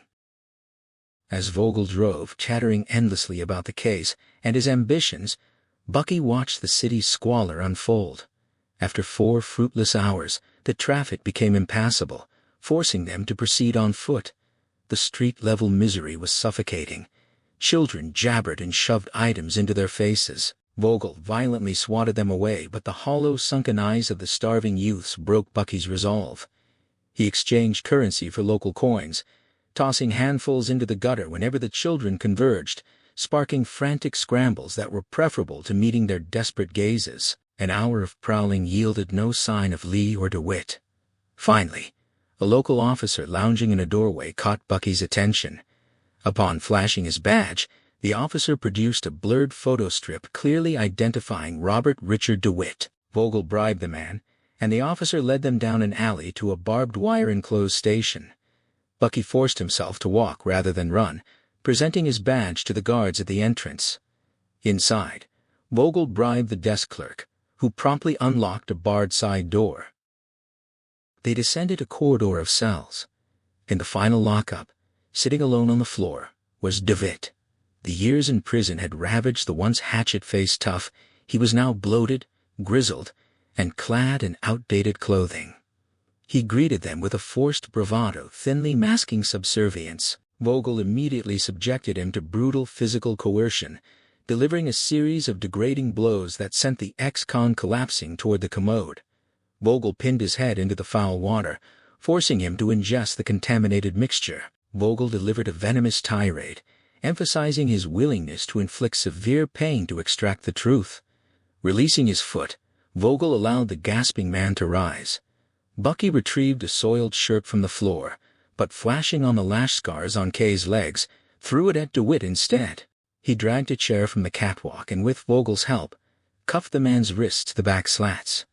DeWitt's trousers darkened as he lost control of his bladder. When Vogel asked if he knew Lee was in Tijuana, DeWitt denied it. Vogel struck him again, his ring tearing a cheek vein, and demanded proper address. DeWitt blubbered a compliant negative. Bucky, sensing the man was breaking, asked why Lee would be afraid of him. DeWitt erupted into wild, pain-laced laughter. As Vogel raised a fist to strike again, Bucky ordered him to stand down. Catching his breath, DeWitt claimed his only knowledge came from newspapers, admitting the recent police raid had terrified him out of any revenge fantasies. Vogel delivered a devastating blow, toppling DeWitt in the chair to the floor. As the aging criminal spat blood and laughed hysterically, Vogel knelt and clamped a hand over his carotid artery, cutting off the blood supply to his brain.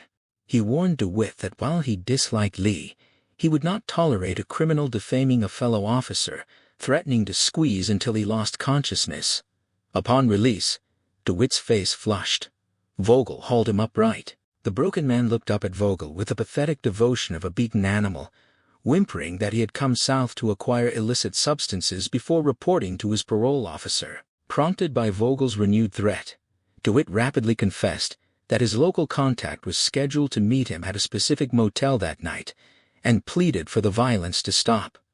Vogel whooped in triumph and sprinted from the cell to report the find. Left alone with Bucky, DeWitt licked the blood from his lips, shifting his submissive gaze to the detective. Bucky demanded the rest of the truth regarding Lee.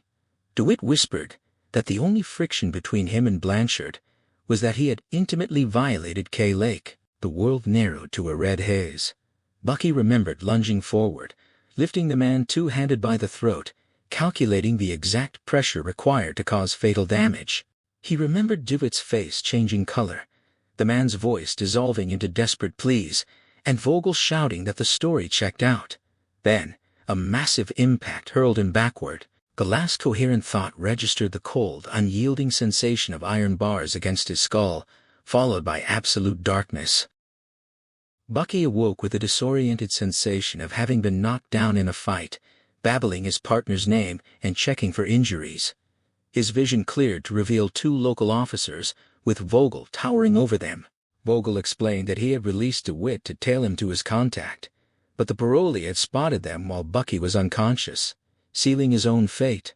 A massive pair of hands hoisted Bucky from the cell floor. Woozy and unsteady, Bucky allowed the officers to guide him out of the station into the neon-lit dusk.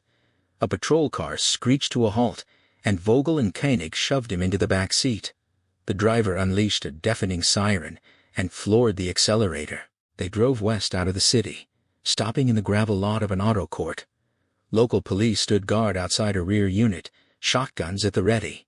Vogel offered a supportive arm, which Bucky angrily rejected, forcing himself to walk unaided. Vogel led the way, and the guards opened the door. The room was a scene of violent aftermath. DeWitt and a local man lay dead on the floor, their bodies riddled with gunshot wounds, the walls bearing the grim evidence of a fatal altercation. The bruising on DeWitt's neck perfectly matched the throttling Bucky had administered. For a fractured second, Bucky's mind conjured a delusion of vigilante vengeance, believing he had blacked out and executed the men to protect the only two people he loved.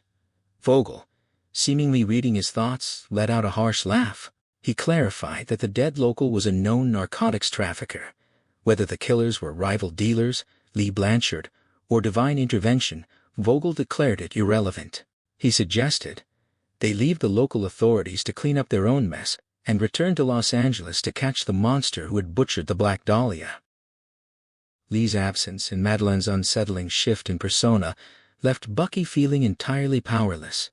He heeded the Metro Division's implicit warning, keeping his distance from their investigation while quietly verifying Lee's bank records. An untouched $800 balance suggested a deliberate, rather than accidental, disappearance. A nationwide and cross-border alert for Lee and his 1940 Ford yielded nothing, confirming Bucky's suspicion that his partner had fled far beyond the reach of American jurisdiction. Relief came when Russ Millard reported that two known Mexican narcotics traffickers had been arrested in Juarez for the murders of DeWitt and Chasco, clearing Lee's name in that specific bloodshed. Yet, whispers from the highest echelons of the department painted a grimmer picture. Chief Horrell had quietly rescinded the alert, and Lee faced imminent dismissal if he failed to surface within 30 days. As January bled into February, a single chilling spark ignited the stagnant investigation. An envelope arrived at the Bureau containing a clipped-type declaration of justified vengeance from the self-styled Black Dahlia Avenger, accompanied by a photograph of a heavy-set man in a business suit, his face violently scratched out. With no forensic traces and the knowledge that previous suspect photos had been withheld from the press, the Bureau grimly accepted the letter's authenticity. The consensus was clear: the killer was symbolically erasing himself from the picture. A grim resignation settled over the squad that the murderer would never be found. The odds on an unsolved case plummeted to even money, and Thad Green confirmed that Chief Horrell planned to dismantle the task force on February 5th, returning officers to their regular duties. Rumors circulated that Bucky would be reassigned to warrants, partnered with the repulsive Johnny Vogel. Despite his distaste for Vogel, the prospect of leaving the Dahlia nightmare behind felt like a return to paradise, relegating Betty Short to the safe confines of his imagination. However, when the official transfer memo was posted, Bucky's name was conspicuously absent. He sprinted to Millard's office, where his superior calmly revealed he had personally intervened to keep Bucky on the case, citing his growing detective skills and the impending retirement of his current partner. Before Bucky could process this, the phone rang. Millard listened, then silently directed Bucky to the adjacent receiver. A deep, authoritative voice from the SID unit at Fort Dix, New Jersey, detailed a promising lead. A military police corporal named Joseph Delange had confessed to his commanding officer while recovering from a heavy drinking binge. The major noted Delange's violent history, his possession of a knife, and his furlough travel to Los Angeles on January 8, coinciding with bloodstains found on his trousers. Millard instructed the major to have the soldier describe the victim's specific undisclosed birthmarks. When the major returned to confirm that Dulonge had accurately described 3 dark moles on the victim's left rear cheek, Millard immediately authorized a covert flight to New Jersey, bypassing departmental bureaucracy to avoid tipping off opportunistic superiors. The 8-hour flight to Fort Dix was turbulent, leaving Bucky exhausted but sharply focused as they arrived at the provost marshal's office in the peon hours. Across the table sat Corporal Joseph Dulonge, a tall, hard-muscled, 29-year-old combat veteran with a horse-like face and a pencil-thin mustache, dressed in olive-drab fatigues. A judge-advocate captain sat beside him, a silent watchdog against civilian interrogation tactics. Millard opened the proceedings, offering a stark proposition. If Dulonge could convincingly detail the murder, they would arrest him and transport him to California. Dulonge immediately claimed responsibility, boasting of both the mutilation and intimate violations, attributing his behavior to his self-proclaimed identity as a Frenchman with specific, deviant preferences. Bucky stepped into the role of the aggressor, challenging the soldier's nationality and implying repressed tendencies. Dulonge retaliated with crude anatomical insults directed at Bucky's heritage, prompting the military lawyer to intervene. Millard smoothly played the conciliator, steering the conversation toward Dulonge's furlough, motives, and his admitted history of domestic violence, which the soldier casually justified as a response to his wife's complaints, especially when he was drinking his beloved whiskey. Sensing the suspect was an attention-seeking fabricator, Bucky threatened physical violence, earning a sharp reprimand from Millard. Dulonge then claimed he could not confess without the presence of Johnny, his personified bottle of liquor, a delusion he claimed the base chaplain could smell on him during confession. Recognizing the psychological leverage, Millard offered a deal: provide verifiable facts about the victim, and they would allow him to reunite with his liquor during the flight back. Dulonge eagerly accepted, launching into a rambling, disjointed narrative. He claimed that after arriving in Los Angeles, he and his imaginary companion checked into the roach-infested Havana Hotel on 9th and Olive. He described a failed attempt to solicit a woman at the bus depot, followed by a trip to an Army-Navy store on Broadway, where he purchased unearned military ribbons to adorn his jacket. He then placed himself at the Night Owl Bar, 2 blocks from the Biltmore Hotel, on the weekend of January 11th and 12th. He claimed to have invited the victim back to his hotel room, where he bizarrely negotiated her compliance by hiring a local doctor to exterminate the room's cockroaches with poison injections. When Bucky demanded a physical description of the victim to prove his knowledge, Dulonge's demeanor shifted to that of a petulant child. He accurately described the victim's physique, including the specific moles and, crucially, fresh scratch marks on her back. Bucky felt a chill of recognition, recalling the soft lash marks noted in the official autopsy report. Dulonge continued, claiming the victim had suffered a delusion, calling him by the names of 2 of her known fantasy husbands, and speaking of a non-existent pregnancy. To play along, Dulonge claimed he paid the same doctor $10 to perform a fake medical examination, assuring her the baby would be healthy. The specificity of these details granted the soldier a precarious 50-50 credibility. However, when Millard pressed for the location of the murder, Dulonge claimed it occurred in room 116 of the hotel. When asked how he transported the body to the discovery site at 39th and Norton, Dulonge stated he had stolen a 1947 Chevrolet sedan. Millard immediately dismantled the lie, pointing out that American automobiles were not manufactured during the war years and questioning how a drunk man could hotwire a brand-new vehicle in downtown Los Angeles. Dulonge faltered, claiming memory loss due to intoxication. Pushing the advantage, Bucky demanded a detail that had never been released to the press.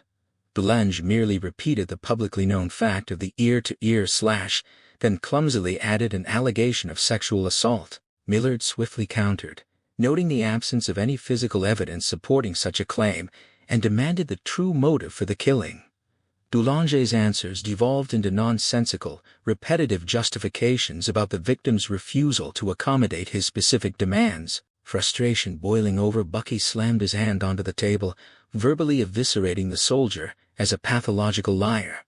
The military lawyer immediately rose to his feet as Dulange broke down, wailing for his imaginary companion. Ignoring the outburst, Millard calmly instructed the captain to return the suspect in 6 hours, then turned to Bucky, offering a rare, deeply satisfied smile that confirmed their shared conclusion.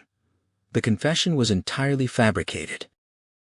Bucky and Millard left the interrogation with their confidence in the soldier's confession rapidly deteriorating. While Millard departed to dispatch a crime lab team to the Havana hotel, Bucky collapsed into sleep in the base quarters, his dreams a monochrome tangle of the victim and a bygone comedian.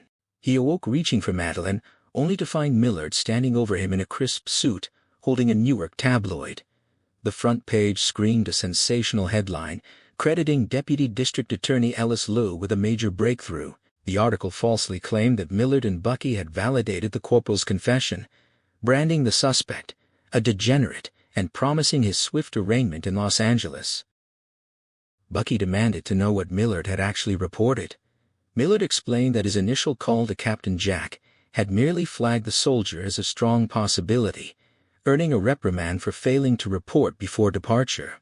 His second call, downgrading the suspect to just another delusional crank, had clearly been intercepted and twisted by Liu to serve the district attorney's own ambitions. Bucky clung to a desperate hope that the man was genuinely guilty, but Millard shattered it. The crime lab had found no blood or drainage facilities in the hotel room. Furthermore, a tri-state bulletin confirmed the corporal had been confined to a Brooklyn hospital ward with severe alcohol withdrawal from the 14th to the 17th of January, released only hours before his arrest in New York. The suspect was entirely clean. A bitter confusion settled over Bucky. Liu sought a convenient scapegoat, Millard sought justice, and Bucky was destined to return home as the laughingstock of the department's headlines. When Millard confirmed that the corporal had admitted to fabricating the entire story for publicity to win back his estranged wife, Bucky knew there was nothing left to extract. As they waited at the Sally Port for their transport to the airstrip, the corporal himself approached, smugly waving the tabloid and mocking Bucky's minor role in the article. Catching the sour reek of liquor on the man's breath, Bucky drove a sudden, brutal fist into his jaw. The soldier collapsed like dead weight. Millard's ensuing glare was one of profound, saintly disapproval, prompting Bucky to snap that the detective should spare him the righteous judgment. The scene shifted to the stifling living room of Fritz Vogel's home. Liu sat beside the heavy-set detective, offering a hollow apology for the media ambush that had damaged Bucky's reputation. Bucky, acutely aware that he was supposed to meet Madeline within the hour, bristled at the forced camaraderie. Liu quickly pivoted to his true agenda. He proposed returning Bucky to the warrants division the following day, but only after one final, brutal push on the short case. Vogel, angling for a lieutenancy, had requested Bucky as his partner, dismissing Millard as a soft-hearted obstacle who doubted Bucky's temper. Liu's actual demand was far darker. He wanted Bucky to re-interrogate the 4 incoherent, alibi-less confessors currently rotting in city jail. It was to be a muscle job, utilizing appropriate props. Vogel had initially wanted his more violently inclined partner for the task, but Liu had handpicked Bucky.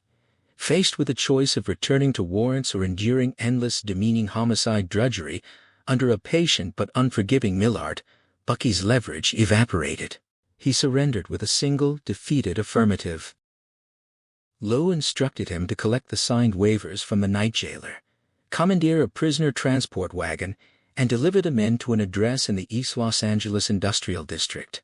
At the jail, Bucky found the 4 suspects chained and manacled in a holding tank. He matched their faces to the attached rap sheets. Paul David Orchard was a compact, pomade-slicked brute with a flattened nose. Cecil Thomas Durkin was a towering, bald, freckled man in his 50s. Charles Michael Isler possessed deeply sunken, anxious brown eyes. Lauren Bidwell was a frail, palsy-ridden elder covered in liver spots, his file detailing a decades-long history of predatory offenses against children. Bucky ordered them into the catwalk. They scissor-walked in a pathetic, clanking line into the parking lot, whispering nervously as they climbed into the back of the wagon. Under the jailer's armed watch, Bucky locked the doors and drove into the night. He arrived at a massive illuminated warehouse belonging to a county institutional meat supplier. Vogel stood waiting in the shadows. Mulvey unlocked the rear doors, and the chained men shuffled out, guided by Vogel's voice into the building's cavernous interior. Vogel explained.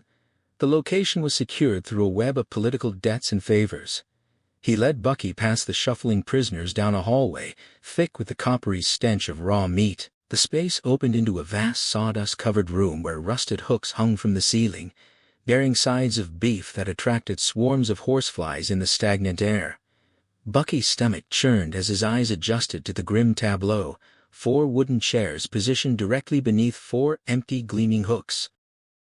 Vogel removed the men's ankle manacles, replacing them with front-facing handcuffs, while Bucky observed their deteriorating composure. Bidwell trembled violently.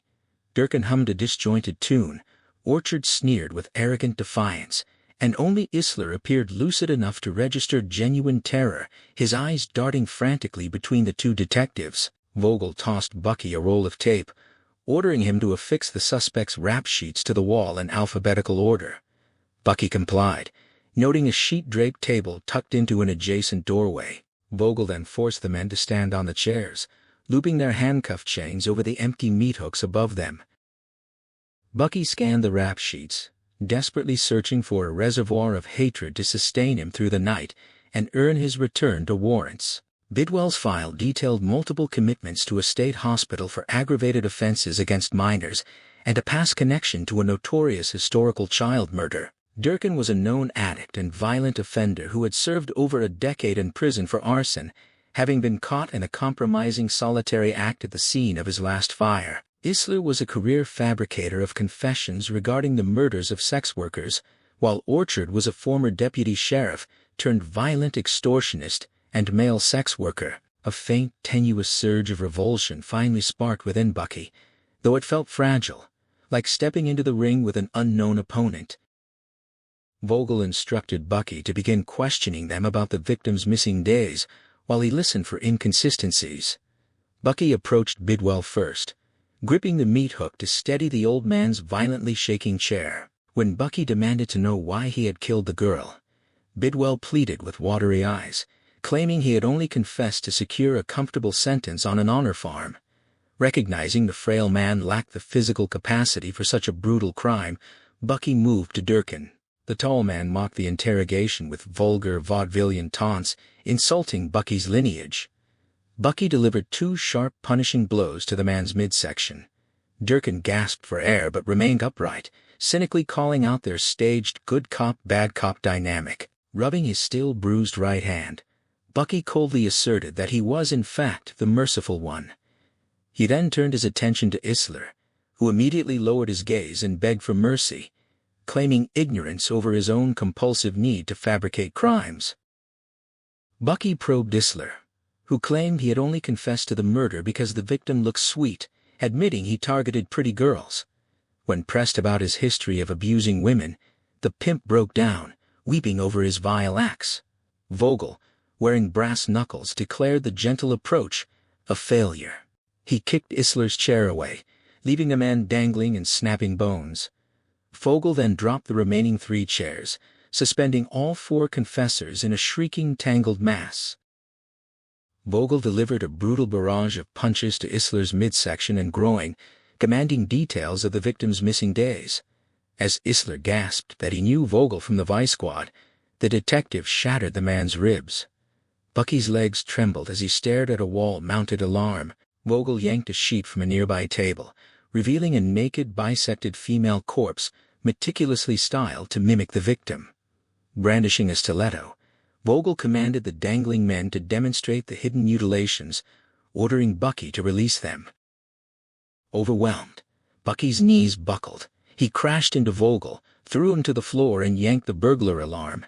The deafening siren propelled him out of the slaughterhouse, into the transport wagon, and straight to Kay's door, where he pledged his loyalty to his missing partner. They formally bound their lives together. Triggering the alarm exacted a heavy toll. Lowe and Vogel buried the incident.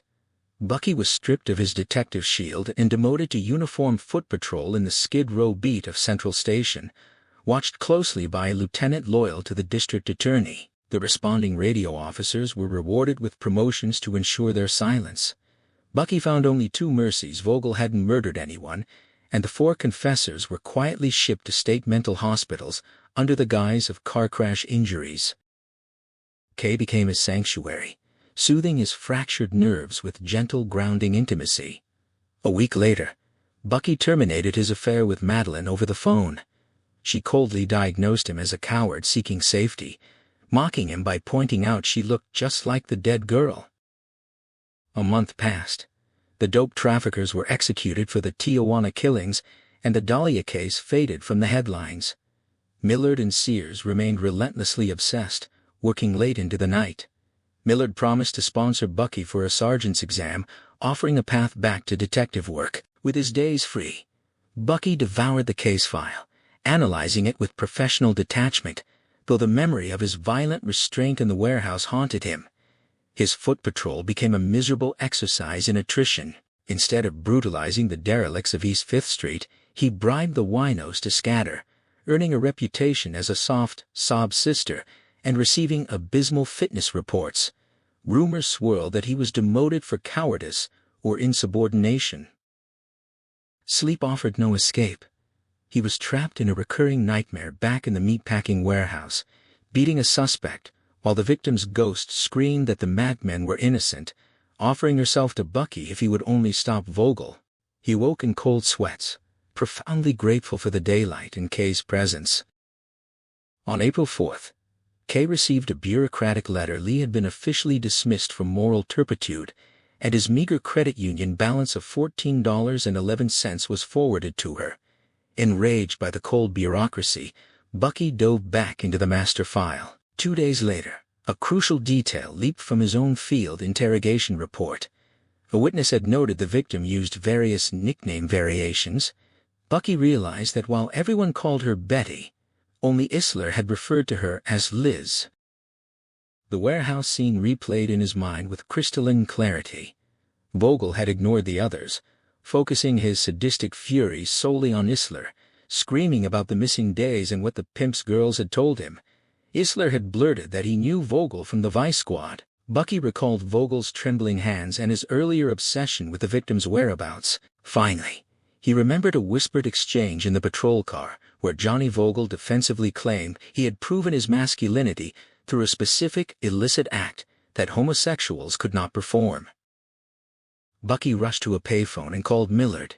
He demanded Isler's Vice Squad file and the whereabouts of both Vogels between the 10th and 15th of January. Millard reported back Isler's file had been recently snatched from the archives. Fritz had been working overtime at the bureau while Johnny was on vacation. Bucky told Millard to meet him at the El Nido Motel late that night. Calling in sick, Bucky initiated a felony breaking and entering.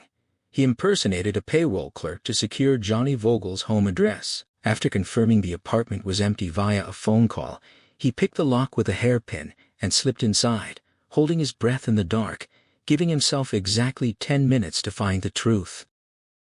Bucky illuminated the tidy living room, taking in the bargain basement furniture, the cheesecake photos of Hollywood starlets, and a genuine captured Japanese flag draped over the coffee table. He found the address book by the phone, allotting himself half his time to scour it. Finding no mention of the victim or the pimp, and no names overlapping with the master file, he moved into the bedroom. The unmade bed and walls festooned with more enemy flags gave way to a scuffed chest of drawers. The top drawer yielded 3 German Lugers and loose ammunition, prompting a silent scoff at the occupant's Axis sympathies. But the middle drawer sent a visceral tingle racing across his skin. Inside lay a collection of black leather harnesses, chains, whips, studded collars, and oversized prophylactics. Smut literature and graphic photographs depicted women being brutalized by men in harnesses, alongside close-ups of needle tracks and narcotic haze. There was no direct link to the victim or the illicit film, but the whips perfectly mirrored the coroner's report of light lash marks. Convinced he had enough to brand the younger Vogel as the prime suspect, Bucky checked the address book for the senior Vogel's number. He dialed from the apartment, but 25 unanswered rings forced him to kill the lights and flee. The senior Vogel's wood frame house sat in total darkness. Recalling the layout from a previous visit, Bucky crept down the driveway to the rear service porch. The inner door was secured by a simple hook and eyelet. Kneeling in the dark, his fingers brushed an oil-gauge dipstick on the floor. Using the slender metal tool, he popped the latch and slipped inside. Navigating the kitchen and hallway by the faint glow of a bathroom nightlight, he reached the closed door across the hall. It opened silently. Inside the pitch-black den, he bumped into picture frames until his leg struck a tall, wobbly gooseneck lamp. Flipping the switch revealed 1925 Academy-class photos, a desk, and a filing cabinet. He opened the top compartment, finding intelligence reports from various divisions. Each folder contained a single carbon page detailing the financial assets of known criminals the department couldn't legally touch, routed to federal agents for tax evasion investigations. The margins were crowded with handwritten notes in Fritzy's distinct penmanship. Bucky's breath hitched, as the reality set in. Fritzy was either extorting these hoodlums or selling them tip-offs on federal raids. It was first-degree extortion, theft of official documents, and obstruction of justice, yet it offered no connection to the younger Vogel, the pimp, or the victim. Tearing through 14 more folders with the same results, he moved to the bottom compartment and pulled a file from the Administrative Vice Division. The first page detailed the pimp's arrests and modus operandi. The second listed his known associates from a probation check, including 4 women without prostitution records. The third name on that list was the victim, noted as a transient. Turning to the third page, Bucky's eyes locked onto the name Sally Stinson, a woman from the victim's little black book, who had eluded all questioning teams. The file noted she worked the Biltmore bar for conventioneers, and the entry was heavily circled in Fritzy's ink. Forcing himself to think like a detective rather than a vengeful kid, Bucky connected the dots. The pimp knew the victim, who knew Sally. Fritzy had hidden this connection and likely orchestrated the warehouse torture to discover what Sally and the pimp knew about the victim's missing days. The memory of the younger Vogel's defensive car confession cemented the theory. Bucky meticulously restored the files, locked the cabinet, and slipped out the front door. At the El Nido, Russ Millard waited with a demand for a report. Bucky laid out the entire sequence of events. Upon hearing the conclusion, Millard saluted the victim's picture on the wall, declared they were making progress, and formally shook Bucky's hand with the quiet solidarity of a father and son. When Bucky asked for the next move, Millard instructed him to return to his patrol duties as if nothing had happened. Millard and Sears would interrogate the pimp at the mental hospital and quietly hunt for Sally. Bucky demanded Fritzy be nailed. Millard cautioned him that the extorted criminals would never testify, and if Fritzy destroyed the carbon copies, they wouldn't even have grounds for an internal affairs charge. Corroboration was essential, and Bucky had to keep his temper in check until the trap was set. Bucky insisted on being present for the arrest, and Millard agreed, tipping his hat to the victim's photo as he left. Bucky returned to his miserable swing watch patrol, while Millard's men scoured the city for Sally. A day later, Millard called with a mixed report. The pimp had secured a writ of habeas corpus, been released from the mental hospital 3 weeks prior, and vanished from his cleaned-out apartment. However, Sears had verified Fritzy's arrest records dating back to 1934. The senior detective had personally arrested every single criminal listed on the illicit financial carbons, and the feds had never indicted a single one of them. Bucky spent his off day poring over the master file, searching for corroboration. Millard reported no leads on the pimp, while Sears maintained loose surveillance on the younger Vogel, whose West Hollywood vice contacts had yielded addresses for Sally's friends. Millard repeatedly warned Bucky not to jump the gun, unaware that Bucky already had both Vogels mentally locked in prison. Thursday morning, Millard called with a breakthrough. They had located Sally Stinson at a Spanish-style apartment complex on North Havenhurst. Bucky arrived to find Millard waiting by a far door. A drunken man in a party hat stumbled out, slurring a crude farewell. Bucky knocked, and a not young, disheveled blonde opened the door, initially mistaking him for a client before recognizing the badge. Millard presented the choice: discuss the victim and the pimp here, or face the women's jail. Clutching her robe, the woman agreed, but demanded absolute confidentiality, swearing she would vanish if her current employer found out. They entered her sparse, cheaply furnished room, complete with suitcases staged for a quick escape. Perching on the luggage, she began with a standard denial of knowing the killer. Millard gently steered her back to the previous summer. She recounted meeting the victim at a downtown grill while waiting for the pimp. The victim had scared off a wealthy older man, and when the pimp arrived, the three realized they shared common ground. With the victim broke, the pimp suggested they make quick money at a textile convention at the Mayflower Hotel. The woman noted the victim was exceptionally skilled at faking pleasure, though she had a strange insistence on keeping her stockings on. Bucky pressed for details on illicit films or specific associates, but the woman denied knowing the filmmaker or the other girl. She admitted to turning 4 or 5 more tricks with the victim at various hotels, all involving conventioneers who were simply happy with her performance. When Bucky pivoted to the pimp's confession, she explained she wasn't surprised the pimp harbored a compulsive need to confess to violent crimes just to endure the physical beatings from the interrogators. Likely driven by a guilty conscience, Bucky aggressively demanded her alibi for the crucial dates and information on the younger Vogel. Cornered, she agreed to talk but swore she would never repeat it to prosecutors or other officers. Millard accepted the terms. Lighting a cigarette, the woman recounted that on Friday the 10th, a man called her hotel, claiming to be a friend of the pimp.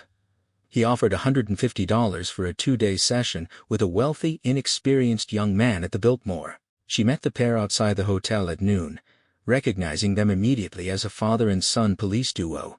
The father handed over the cash and left, leaving her with the halitosis-afflicted son. Millard passed her the personnel photos of the Vogels. She burned the images with the tip of her cigarette before continuing. The younger Vogel had rented a suite and attempted to introduce his bizarre leather gadgets, offering extra money to whip her, which she flatly refused. When Bucky asked if the son discussed illicit films, she scoffed, noting he only talked about baseball and his own exaggerated anatomy. After an afternoon of tedious encounters, they went to the lobby for dinner, where they found the victim sitting alone, needing money. The woman set up a secondary arrangement, sending the victim and the son up to the suite while she rested. The victim left at 12:30, whispering a mocking nickname about the son's anatomy, and was never seen again until her mutilated body made the headlines. Bucky and Millard exchanged a look, realizing this perfectly bridged the gap to the Frenchman. The victim met on the morning of the 12th. The woman confirmed the son, claimed the victim enjoyed his specific dominant games, referring to them as master and slave, or cop and whore. 2 days after the murder broke in the papers, the senior Vogel had arrived at her hotel. He admitted knowing his son had been with the victim, having pulled the woman's name from a police file. He interrogated her about her procurers, and when she mentioned the pimp, the senior detective remembered the man's confessing compulsion from his vice squad days. The senior Vogel had called a partner to retrieve the pimp's file, only to fly into a rage upon learning the pimp was already in custody and had confessed. The senior detective then brutally beat the woman, demanding to know if the victim would have mentioned the son to the pimp. Despite her insistence that they were mere acquaintances, he continued to strike her, threatening to kill her if she ever revealed his son's connection to the victim. When Bucky asked why she had been so terrified of the senior detective's name earlier, she whispered that she had heard a story about how he lost his vice squad job. Bucky's mind instantly supplied the answer he had heard from a colleague years ago. The senior detective had contracted a severe venereal disease from the prostitutes and was dismissed to undergo toxic mercury treatments. Sally's voice clarified the grotesque rumor the senior detective had contracted a severe venereal disease, lost his sanity, and brutally extorted a Watts brothel, forcing the women into degrading physical acts that left 2 of them permanently blind. Bucky's legs felt weaker than they had in the warehouse. Millard offered a quiet word of thanks, and Bucky declared it was time to take down the younger Vogel. They drove downtown in Bucky's car. Millard kept a syringe and a pentothal ampule from a previous interrogation on the dashboard, a silent acknowledgement that this would be a physical operation. Cruising an alley behind a rescue mission, They spotted the younger Fogel in his blue serge uniform, harassing two derelicts over a trash can. Bucky exited the vehicle and called out. As the younger detective approached, Bucky drove a fist into his midsection, grabbed his head, and slammed it against the car roof. As the man slumped into unconsciousness, Millard rolled up his sleeve and injected the truth serum into his elbow vein. Bucky confiscated the suspect's service weapon, tossed it onto the front seat, and hauled the unconscious man into the back. They sped away, leaving the bewildered derelicts waving their bottles in their wake. The drive to the El Nido motel took 30 minutes, punctuated only by the suspect's drug-induced giggles. Finding the lobby empty, Millard signaled the all-clear. Bucky carried the dead weight up to room 204, a grueling physical effort, and secured the man's left wrist to a heating pipe with handcuffs. Millard noted the serum would hold for hours, ensuring compliance. Bucky soaked a towel in cold water and slapped it over the suspect's face to rouse him. When the man sputtered awake, Bucky mentioned the victim's name and pointed to the pin-up photos on the wall, following up with another freezing towel to clear the fog. Millard intervened, instructing Bucky to maintain control of his temper while he conducted the questioning. Under the drug's influence, the suspect's features went slack, and his eyes pinned. He confirmed his identity, birth date, and his father's name, slurring the various nicknames used for the victim. Millard pressed him about January, the arranged encounter at the Biltmore Hotel, and the woman provided for him. The suspect laughed, attempting to clap his hands before the handcuff chain jerked him short, childishly threatening to tell his father. Millard calmly guided him to confirm the meeting with the victim, facilitated by the procuress. The suspect's face twitched with involuntary spasms as he admitted to the encounter. He slurred details of their activities, mentioning a shared fee, specific role-playing games, and a mild use of a whip, noting the victim was more accommodating than the procuress. He recalled her insistence on keeping her stockings on to hide a birthmark, and her willingness to kiss him without the harsh mouthwash the other woman had demanded. Bucky's breath caught, the detail aligning perfectly with the victim's thigh lacerations. When Millard asked directly if he had killed her, the suspect vehemently denied it, insisting he had not sliced her. He placed her departure in the early hours of Sunday morning, recalling only a vague mention of a former aviator husband, and confirmed he had not seen her since. Millard pressed further, confirming the suspect's father had no prior knowledge of the victim, but had indeed coerced the hotel detective into altering the registration ledger after the body was discovered. Bucky then demanded to know what the senior detective had planned regarding the pimp, Charles Isler, who was already in custody. The drug suspect revealed the conspiracy the senior detective had attempted to persuade the deputy district attorney to release the pimp. When refused, the senior detective leveraged a favor from a morgue attendant to procure an unclaimed female corpse, pitching the idea of a false confession scenario to the prosecutor. The prosecutor had rejected the senior detective's preferred enforcer, Bill Koenig, and instead assigned Bucky, mocking him as a weak, buck-toothed pushover who would blindly follow orders without his former partner's guidance. The suspect dissolved into hysterical sweating laughter, rattling his restraints.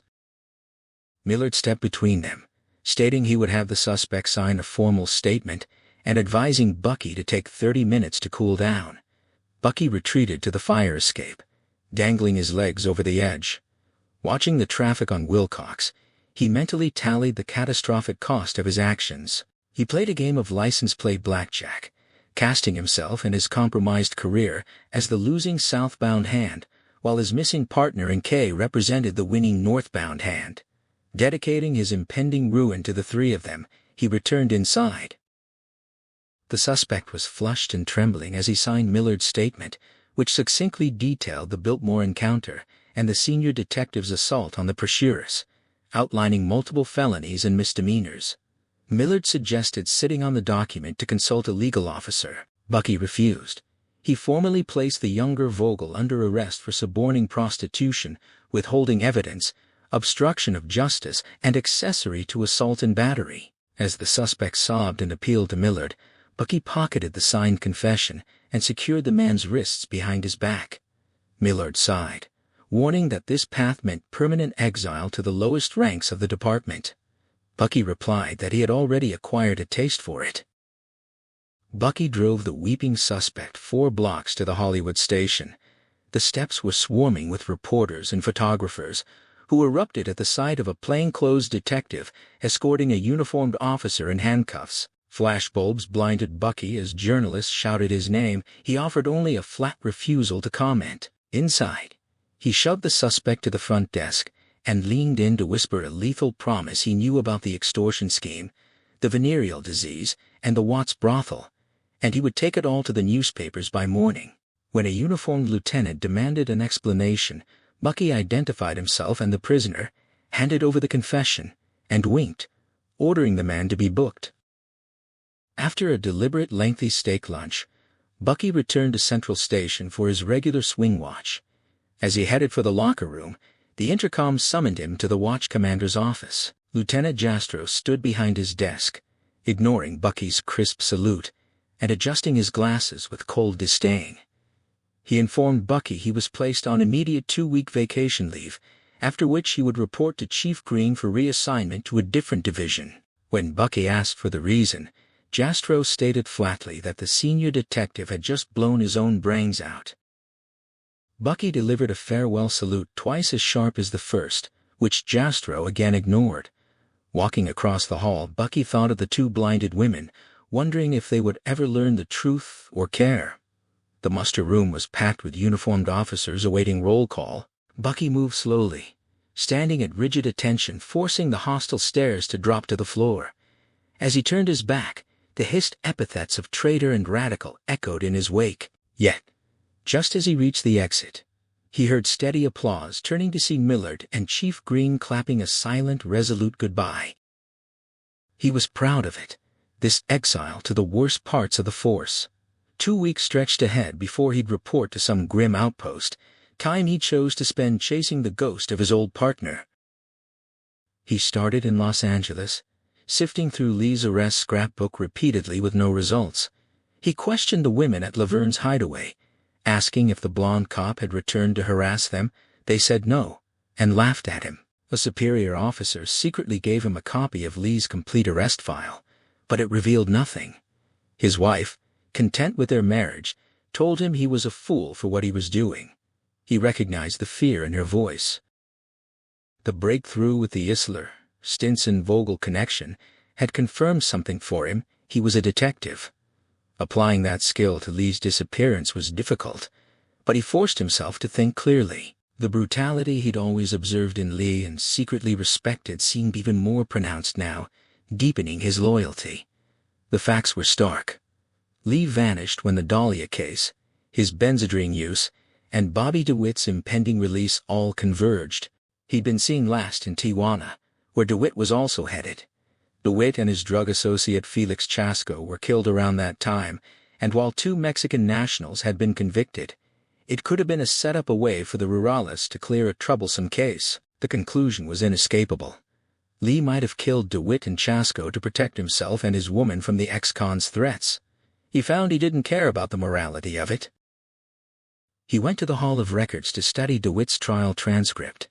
More information emerged. Lee had claimed informants gave him the lead on DeWitt, but they disappeared to avoid retaliation. A records check showed these informants had no criminal histories at all. DeWitt had claimed a police frame, and the prosecution's case rested on marked money found in his house and his lack of an alibi. 2 gang members died during the robbery. DeWitt was caught, but a 4th man vanished.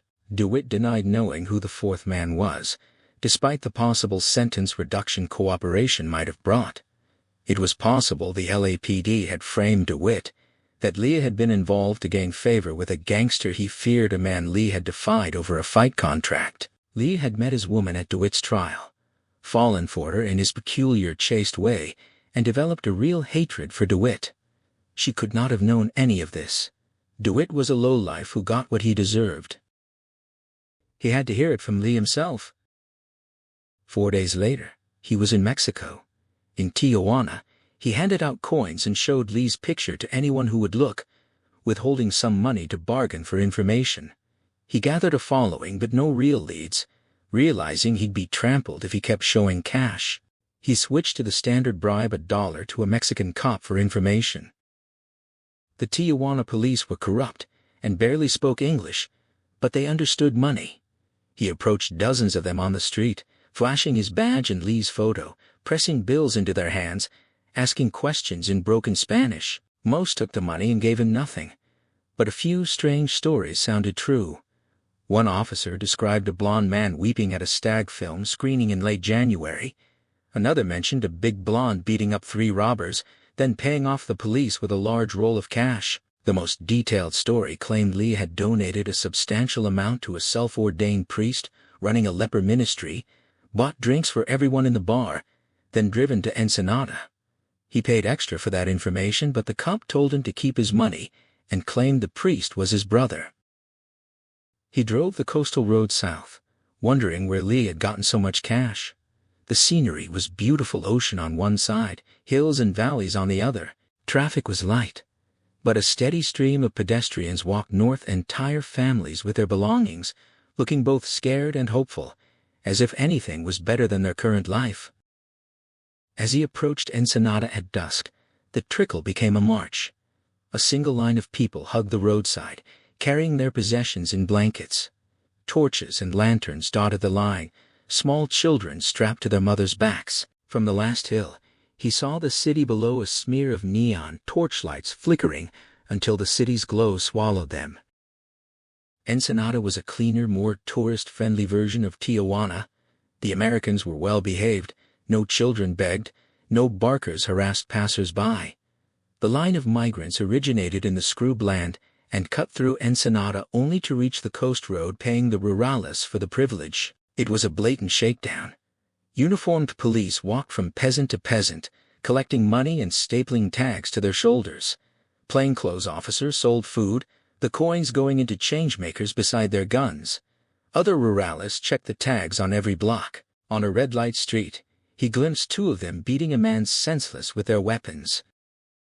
He decided to check in with the local authorities before questioning anyone. Lee had been seen talking to rurales near the border, and maybe the locals knew something. He followed a line of patrol cars to the police station, a converted church with barred windows and the word Palisa painted over religious carvings. A searchlight hit him as he got out of his car. He walked into it, shielding his eyes, and a man demanded money. He paid. Inside, the building was even more church-like: velvet hangings depicting Jesus, benches where officers lounged like pews. The front desk was a block of dark wood with Jesus on the cross carved into it. A fat officer licked his lips as he approached. He requested to see the chief, withholding his bribe. The officer demanded his badge, pocketed the $1, and led him to a door marked Capitan. A moment later he was invited inside. A tall Mexican in a gray suit stood with his hand out for a shake, not money. He introduced himself as Captain Vasquez. He placed Lee's picture on the desk and explained that the man was a missing Los Angeles officer last seen heading to Ensenada. Vasquez examined the photo, his mouth twitching, a reaction he tried to hide with a negative headshake. He claimed not to have seen Lee but offered to put out a bulletin. He pressed, saying Lee was hard to miss. Vasquez deflected, saying the town attracted rough trade and his men were vigilant. He insisted on staying overnight to investigate himself. Vasquez doubted his success. He claimed to have partners in Tijuana and Metropolitan Division assignment. Vasquez noted his youth for such prestigious duty. He spun a lie about nepotism and left. He rented a cheap room near the nightclub district. After dropping his bag, he pulled 2 hairs from his head and stuck them across the door as a primitive alarm. If anyone entered, he'd know. The streets were filled with uniformed men, rurales, Marines, and sailors. No Mexican civilians were visible, and everyone was orderly, likely because of the rurales' heavy weapons. The neon signs glowed: Flame Club, Arturo's Oven, Club Boxeo, Falcon's Lair, Chico's Club Imperial. He chose Club Boxeo because the name meant boxing. Inside, it was garishly lit and crowded with sailors. Mexican girls danced half-naked on the bar, money tucked into their G-strings. At the back, he found an alcove covered with fight publicity photos. There he was, next to Gus Lesnovich and Billy Kahn. And there was Lee next to Joe Louis, a fight he could have had if he'd thrown about for Benny Siegel. Two white hopes who'd gone wrong.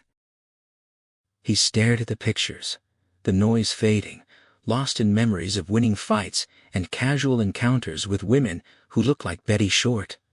Lee scoring knockouts, living with his woman, the three of them somehow a family again.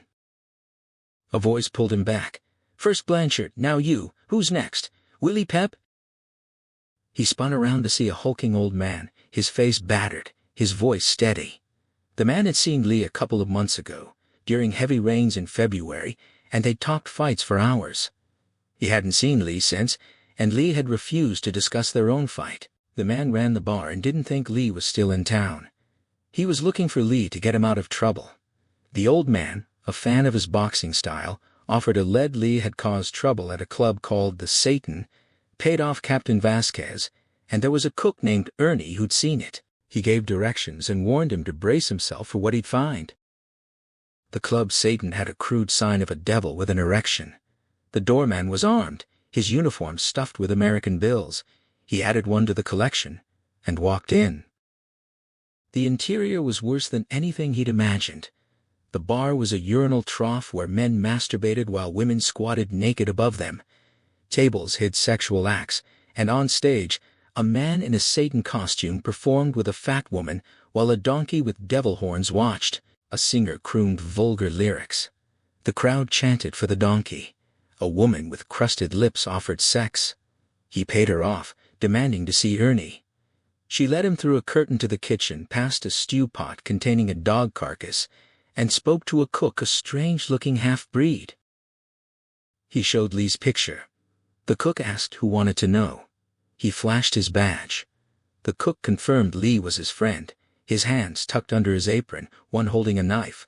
Lee had drunk heavily, made toasts to dead women, and tried to interfere with the donkey show. The cook's men had subdued him, and the rurales took him home to sleep it off.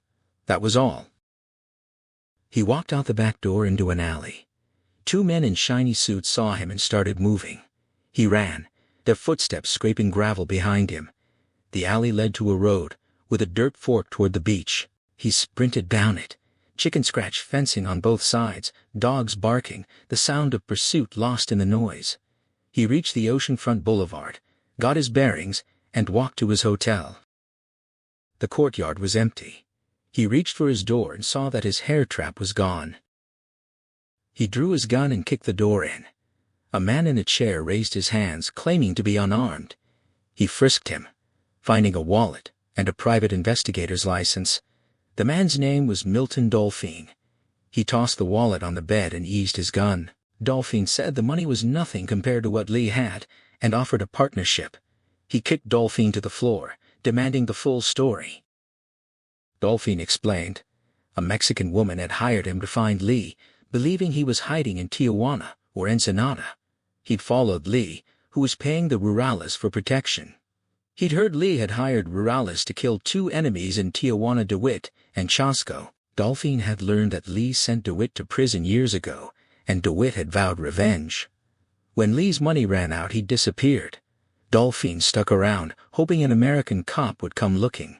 When he showed up at the station with a lie about being Metropolitan, Dolphine knew it was him. He lunged and smashed Dolphine with a chair slat, then aimed his gun at his head. Dolphine pleaded, swearing he hadn't killed Lee. Lee was dead, chopped up with an axe, and buried in a sand pit. He knew because a kid had seen rurales burying a big white man. He had to see the grave. They drove south to the burial ground, a bluff overlooking the ocean marked by a burning cross. Dolphine explained the locals kept the cross lit for the missing dead. He made Dolphine dig. The first bones they found were a sailor's. He took the shovel himself. He dug frantically, past the sailor's remains, past maggot nests and bones, until he found pink skin, blonde eyebrows marked with stitch scars, and then a face. Lee was smiling up at him, worms crawling from his mouth and empty eye sockets. He dropped the shovel and ran.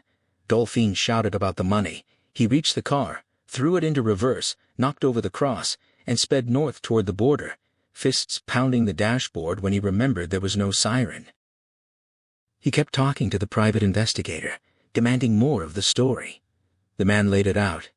His Tijuana informants had confirmed Lee was in the city in late January, drinking, fighting, and spending freely. A Border Patrol contact said Lee was hiding in Ensenada, paying off the rurales for protection, something they rarely allowed.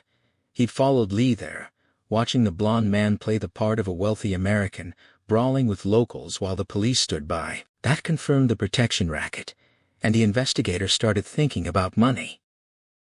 Then it got interesting. A disgruntled rural not on Lee's payroll said Lee had hired plainclothes officers to kill 2 enemies in Tijuana. He'd bribed the Tijuana police and confirmed that Robert DeWitt and Felix Chasco had been killed on January 23rd. DeWitt's name was familiar. Lee had sent him to prison years ago, and DeWitt had sworn revenge. He figured DeWitt got early parole and Lee had him killed.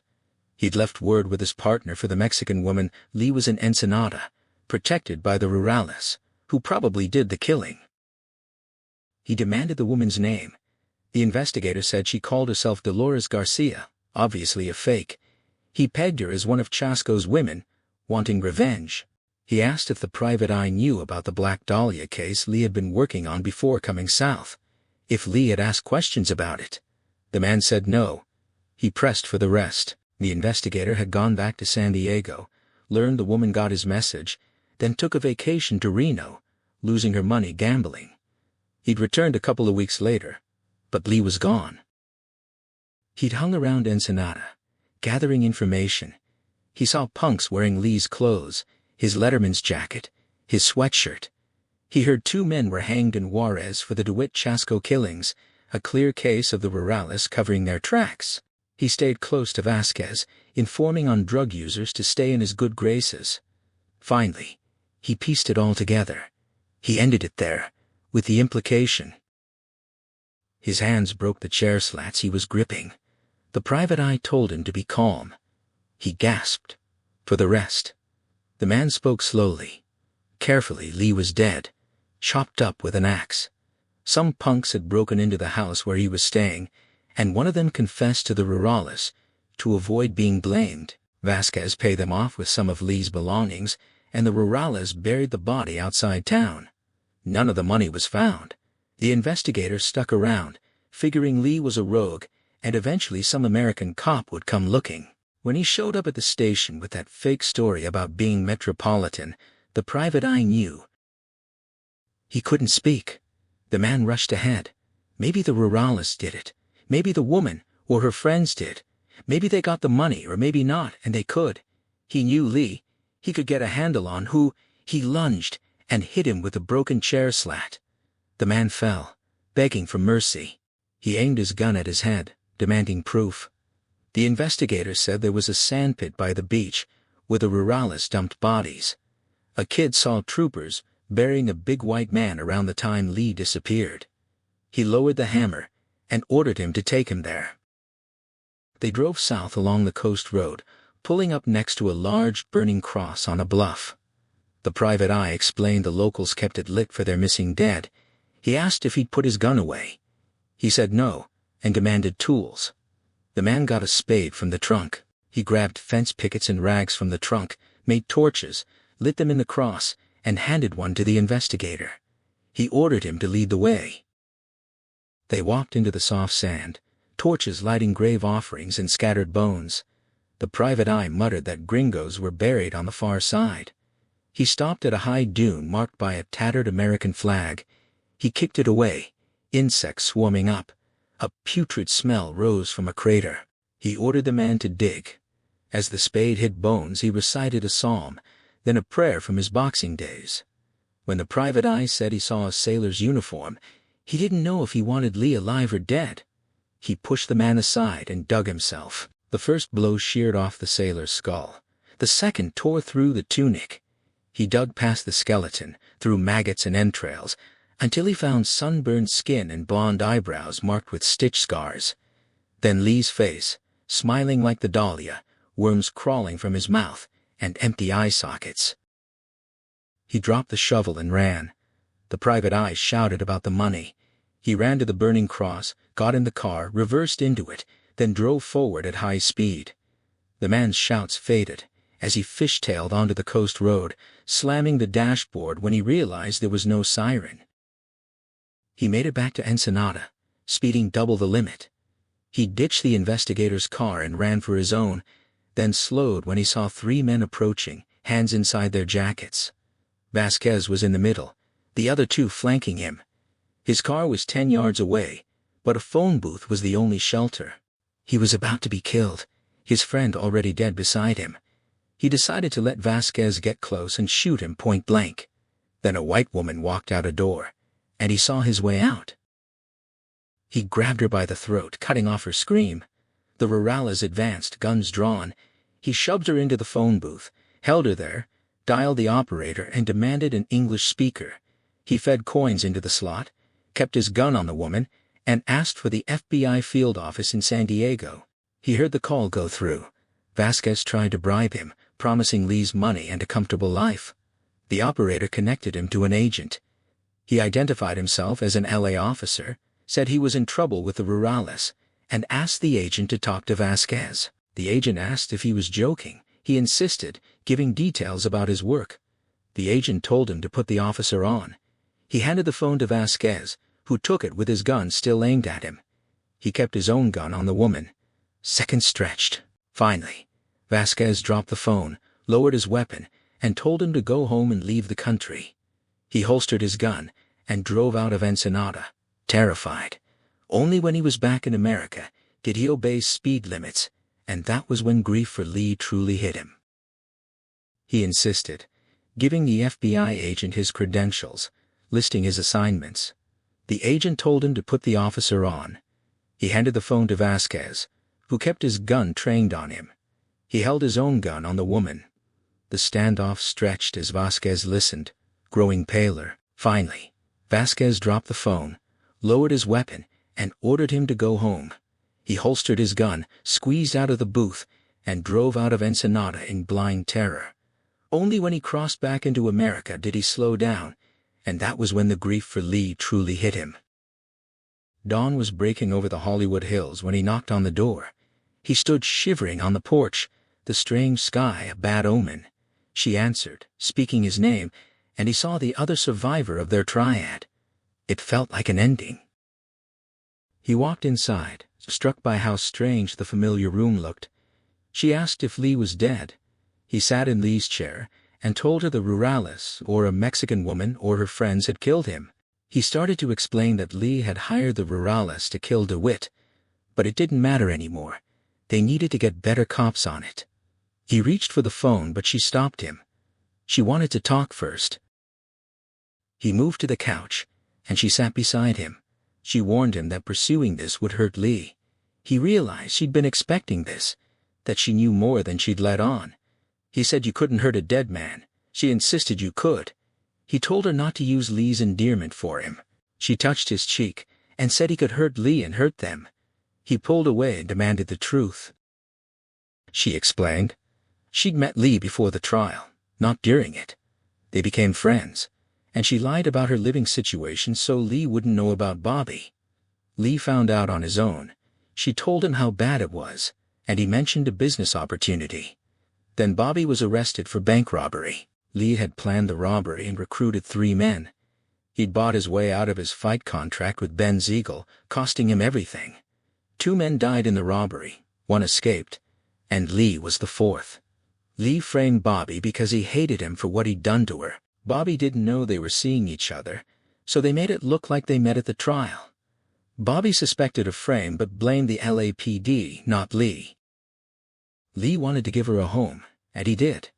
He was careful with his share of the robbery money, talking up his boxing savings and gambling to hide his wealth. He hurt his career by living with a woman, even though they weren't intimate.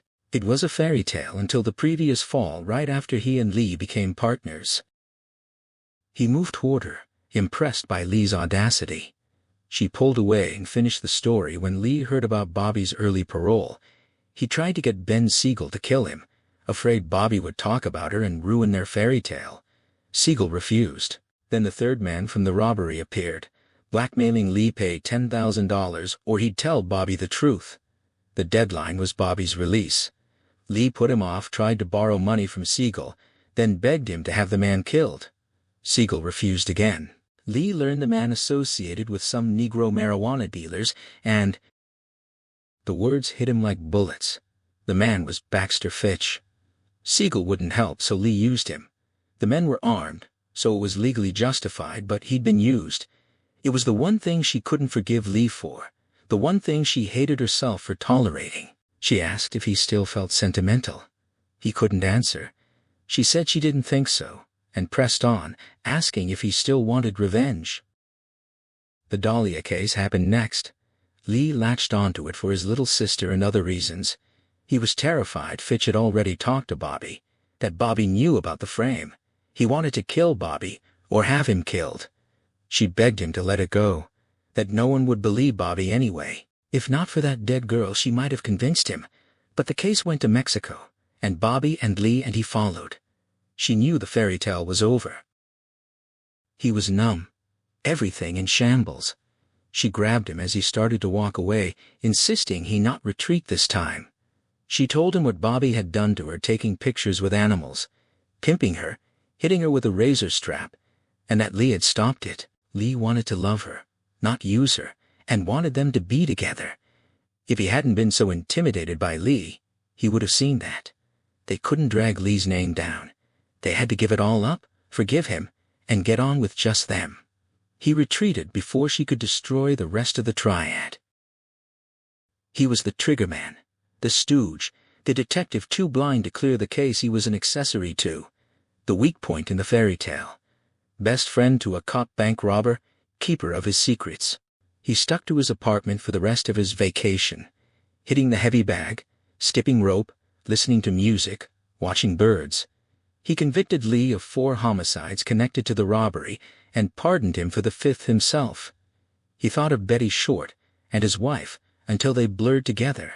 He reconstructed the partnership and realized he lusted for the Dahlia because he understood her, that he loved his wife because she understood him. He examined the past 6 months, fitting all the pieces together: Lee's money in Mexico, the weeping on New Year's Eve, Lee's private meetings with Siegel, the phone call before the shootout, his wife's portentous words. It was all there. When his refrigerator was empty, he went to the market. He saw a box boy reading a newspaper. Johnny Vogel had been dismissed from the LAPD, and Ellis Lowe was quoted saying the Dahlia investigation was no longer his concern. He forgot about food and drove to West Hollywood. It was recess. His wife was watching children play in a sandbox. He walked over. The kids noticed him first. He flashed his teeth and they laughed. She turned, and he announced his advance. She said his name, and he asked if she'd heard what he said. He decided to give it all up, and asked if she'd marry him. She asked if they'd bury the rest, the dead girl too. He said yes. She stepped into his arms and accepted. The children cheered. They were married 3 days later, a quick ceremony in Lee's backyard. She wore pink, mocking her lack of virginity. He wore his blue uniform. His superior was best man, and another officer came. The stutterer stopped stammering after his 4th drink. He brought his father from the rest home. The old man didn't recognize him but enjoyed himself, drinking and dancing. They ate and drank, and strangers crashed the party. By dusk, the yard was full of people he didn't know. He unloaded his gun and let civilians play with it. At night, he strung Christmas lights. They danced and drank until the clubs let out and more people came, including a famous actor who traded coats with him. A thunderstorm finally broke it up, and his superior drove his father back. They retired to the bedroom, and he left the radio on to distract himself from Betty Short. It wasn't necessary. She never crossed his mind. Time settled into a rhythm of work and domesticity. After a brief honeymoon, he returned to what was left of his police career. A superior officer spoke frankly. He admired his handling of the Vogel situation, but considered him useless as a patrol cop. He'd alienated too many officers, and his presence in a uniformed division would only cause problems. Since his junior college grades in chemistry and math were excellent, he was assigned to the scientific investigation detail as an evidence technician. The job was quasi-plainclothes lab smocks and field suits. He typed blood, dusted for prints, wrote ballistics reports, scraped gore from crime scene walls and examined it under microscopes. It was a clinical intimacy with death, a constant reminder that he wasn't a detective, that he couldn't be trusted to follow up on his own findings. He followed the Dahlia case's friends and enemies from a distance. 2 senior officers kept the case files intact at a hotel room, working overtime on the investigation. He had a key but didn't use it, honoring his promise to his wife to bury that subject. He met his superior for lunch occasionally, asking how it was going. The answer was always slow, and he knew the man would never find the killer and never stop trying. In June of '47, a gangster was shot to death. Another officer was killed in a shotgun blast early in '48.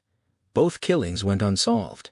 The ambitious prosecutor was soundly defeated in a primary election, and he celebrated by cooking moonshine in the lab. The general election brought news of the wealthy family. Reform Democrats were campaigning on city planning, calling for a grand jury probe into contractors from the '20s real estate boom.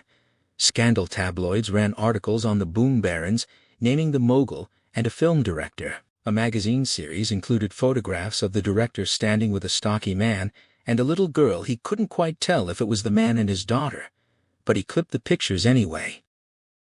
His enemies, his friends, his wife. He processed evidence and she taught school, and for a while they reveled in their ordinary life. With the house paid off and 2 salaries, they pampered themselves, taking trips and eating out, checking into hotels as illicit lovers. It took him over a year to realize they did those things to escape the house. A loose floorboard revealed a cash roll, $2,000. He wasn't shocked. Questions arose. If Lee had this money plus what he spent in Mexico, why didn't he pay off the blackmailer? Why did he try to borrow money for the payoff?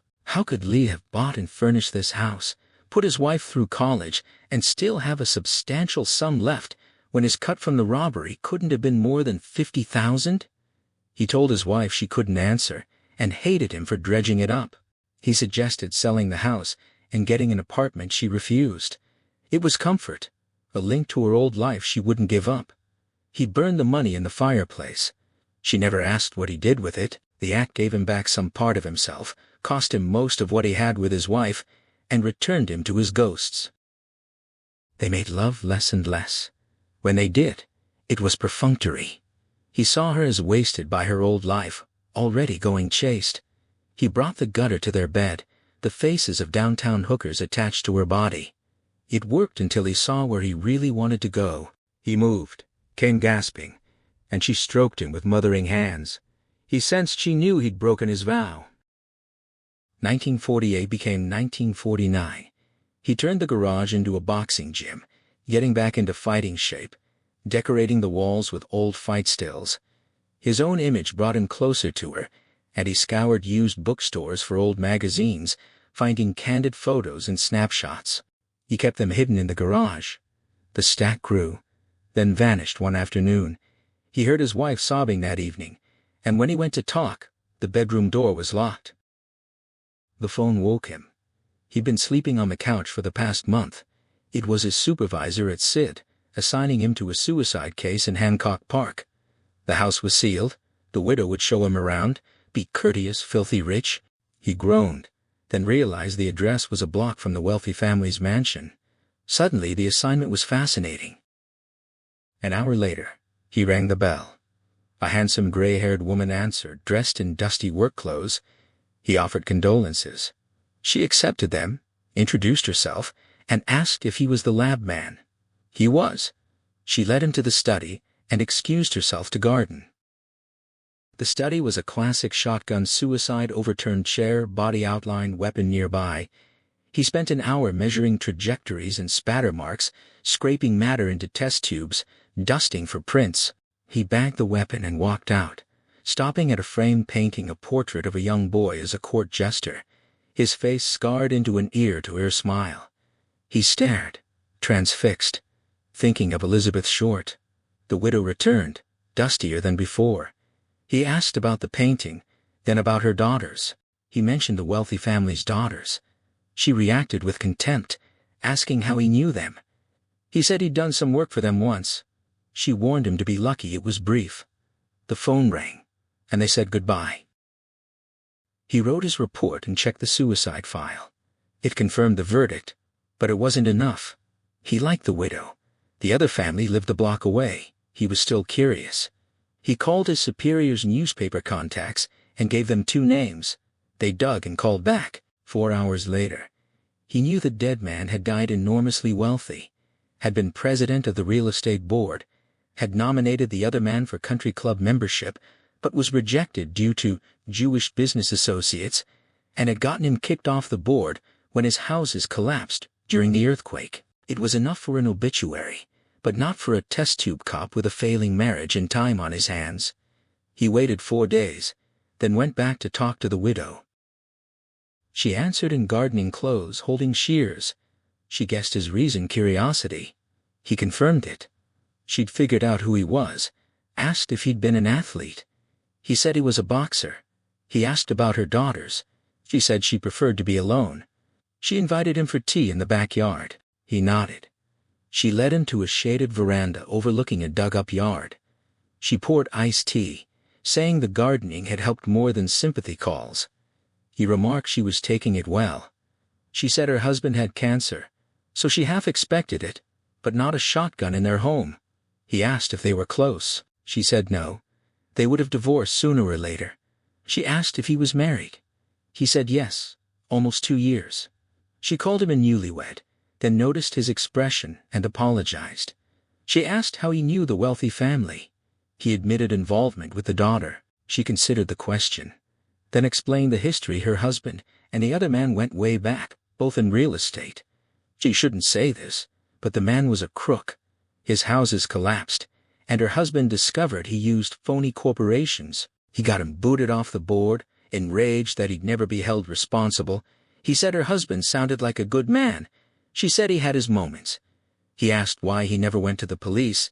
She said he feared the gangster friends. He asked about the daughters. She said they were the same age as the other families. She remarked on his curiosity.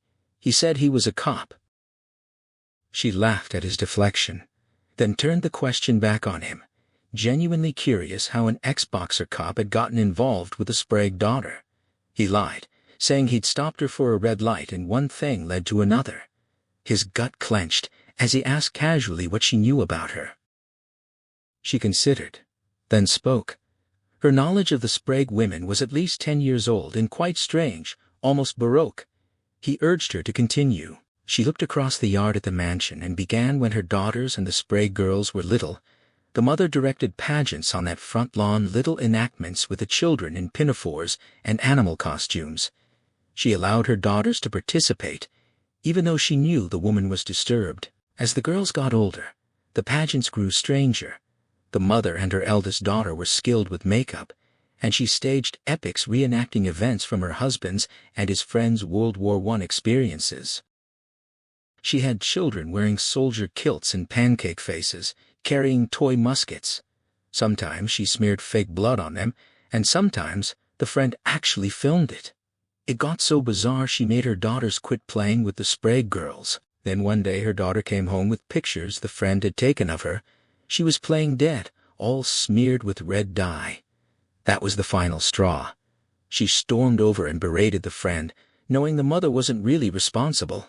The poor man just took her abuse, and she felt terrible later. He'd been disfigured in a car wreck, and it had turned him into a bum. He used to manage property for the husband. Now he just did yard work and weeded lots for the city.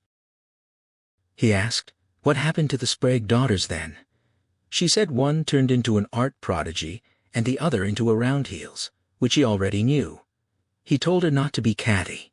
She apologized, saying maybe she wished she could pull it off herself. She couldn't garden forever and was too proud for gigolos. He said she'd find another millionaire. She doubted it. One was enough to last a lifetime. She remarked that it was almost 1950 and she was born in 1898. That floored her. He said she made him wish things were different. That time was different. She asked if that was the best he could offer. He said it was the best anyone could. She called him a voyeur. He called her a gossip. He accepted the touche and walked him out. They held hands. The scar-mouth painting grabbed him again. He called it spooky. She said it was valuable. Her husband had bought it for her birthday, but she hated it. He declined her offer. They embraced briefly, and he left. He was a lab technician, a couch sleeper, a detective without a case. Spring of '49 found him in that rut. His wife left for school early. He pretended to sleep until she was gone. Alone in the house, he touched her things: cashmere sweaters Lee bought her essays, her books. He looked for a diary and never found one. At the lab, he pictured her prowling his belongings. He toyed with writing a journal and leaving it out detailed accounts of his encounters with the Sprague daughter to either gain forgiveness for his Dahlia fixation or blow the marriage out of its stasis. He got 5 pages written, then stopped, smelling her perfume mixed with the Lysol of the motel. Wadding the pages up and throwing them away only fueled the fire. He kept the Sprague mansion under surveillance for 4 nights. Parked across the street, he watched lights go on and off, shadows flicker. He played with notions of crashing their family life, cashing in on his connection. None of the family left during those nights. All 4 cars stayed. He wondered what they were doing, what shared history they were rehashing, whether anyone mentioned the cop who came to dinner 2 years before. On the 5th night, the eldest daughter walked to the corner to mail a letter. When she returned, she noticed his car, passing headlights illuminating her surprise. He waited until she hurried back inside, then drove home, the widow's voice taunting him. Walking in, he heard the shower. The bedroom door was open. Her favorite music was playing. Remembering the first time he saw her naked, he undressed and lay down on the bed. The shower went off. She appeared in a towel. They spoke apologies, both talking at once, words garbled. He started to get up to turn off the music, but she moved to the bed first. They fumbled at kisses.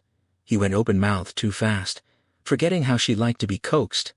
He pulled away, knowing she hated that. He closed his eyes, trailed his lips down her neck. She moaned. It was fake. The love sounds got worse, like something from a stag film. Her body was unresponsive. He made her wet with his mouth and went inside her. He kept his eyes open, wanting her to know it was just them. She turned away, and he knew she saw through him. He wanted to go slow and soft, but the sight of a vein throbbing in her neck made him go as hard as he could. He came gasping apologies, and her response was muffled by the pillow she buried her head in. The next night, he was back, parked across the street. Time was lost, but he knew every second brought him closer to knocking or bolting. He imagined the eldest daughter, nude, himself impressing the family with repartee. Then light cut across the driveway, the door slammed, and her car's headbeams went on. It pulled out and headed east. He waited, then followed. The car stayed in the middle lane. He dogged it from the right. They traveled out of the district, into a bar strip. The car stopped in front of a dive. He glided up, his headlights catching the driver locking the door. His brain unraveled when he saw who it wasn't, and was Elizabeth Short, Betty Short, the Black Dahlia. His knees jerked into the steering wheel, his trembling hands hit the horn. The apparition shielded her eyes, squinted into his beams, then shrugged. He saw familiar dimples twitch, and return from wherever he was going. It was the Sprague daughter, completely made over as the Dahlia, black clinging gown, makeup, hair identical to the portrait photos. He watched her sashay into the bar, saw a yellow dot in her upswept black curls. She'd taken the transformation all the way to the barrette. The detail hit him hard. On punch-drunk legs, he pursued the ghost. Inside, smoke, jazz. She was at the bar, the only woman in the place, already creating a stir. He found a booth full of sailors, flashed his badge, and they scattered. He sat down to watch her. Bourbon calmed his nerves. He had a diagonal view of her at the bar, surrounded by would-be lovers, a haze of uniforms with a jet-black center. She drank, chatted, brushed off passes, her attention narrowing to a stocky sailor. He killed the bottle. Staring at the bar kept him from thinking. The jazz kept his ears perked. The booze kept him from interfering. Then she and the sailor were out the door, arms linked, her inches taller in high heels. He gave them a few seconds, then followed. He saw taillights, zoomed up, Almost tapping the bumper, she signaled, and they veered into an auto court. He skidded to a stop, backed up, killed his headlights. He watched the sailor stand by her car, her hit the office for the key. She came out, made the sailor walk ahead, just like their old routine. Lights went on and off inside. When he listened outside, the blinds were drawn and their old station was on the radio.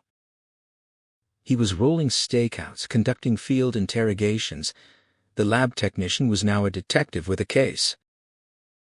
He kept the Sprague daughters' Dahlia act under surveillance for 4 more nights, watching her repeat the same routine in 8th Street Bar, a serviceman, a motel at 9th and Irolo.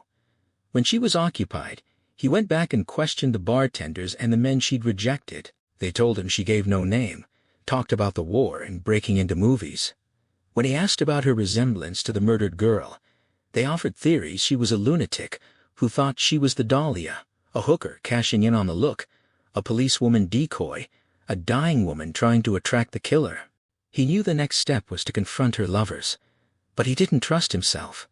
If they said the wrong thing, he couldn't be responsible for what he'd do. The nights of booze and catnaps took their toll. At work, he made mistakes, dropped slides, mislabeled samples. He fell asleep over a microscope, waking to jagged images of her in black. Unable to continue alone, he stole Benzedrine tablets from the lab. They juiced him out of his fatigue, leaving a clammy disgust for what he'd been doing, and gave him a brainstorm. He plea-bargained with his superior 7 years on the force, the Vogel incident mostly forgotten. He hated Sid and wanted to return to uniform, preferably night watch. He was studying for the sergeant's exam. He started to launch into his shitty marriage, but images of the woman in black made him falter. He was close to begging. The chief silenced him with a long stare. He wondered if the dope was betraying him. Then he said, "Okay," and pointed to the door. He waited, and when the chief walked out smiling, he almost jumped out of his skin. He was assigned to Newton Street Night Watch. The chief told him to be civil with the colored brethren, that he had a bad case of the yips and shouldn't pass it on. Newton Street was southeast of downtown, 95% slums, 95% Negroes, all trouble, bottle gangs and crap games on every corner, liquor stores and pool rooms on every block, code 3 calls 24 hours a day. The local winos drank cologne cut with white port. The standard price for a whore was $1. The kids were scrawny and bloated, the dogs mangy and snarling. Merchants kept shotguns under the counter. It was a war zone. He reported for duty after 22 hours of sleep, weaned off the Benzies. The station commander, an ancient lieutenant, welcomed him, saying his superior had vouched for him. Personally, he hated boxers and stoolies, but he'd let bygones be bygones. His fellow officers would need persuading. They hated glory cops, boxers, and Bolsheviks, and the Vogel he'd brought down was warmly remembered from his tour years before. He was assigned to a footbeat, determined to prove himself. His first roll call was worse. He was introduced to the watch and got no applause, only fisheyes and averted eyes. 7 men out of 55 shook his hand. The sergeant gave him a silent tour and dropped him off, telling him not to let the niggers give him shit. When he thanked him, the sergeant said Vogel was a good pal of his, and sped off. He decided to kosherize himself fast. His first week was muscle rouse and gathering information. He broke up wino parties, promising not to arrest them if they fed him names, then arresting them anyway. He smelled marijuana outside a hair parlor, kicked in the door, and drew down on 3 grasshoppers with felony quantities. They snitched on their supplier and fingered an upcoming gang rumble in exchange for leniency. He called in the info, got them hauled off. Prowling the auto dump got him prostitution callers threatening Johns with calls to their wives, got him more names.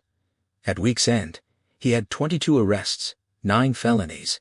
He had names to test his courage, to make up for the fights he dodged, to make the cops who hated him afraid of him. He caught a man coming out of a wine bar and provoked him. The man charged, they exchanged blows, and when it was over, his opponent was spitting teeth. 2 cops across the street saw the whole thing. A parolee pimp was tougher, landing shots that had him almost going for his baton. Finally, he pulled a move, sending the man to dreamland and himself to the nurse for finger splints. Bare knuckles were now out of the question. He tackled two brothers running a rigged card game out of a church. He came in the window, his club taking out the dealer's hands and the card table. The other brother went for his waistband. A second blow knocked a silenced pistol from his grip. The brothers crashed out howling. He walked outside to an audience of officers watching the brothers flee. He yelled that some people don't respond to civility. A sergeant rumored to hate him yelled back that he was an honorary white man and he knew he'd made it. The roust made him a minor legend. His fellow cops gradually warned to him, the way you do to guys too bold for their own good, grateful not to be them. It was like being a local celebrity again. He got straight 100s on his first fitness report, and the lieutenant rewarded him with a radio car beat, a promotion of sorts. Rumors said the gangs were out to get him, and if they failed, the brothers were next. The lieutenant wanted him out of harm's way, so he assigned him to a sector on the western border. The new beat was an invitation to boredom. Mixed white and Negro, small factories and tidy houses. The best action was drunk drivers and hitchhiking hookers. He busted drunks and thwarted assignations, wrote traffic tickets, prowled for anything out of the ordinary. Drive-in restaurants were popping up, where you could eat in your car and listen to music. He spent hours parked in them, listening to bebop, his radio on low. He eyeballed the street, trawling for white hookers, telling himself if he saw any who looked like Betty Short, he'd warn them. But most were Negros and bleached blondes, not worth warning, only worth busting when his quota was low. They were women, though. Safe places for his mind to dawdle. Safe substitutes for his wife and the Sprague daughter. He toyed with picking up a lookalike for sex, but always quashed it too much like that other cop and Betty at the Biltmore. Going off duty at midnight, he was always itchy, restless, in no mood to go home and sleep. Sometimes he hit all-night movies or jazz clubs. All-night sessions with a pint were generally enough to ease him home and into a dreamless sleep. But when it didn't work, it was sweats, and the smiling clown and dreams of Betty begging him to fuck her or kill her, she didn't care which. The worst was waking up alone in that house. Summer came on. Hot days sleeping on the couch, hot nights patrolling West Niggertown, listening to jazz.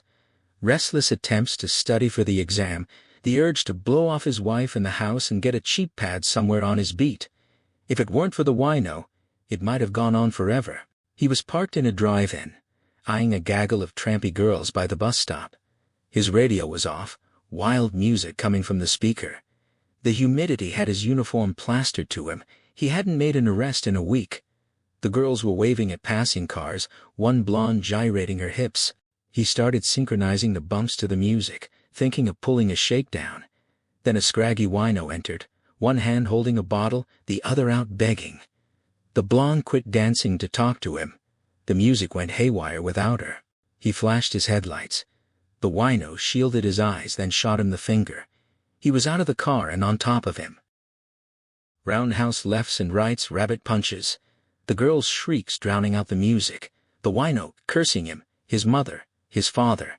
Sirens in his head, the smell of rotting meat. He staggered to the payphone and dialed his own number. No answer. He dialed the Sprague number without thinking. Her voice answered. He stammered. She recognized him. The wino was weaving toward him, sucking his bottle. He pulled out bills and threw them. She told him to come over. The others were away. It could be like old times. He left the receiver dangling and the wino scooping up his money. Driving to Hancock Park, he told himself it was just this once, just to be inside the house again. Knocking on the door, he had himself convinced. Then she was there, black silk, upswept coiffure, yellow beret. He reached for her. She stepped back, pulled her hair loose, let it fall to her shoulders. She refused him. It was all she had to keep him with.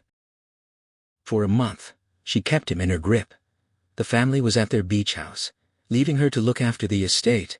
They had 22 rooms to play in a dream house built from immigrant ambition, far better than the motel and the old house. They made love in every bedroom, surrounded by valuable art and antiques. They slept late, and the looks from the neighbors when he walked to his car in uniform were priceless. It was a reunion of avowed tramps, rutters, who knew they'd never have it so good with anyone else. She explained her Dahlia act as a strategy to get him back. She'd seen him park that night, and knew a Betty Short seduction would keep him returning. The desire moved him, even as the elaborateness of the ruse repelled him. She dropped the look as soon as the door shut. A quick rinse brought her hair back to normal. The tight black dress came off. He tried everything but threats and begging. She kept him mollified with promises of someday. Their implicit compromise was Betty talk. He asked questions, she digressed. They exhausted facts quickly. From then on it was pure interpretation. She spoke of her malleability, Betty the chameleon, who would be anyone to please anybody. He had her down as the center of the most baffling detective work, the disruptor of lives, the human riddle he had to know everything about. It felt bone shallow. After Betty, he turned the conversation to her family. He never told her he knew the neighbor woman, broaching her inside stuff in roundabout ways. She said her father was mildly worried about the demolitions up by the sign. Her mother's pageantry was just drug-addled nonsense. After a while she resented his probes and demanded turnabout. He told lies, and wondered where he'd go if his own past was all he had left. Pulling up in front of his house, he saw a moving van and his wife's car packed with boxes.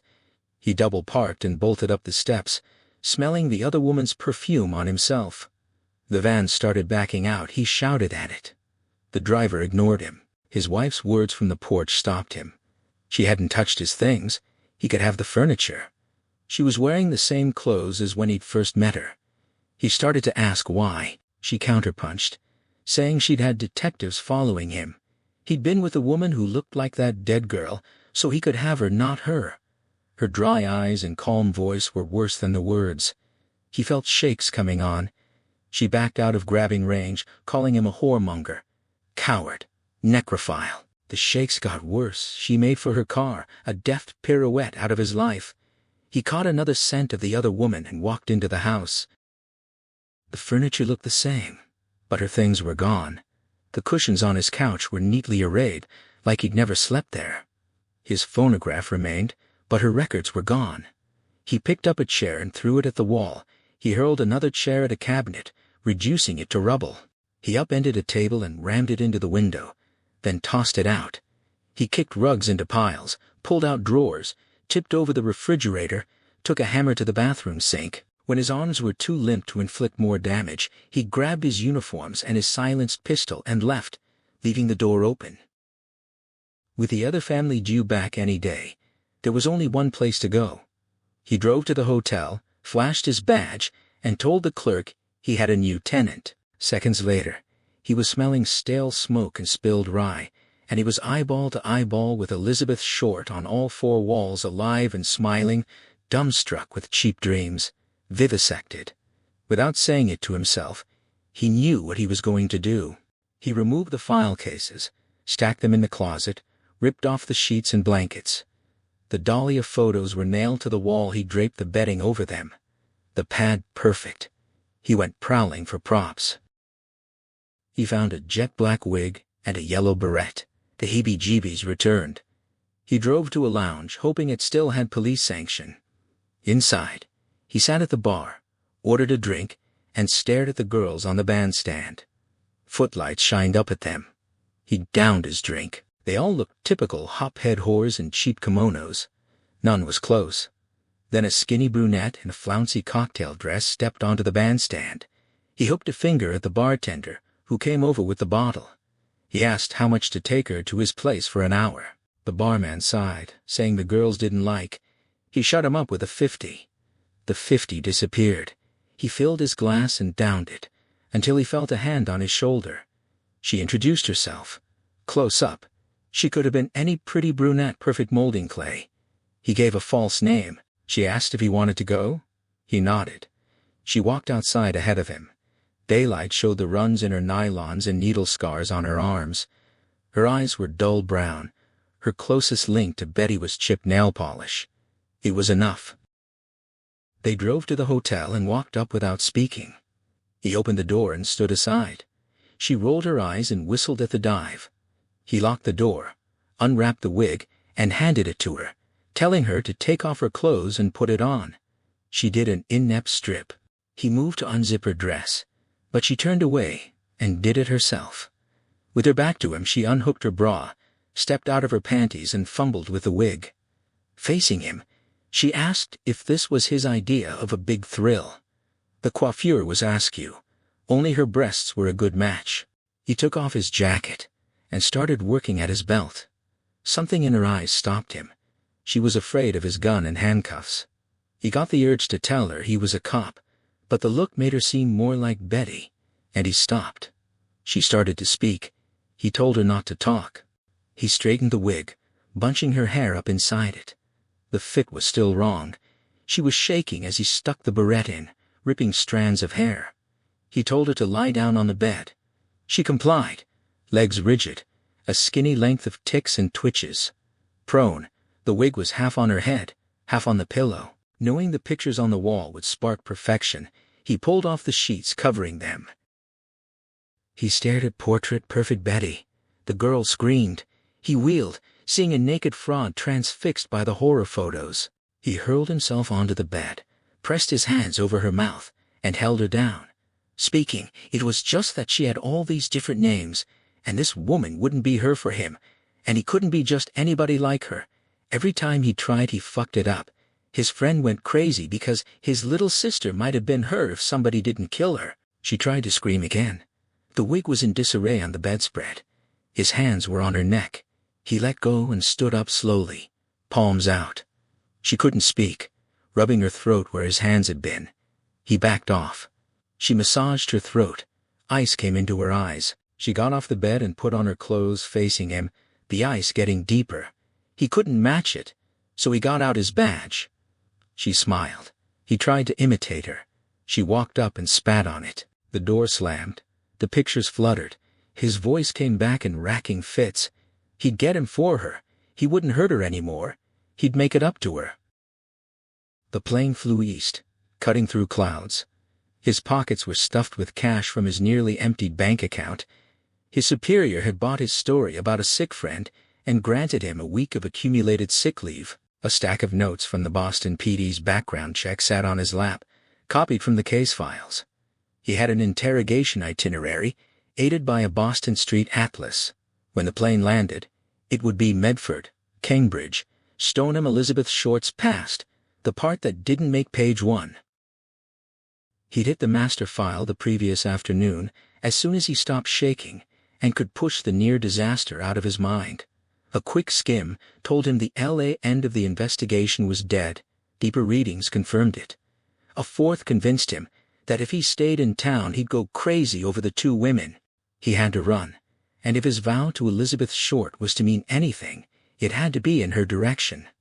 Even if it was a wild goose chase, it was a trip to clean territory where his badge and live women wouldn't get him into trouble. The revulsion on the hooker's face wouldn't leave him. He could still smell her cheap perfume and imagined her spitting indictments, the same words his wife had used earlier, only worse because she knew what he was, a whore with a badge. Thinking about her was like scraping the bottom of his life on his knees. The only comfort the fact that he couldn't go any lower, that he'd chew the muzzle of his gun first. The plane landed at 7:35. He was first in line to disembark. He rented a car and headed into the Boston metropolis, anxious to take advantage of the remaining daylight.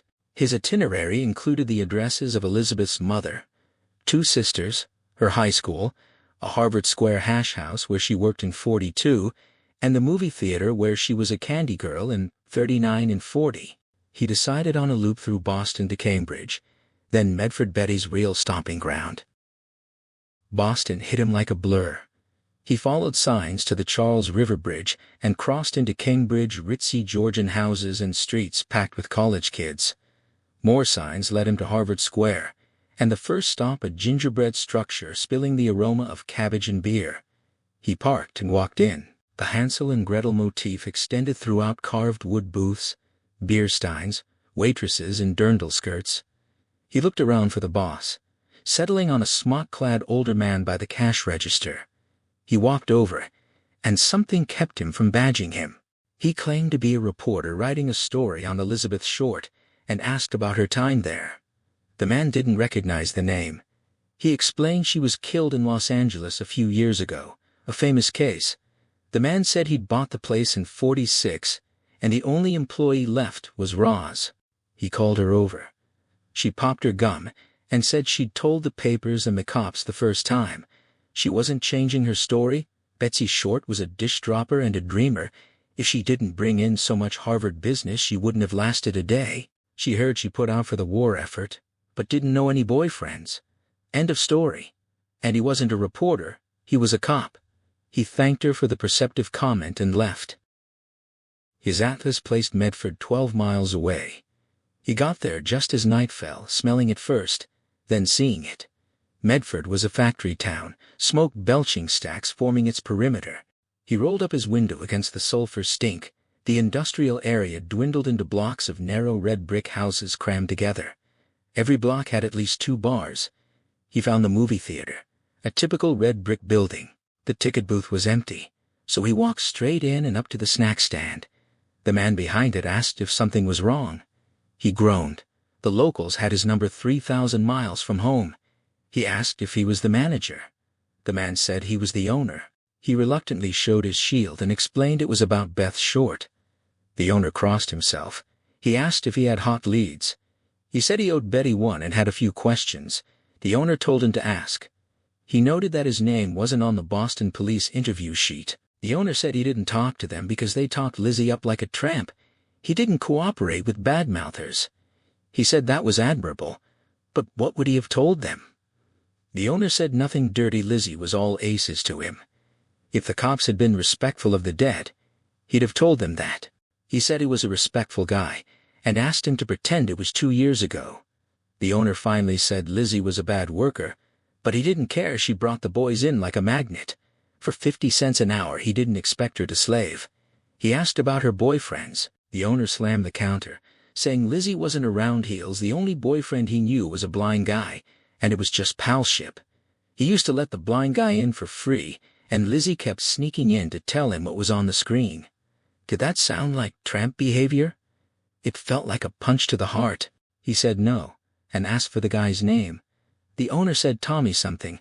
He had a room over the VFW hall. He stuck out his hand and thanked him.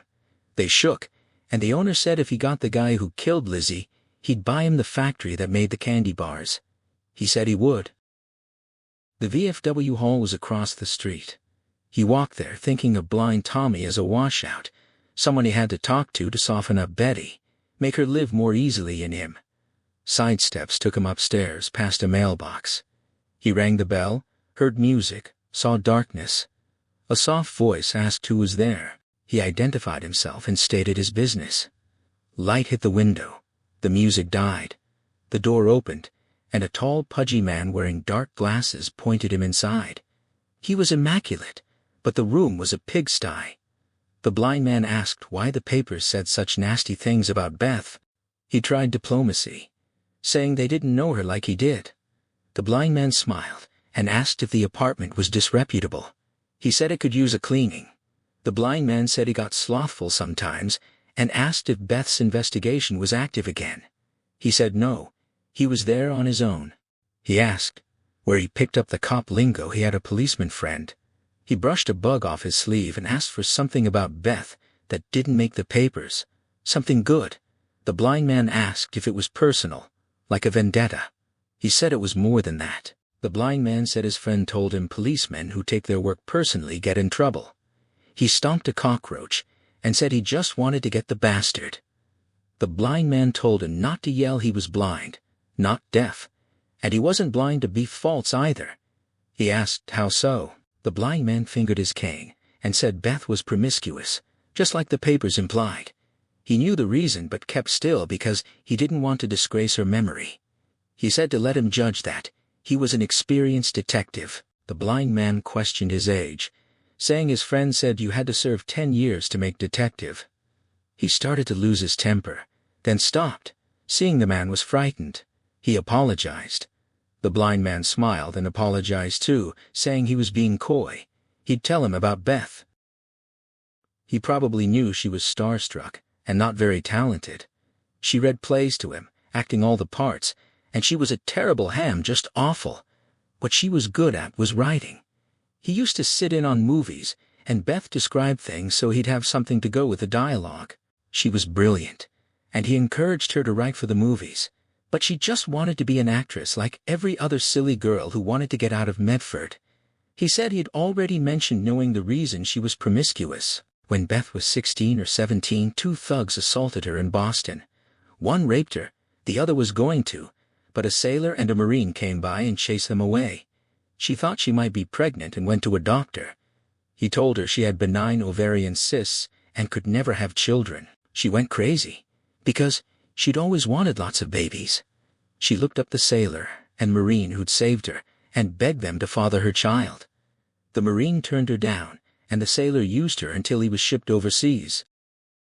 He thought immediately of Frenchman Joe Dulonge's account of the Dahlia hicked on being pregnant, how he fixed her up with a doctor buddy and a bogus exam. That part of Dulonge's story obviously wasn't as booze-addled as he'd thought it was now a solid lead. The doctor buddy, at least a major witness, maybe a suspect.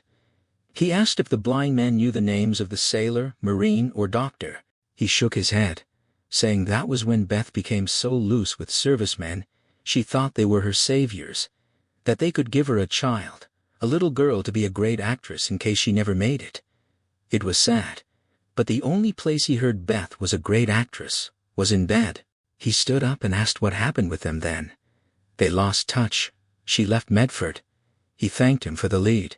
The blind man tapped his cane and told him to get who did it, but not to let Beth get hurt anymore.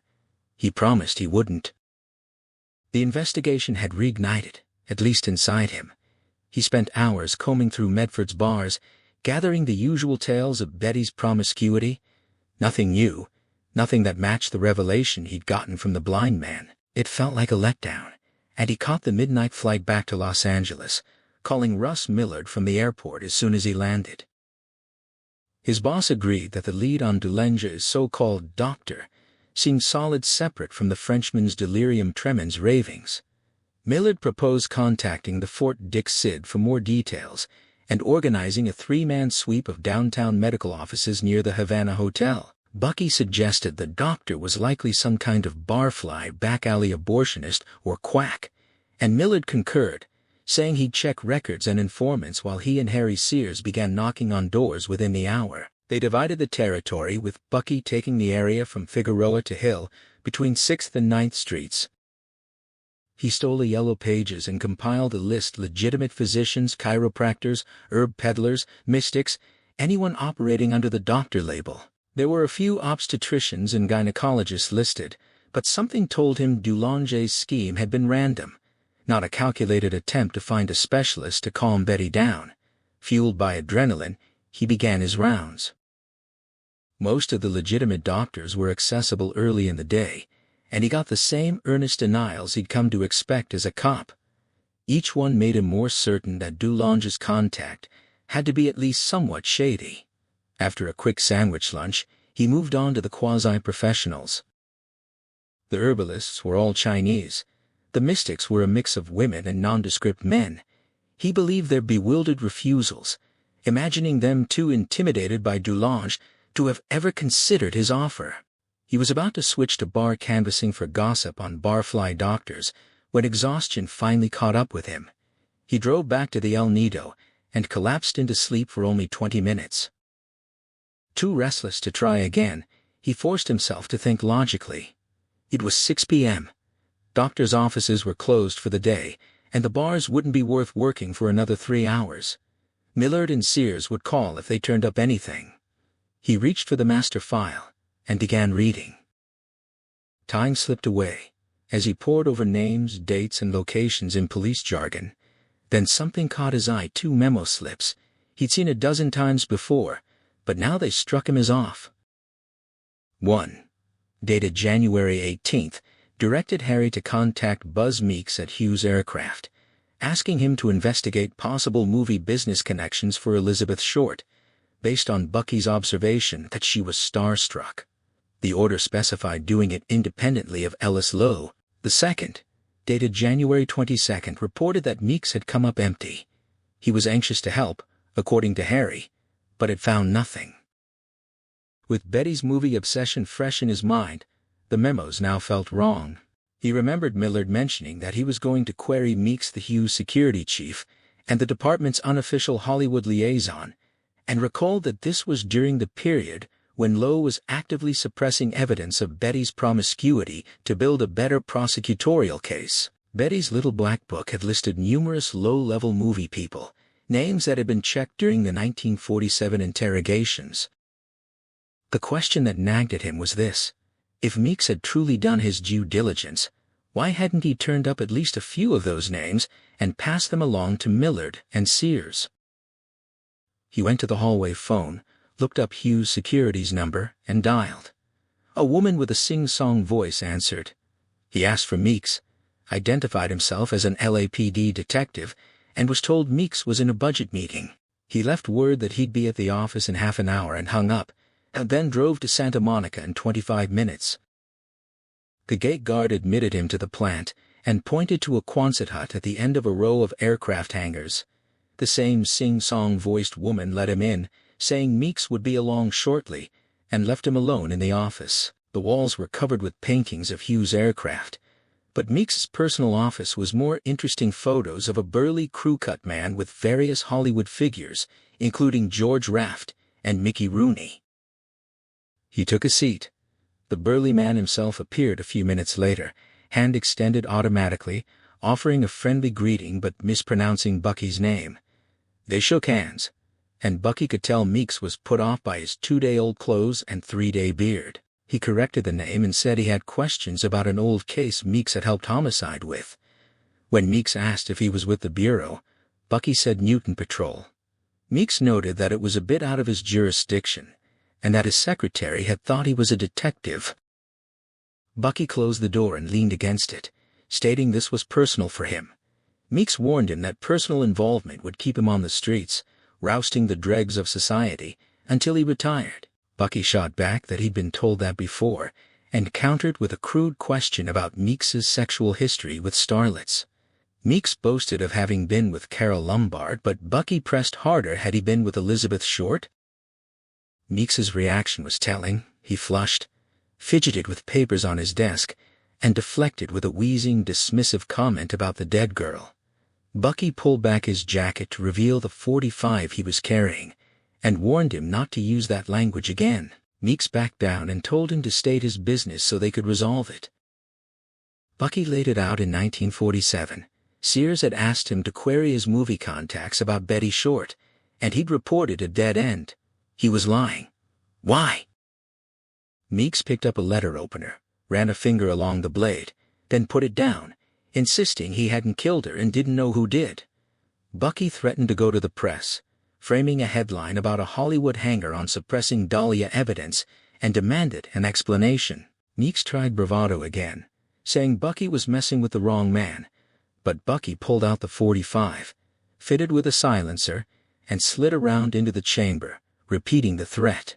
Meeks poured himself a drink and finally admitted that what he'd found was a dead-end lead, but offered it up. Bucky dangled the gun by the trigger guard and demanded the information. Meeks opened a safe in his desk, pulled out a sheaf of papers, and began talking. He'd received a tip about Burt Linscott, a producer at Universal, from someone who hated Linscott's associate, Scotty Bennett, a pimp and bookie who gave out Linscott's Malibu phone number to attractive young women applying at the casting office. Elizabeth Short had gotten one of Bennett's cards and called Linscott. The details, the dates, and events Meeks had gotten directly from Linscott himself. On the night of January 10th, Betty had called from the Biltmore. Linscott, intrigued by her description, promised her a screen test the next morning, after his poker game. She had nowhere to stay until then, so he invited her to his place. His gay houseboy would feed her and keep her company. She took a bus to Malibu and spent the night there. The next day around noon, Linscott and 3 friends came home drunk. They decided to have some fun and gave her a screen test. Reading from a screenplay, she was terrible, and they laughed her out of it. Then Linscott made her an offer service, the 4 of them, and he'd give her a bit part in his next picture.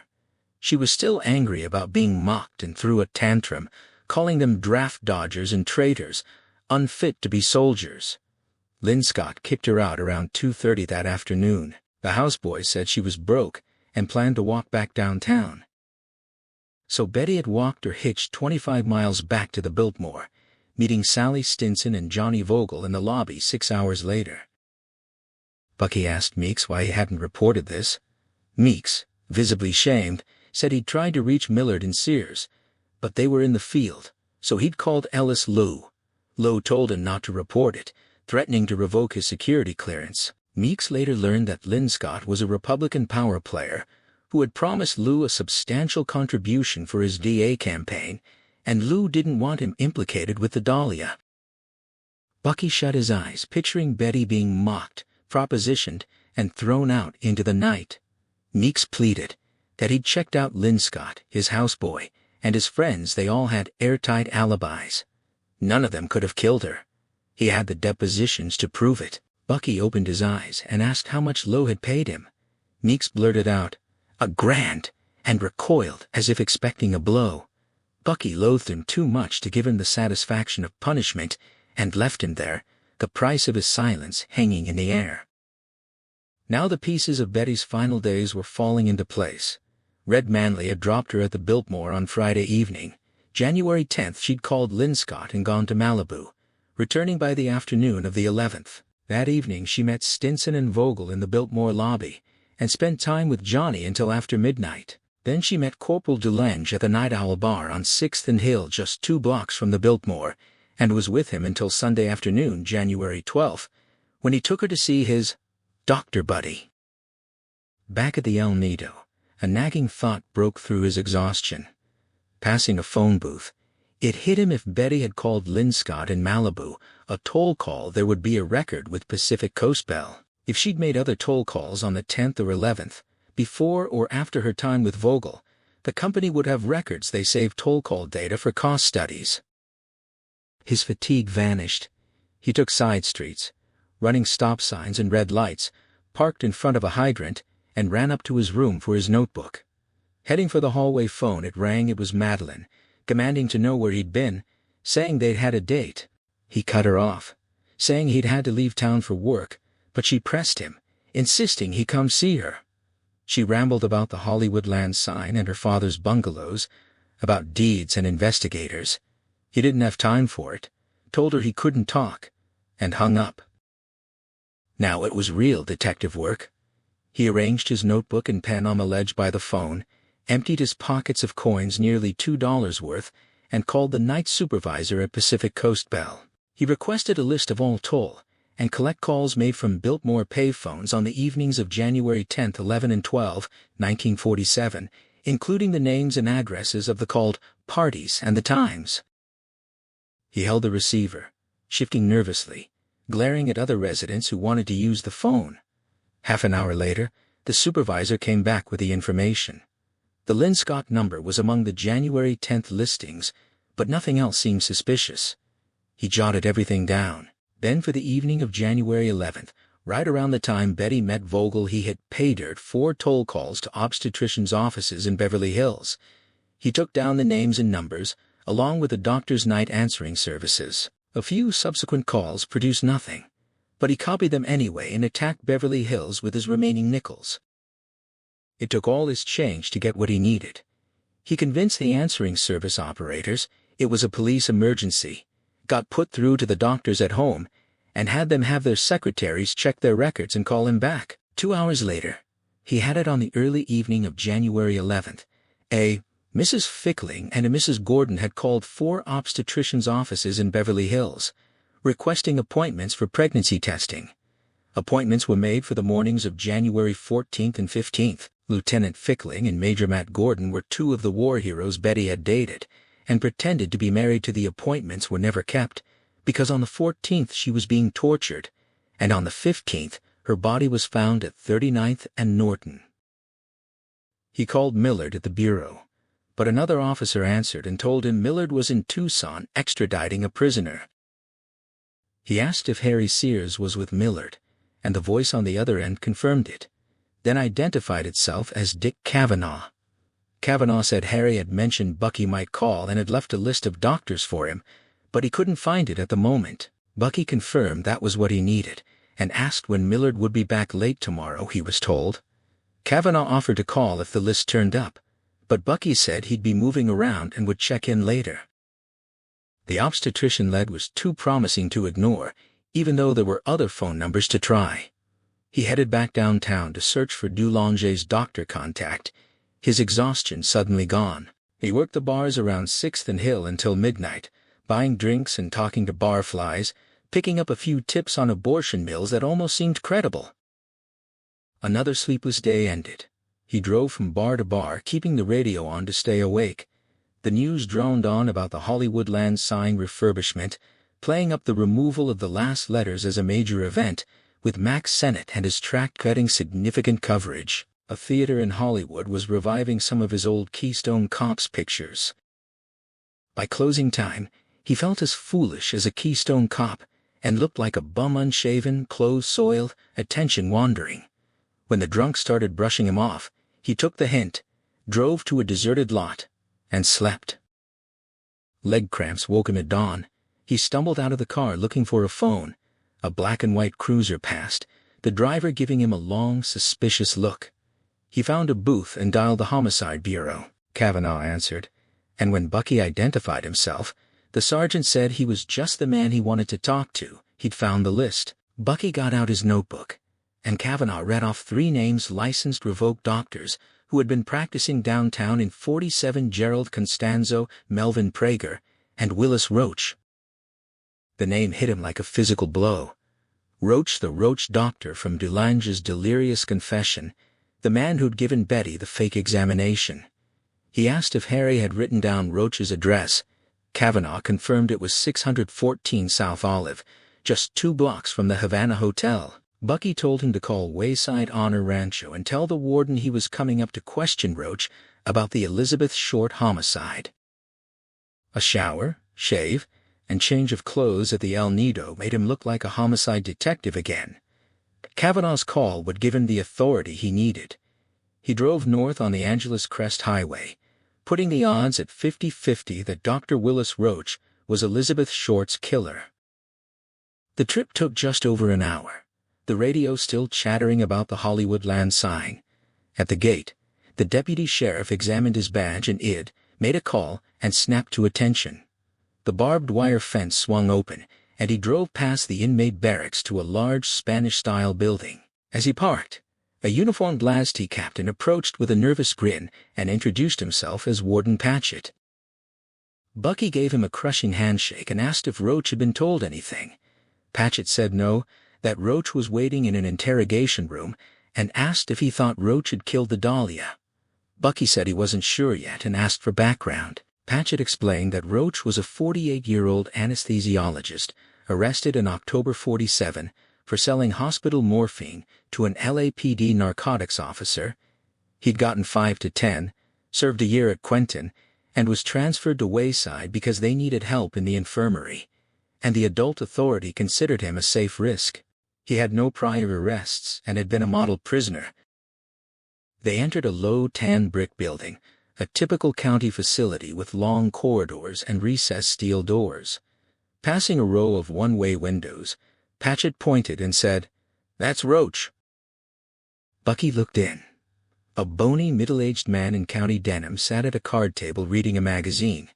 He had a high forehead, thinning gray hair, bright eyes, and the large, veiny hands of a doctor. Bucky asked if the warden wanted to sit, and Patchett said he wouldn't miss it and opened the door. Roach looked up as Patchett introduced him. Roach put down his magazine American Anesthesiologist and said he was ready to be of service, his voice educated and Eastern. Bucky went straight for the throat, asking why he'd killed Elizabeth Short. Roach smiled slowly, a grin spreading ear to ear, and said he'd expected Bucky back in '47 after Dulonge's confession. He'd anticipated them breaking down his door any second. The 2.5-year delay surprised him, however. Bucky's skin crawled, but he held steady, stating that there was no statute of limitations on murder. Roach's grin disappeared, replaced by a serious expression, and he explained that on Monday, January 13, 1947, he'd flown to San Francisco and checked into the St. Francis Hotel to deliver his keynote speech at the Academy of American Anesthesiologists convention Tuesday night. He was the featured speaker at the farewell breakfast Wednesday morning, January 15th, and was in constant company of colleagues through the afternoon. He'd slept with his ex-wife at the St. Francis both Monday and Tuesday nights. He offered corroboration through the academy and his ex-wife. Bucky asked the warden to verify it, his eyes fixed on Roach. Patchett left, and Roach noted that he looked disappointed. Bucky told him to talk about DeLonge and Elizabeth Short. Roach asked if he'd informed the parole board of his cooperation. Bucky said no, but threatened obstruction charges if he didn't talk. Roach grinned again, acknowledging the move, and began. He had a lucrative sideline selling pharmaceuticals, mostly in cocktail lounges to servicemen who discovered such pleasures overseas.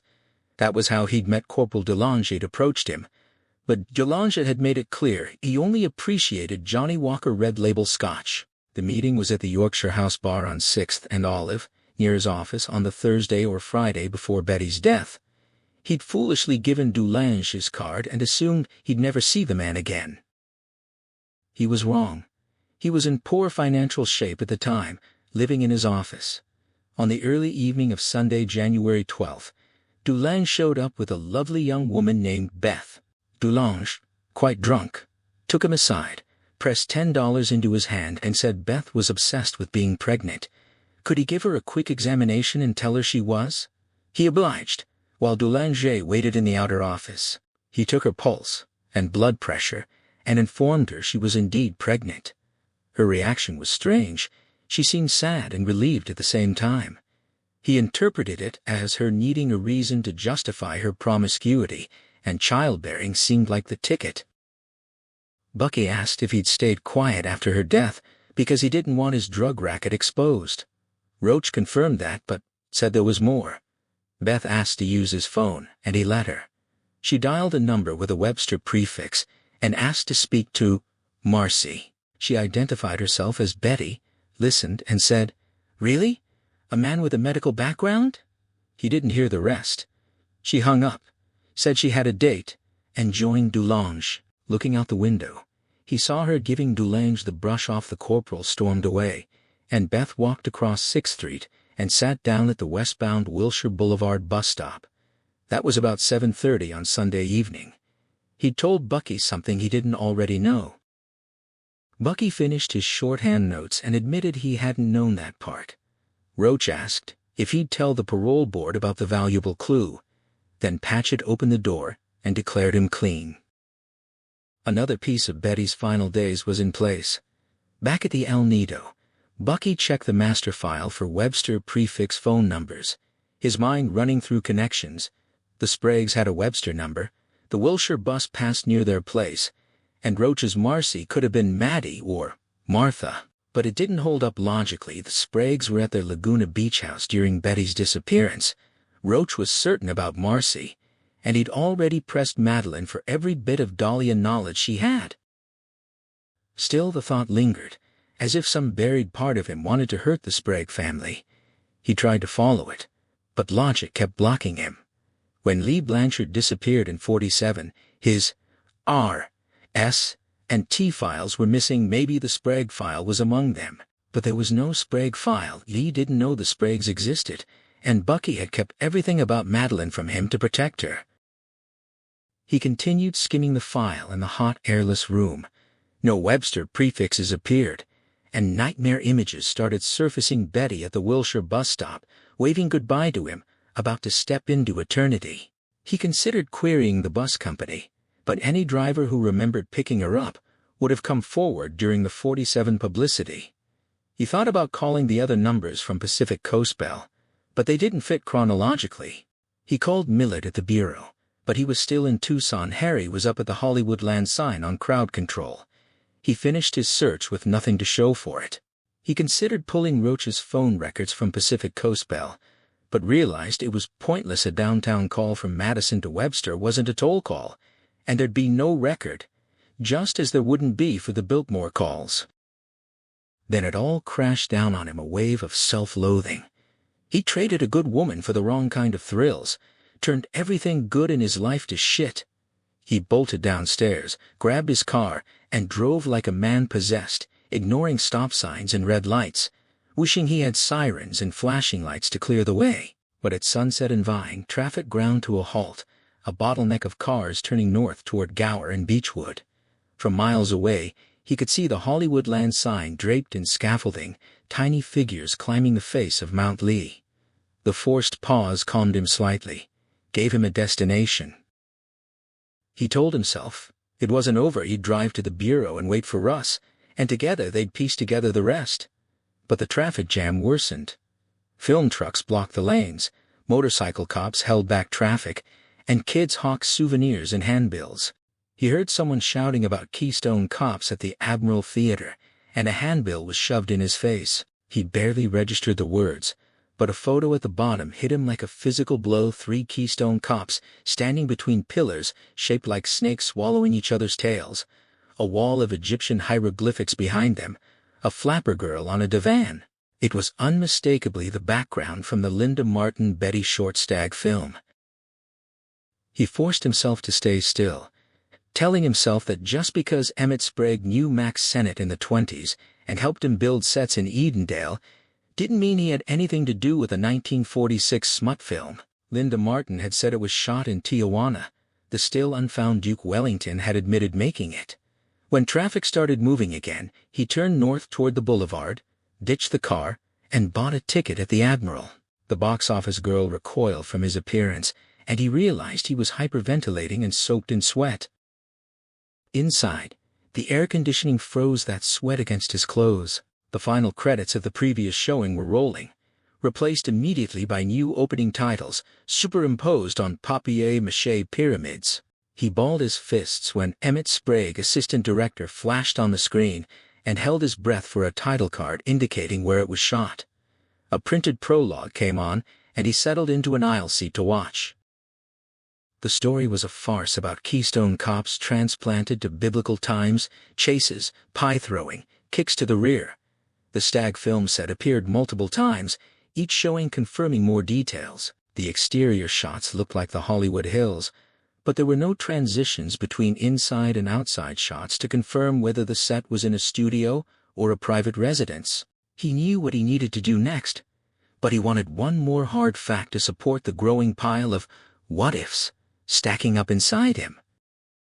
The movie seemed to stretch on endlessly, his body racked with shivers from the icy air conditioning. When the end titles finally rolled, the words, "Filmed in Hollywood, USA" appeared, and his cascade of suspicions collapsed into certainty. He left the theater, shaking in the blast furnace heat outside, realizing he'd left both his service revolver and off-duty .45 at the El Nido. He took side streets back and grabbed the hand cannon. As he emerged, a voice called out his next-door tenant, standing in the hallway with the phone. He snatched it, hoping it was Millard, but it was Harry Sears, his stutter worse than ever. Harry was up at the end of Beechwood Drive, where they were tearing down bungalows. A patrolman had found a blood-stained shack. There was a field interrogation card filed up there from the 12th and 13th. His mind raced. Emmett Sprague owned property up there, and it was the first time he'd heard Harry stutter in the afternoon. He said he'd bring his evidence kit and be there in 20 minutes.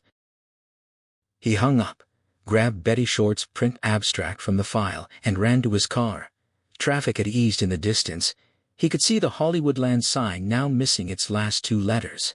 He drove east to Beechwood Drive, then north. As he approached the park bordering Mount Lee, the area was cordoned off with ropes and patrolmen. He double-parked and saw Harry Sears walking toward him, badge on his coat. Harry's breath was heavy with liquor, the stutter gone. He explained the luck of it. A foot patrolman clearing out vagrants before the demolitions had stumbled onto the shack and fetched him. It looked like tramps had been using it since '47, but maybe forensics could still turn something up. Bucky grabbed his kit and followed Harry uphill. Wrecking crews were tearing down bungalows, workers shouting about gas leaks, fire trucks standing by, bulldozers and earth movers lined the sidewalks while patrolmen herded locals to safety. Ahead, a spectacle unfolded, a system of pulleys attached to Mount Lee, the giant A of the sign sliding down a thick wire as cameras rolled and crowds gawked. The Hollywood High School band struck up "Hooray for Hollywood" as the letter crashed to the dirt. Harry led him off onto a dirt trail circling the mountain. Dense foliage pressed in, and they walked single file up the slope. After 50 yards, the path leveled into a small clearing with a shallow stream, and there was a tiny cinder-block hut, its door standing open. He walked in. The side walls were papered with pornographic photographs of disfigured and crippled women.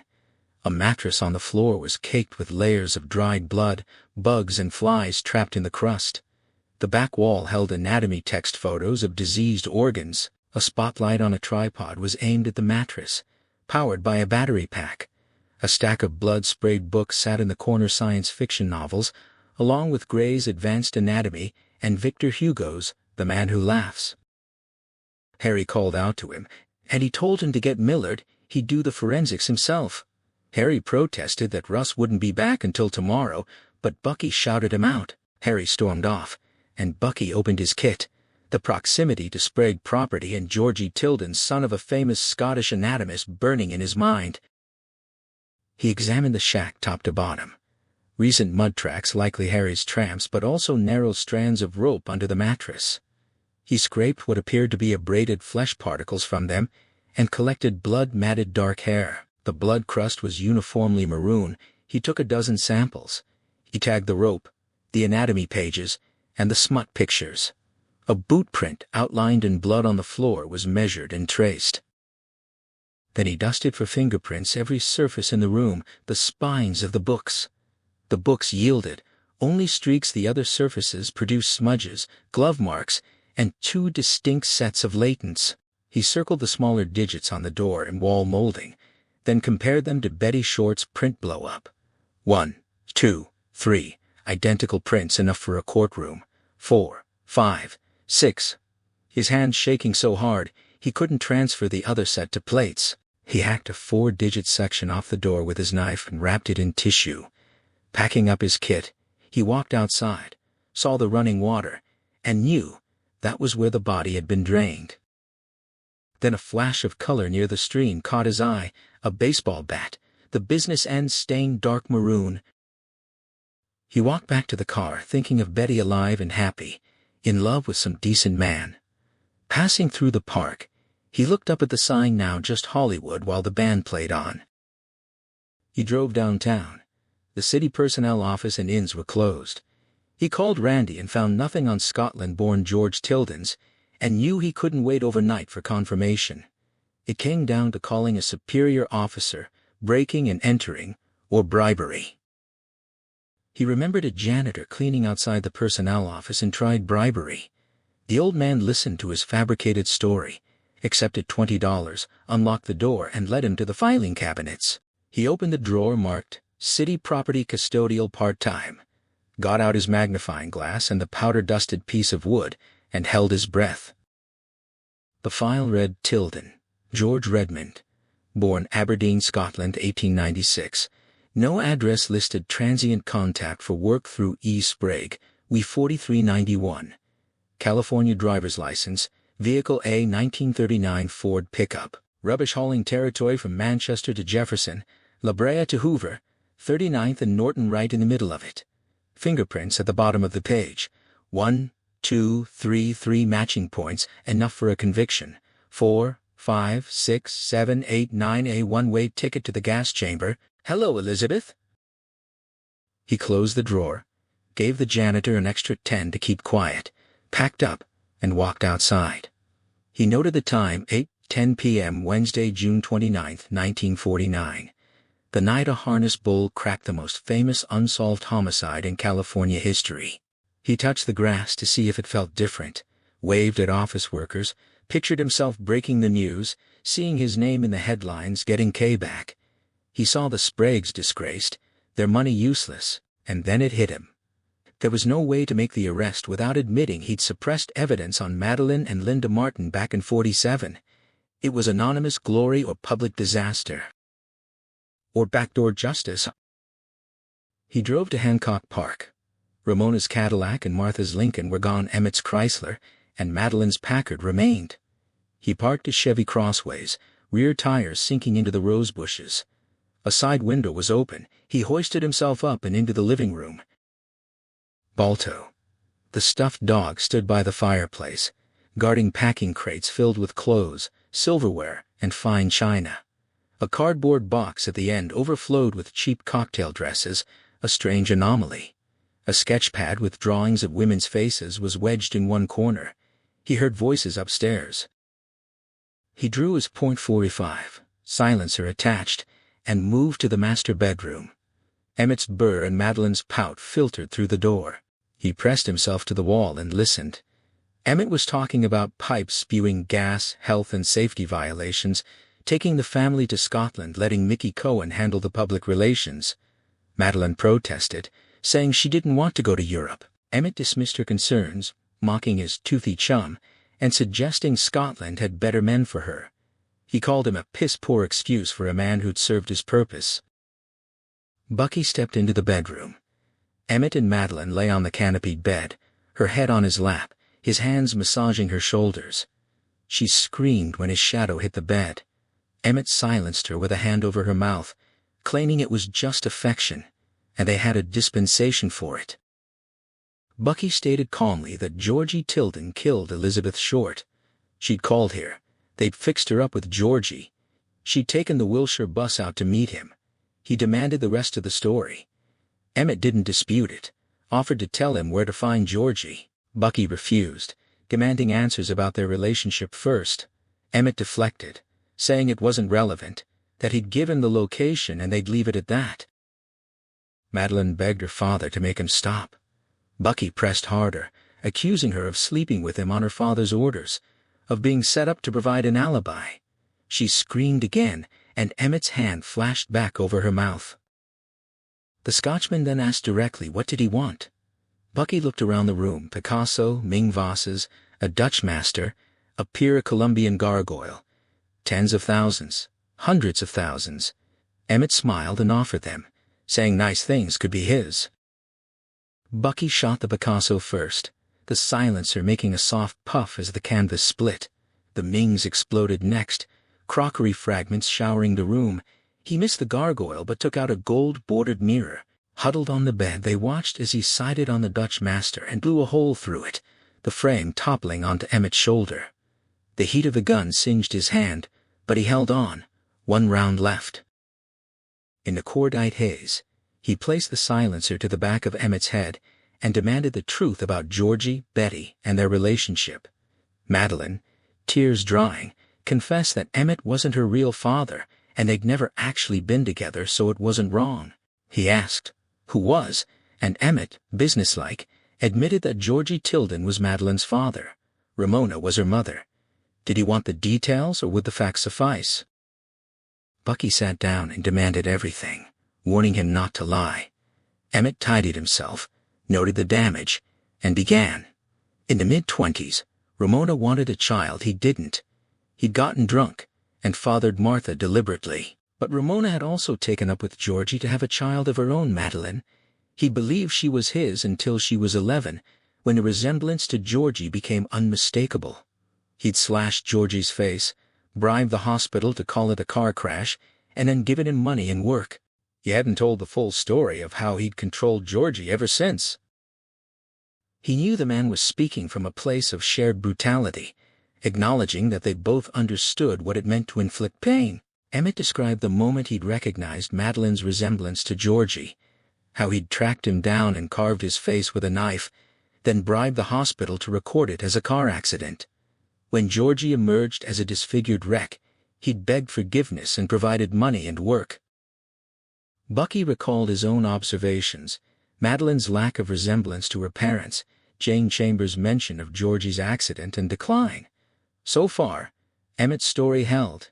He asked if Georgie had ever seemed crazy or dangerous. Emmett tapped his knee, man to man, and told a tale Georgie's father, a celebrated Scottish anatomist, could only legally dissect executed criminals. Georgie had been thrilled by a still-beating heart his father dissected, and in the Argonne he'd bayoneted dead Germans. Emmett suspected he'd also robbed graves in America. Bucky saw an opening and swung with his hunch. If the man was that crazy, how could he tolerate him? Emmett explained it as a bond, like caring for a daft little brother who needed him. Bucky countered that he'd had a big brother he'd looked up to. Emmett laughed falsely, claiming that was a perspective he'd never known. Bucky pressed harder, bringing up Eldridge Chambers' brief to the city council how Georgie and Ramona's pageants had depicted him as a coward, running while Georgie held off the Germans. Emmett flushed, tried to smirk, but his mouth twitched helplessly. Bucky shouted the word, "Coward!" and slapped him. The hard-case Scotsman sobbed like a child. Madeline emerged from the bathroom, clean and composed, and embraced her father, stroking him with a tenderness she'd never shown Bucky.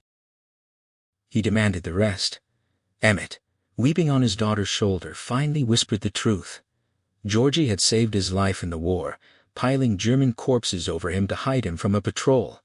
He couldn't let him go after that. Madeline took over, explaining that the stag film shot in one of their vacant houses, not Tijuana, had been seen by Georgie, who became obsessed with Betty because she looked like his daughter. He'd blackmailed Emmett, demanding, "That girl," when Betty called that Sunday night, drunk and desperate. They'd offered her money to date a nice man. Georgie knew. They'd thought he just wanted sex. Bucky asked if they'd told her Georgie had a medical background, and Madeline admitted they had, so Betty wouldn't feel like a whore. Then they'd left together, Betty forgetting her purse. When the papers broke, they knew. He pressed for the cover-up details. Madeline confessed to paying off Linda Martin to claim the film was shot in Tijuana, to trying and failing to find Duke Wellington before he sent in his alibi. Bucky realized she'd pumped him for information, fed him tidbits about Georgie to test him. She admitted it, along with bribing the servants to support their Laguna Beach alibi. The question of who mailed Betty's belongings came next. Madeline laughed, revealing it was Martha who'd known about Madeline's connection to Betty, but not the blackmail or murder. She'd sent the photos and address book as a way to implicate her sister, scratched faces to point toward lesbians, and called in a tip on Laverne's. Something felt off, but he couldn't place it. Madeline confirmed she'd scratched a confession out of Martha. He turned to Emmett and demanded Georgie's location and all 4 passports. Emmett left to get them. Madeline told him she'd really liked him. He told her to save it for her father. She asked what he was going to do. He said he'd write it all up, attach material witness warrants for them, leave copies with another officer as insurance, and then go after Georgie. Emmett returned with the passports and a list of addresses. Madeline warned that if he turned in the warrants, they'd ruin him in court, exposing everything. He kissed her hard and said they'd all go down together. He didn't go home. Instead, he parked a few blocks away and studied the address list, unsettled by Madeline's confidence. The houses were in 2 areas, Echo Park and Silver Lake, and across town in Watts Bad territory. He drove to Silver Lake Echo, a hilly, secluded area, and started checking the addresses. The first 3 were deserted shacks, no sign of the Ford pickup. Heading toward the 4th just after midnight, the thought came to him. Kill Georgie. No public glory, no public disgrace, private justice. Let the Spragues go, or coerce a confession first. He knew he'd have to live with it, and with Emmett's connections. He pushed the thought aside when he saw the 4th house, intact at the end of a cul-de-sac, well kept. He parked 2 doors down and approached on foot. No Ford pickup was visible, but there were plenty of spaces for one. He studied the house from the sidewalk, a small cube-shaped stucco from the 20s, off-white with a wood beam roof. He circled it, checking the driveway, the tiny backyard, a flagstone path leading to the front. No lights, all windows covered by what looked like thick blackout curtains. Complete silence. With his gun out, he rang the buzzer. 20 seconds passed with no answer. He ran his fingers along the doorframe, feeling cracked wood, then used his handcuffs to wedge the lock, whittling at the wood until the door gave with a gentle kick. Light from outside guided him to a wall switch. He flipped it, revealing a cobweb-streaked empty room. He walked to the porch, closed the door, and jammed wooden slivers into the bolt fixture to seal it. Then he moved to the rear of the house, where a medicinal stench led him to a room adjoining the kitchen. He tore the door open, found a switch, and harsh light flooded the space. Formaldehyde. The walls were lined with shelves of preserved organs in jars. A mattress lay on the floor, half covered by an army blanket, with a red-haired scalp and 2 notebooks on top. He forced himself to see it all: brains, eyes, hearts, intestines, a woman's hand with a wedding ring, ovaries, a jar of penises, gum sections with gold teeth. Reshapes threatened, so he squatted by the mattress. He picked up one notebook and leafed through it: neatly typed records of grave robberies, cemeteries, plot names, dates. When he saw East Los Angeles Lutheran, where his mother was buried, he dropped the book and reached for the blanket, but the crusted semen made him throw it away. He opened the other binder to the middle and read the neat masculine printing describing Betty's torture: cigarette burns, the baseball bat, the gag, the cuts. He put the notebook down, knowing he could do what needed to be done. Standing up, his eyes landed on a jar on the windowsill above the mattress, a triangular piece of flesh, tattooed with a heart and Army Air Corps insignia, the words, "Betty, you made your map," below it. He closed his eyes, shaking, trying to apologize to her. Then something touched him softly: a man's hand. He turned to see a scarred face, the man holding hooked instruments. The twin blades lashed out his forte, slipped from his waistband and hit the floor. He sidestepped, but the steel snagged his jacket and ripped his collarbone. A kick to the groin caught the man off balance, but he lunged forward, crashing into him and knocking him into the shelving. Jars shattered, formaldehyde sprayed, pieces of flesh scattered. The man was on top of him, trying to bring the scalpels down. Bucky held his wrists, kneed him, but the man bit his cheek. Another knee, another bite on his chin. He dropped his hands. The scalpels hit the shelf, and he grabbed a piece of glass, digging it into Georgie's face as steel cut into his shoulder. The shelving collapsed. Georgie fell on top of him, blood pouring from an empty eye socket. Bucky dragged them both toward the .45, grabbed it, and as Georgie lunged for his throat, he jammed the silencer into the eye hole and fired. Russ Millard would supply the epitaph. Adrenaline fried, Bucky left the death house and drove to City Hall. Millard had just returned from Tucson. After the prisoner was secured, Bucky told him everything, from the lesbian tip to the shooting. Millard drove him to Central Receiving, where the doctor gave him a tetanus shot, noted the bite marks, and sutured him up. The scalpel's wounds were superficial. Outside, Millard said the case had to stay open. Bucky would be fired if anyone else knew. Then they drove back to Silver Lake at 3 a.m. Millard, shaken but composed, told him to stand by the car, then tampered with some pipes, paced off 20 yards and emptied his service revolver. Gas ignited. The house went up in flames. They drove away without headlights. That obscenity did not deserve to stand, Millard said. Exhaustion took him. Russ dropped him at the El Nido, and he slept for over 20 hours. Waking, he saw the 4 Sprague passports on the dresser and thought they have to pay. He called the passport office, impersonated a detective captain, and put a hold on reissues for all 4 Spragues, an impotent gesture. Shaving and showering, careful of his wounds, he thought about the case, and remembered something Madeline had said that was off. Martha had called the police with a tip on Laverne's. But there were no notations about Laverne's in the case file. That, combined with Lee's long phone call during their phone answering stint and his direct trip to Laverne's after the Stag film, pointed to Martha. He drove to Ad Agency Road to brace her. He found her alone, eating lunch on a bench in the shade of the Young and Rubicam building. She didn't look up when he sat down. She'd held her own against age and weight, but still looked like a tough female version of Emmett. She put down her newspaper, noticed him, and greeted him with a slight smile. He pointed to a Metro piece about the fire, and noted that she didn't seem surprised to see him. She expressed pity for Georgie, and said her father had told her he knew she'd always felt her sister and father were underestimating him. He pushed aside the compliment and asked if she knew what Georgie had done. She said yes. From the beginning she'd seen them leave together that night. Her father and sister hadn't known she knew. She asked if he'd killed Georgie, and he didn't answer. She asked if he was going to hurt her family, and he admitted he didn't know what he was going to do. She said she didn't blame him. Her father and sister were dreadful, and she'd tried to hurt them herself. He asked if she'd sent Betty's things. She confirmed it. She'd torn out the page with their number but hoped other numbers might lead to them. He asked why she'd do it, knowing it could mean accessory charges. She said she didn't care. Madeline had their father. She and her mother had nothing. She just wanted the whole ship to sink. Her mother had lupus now, only a few years left. He asked about the pictures and scratch marks. She said she'd wanted Madeline smeared as a lesbian, and the last picture was her father. His face scratched out, hoping for fingerprints.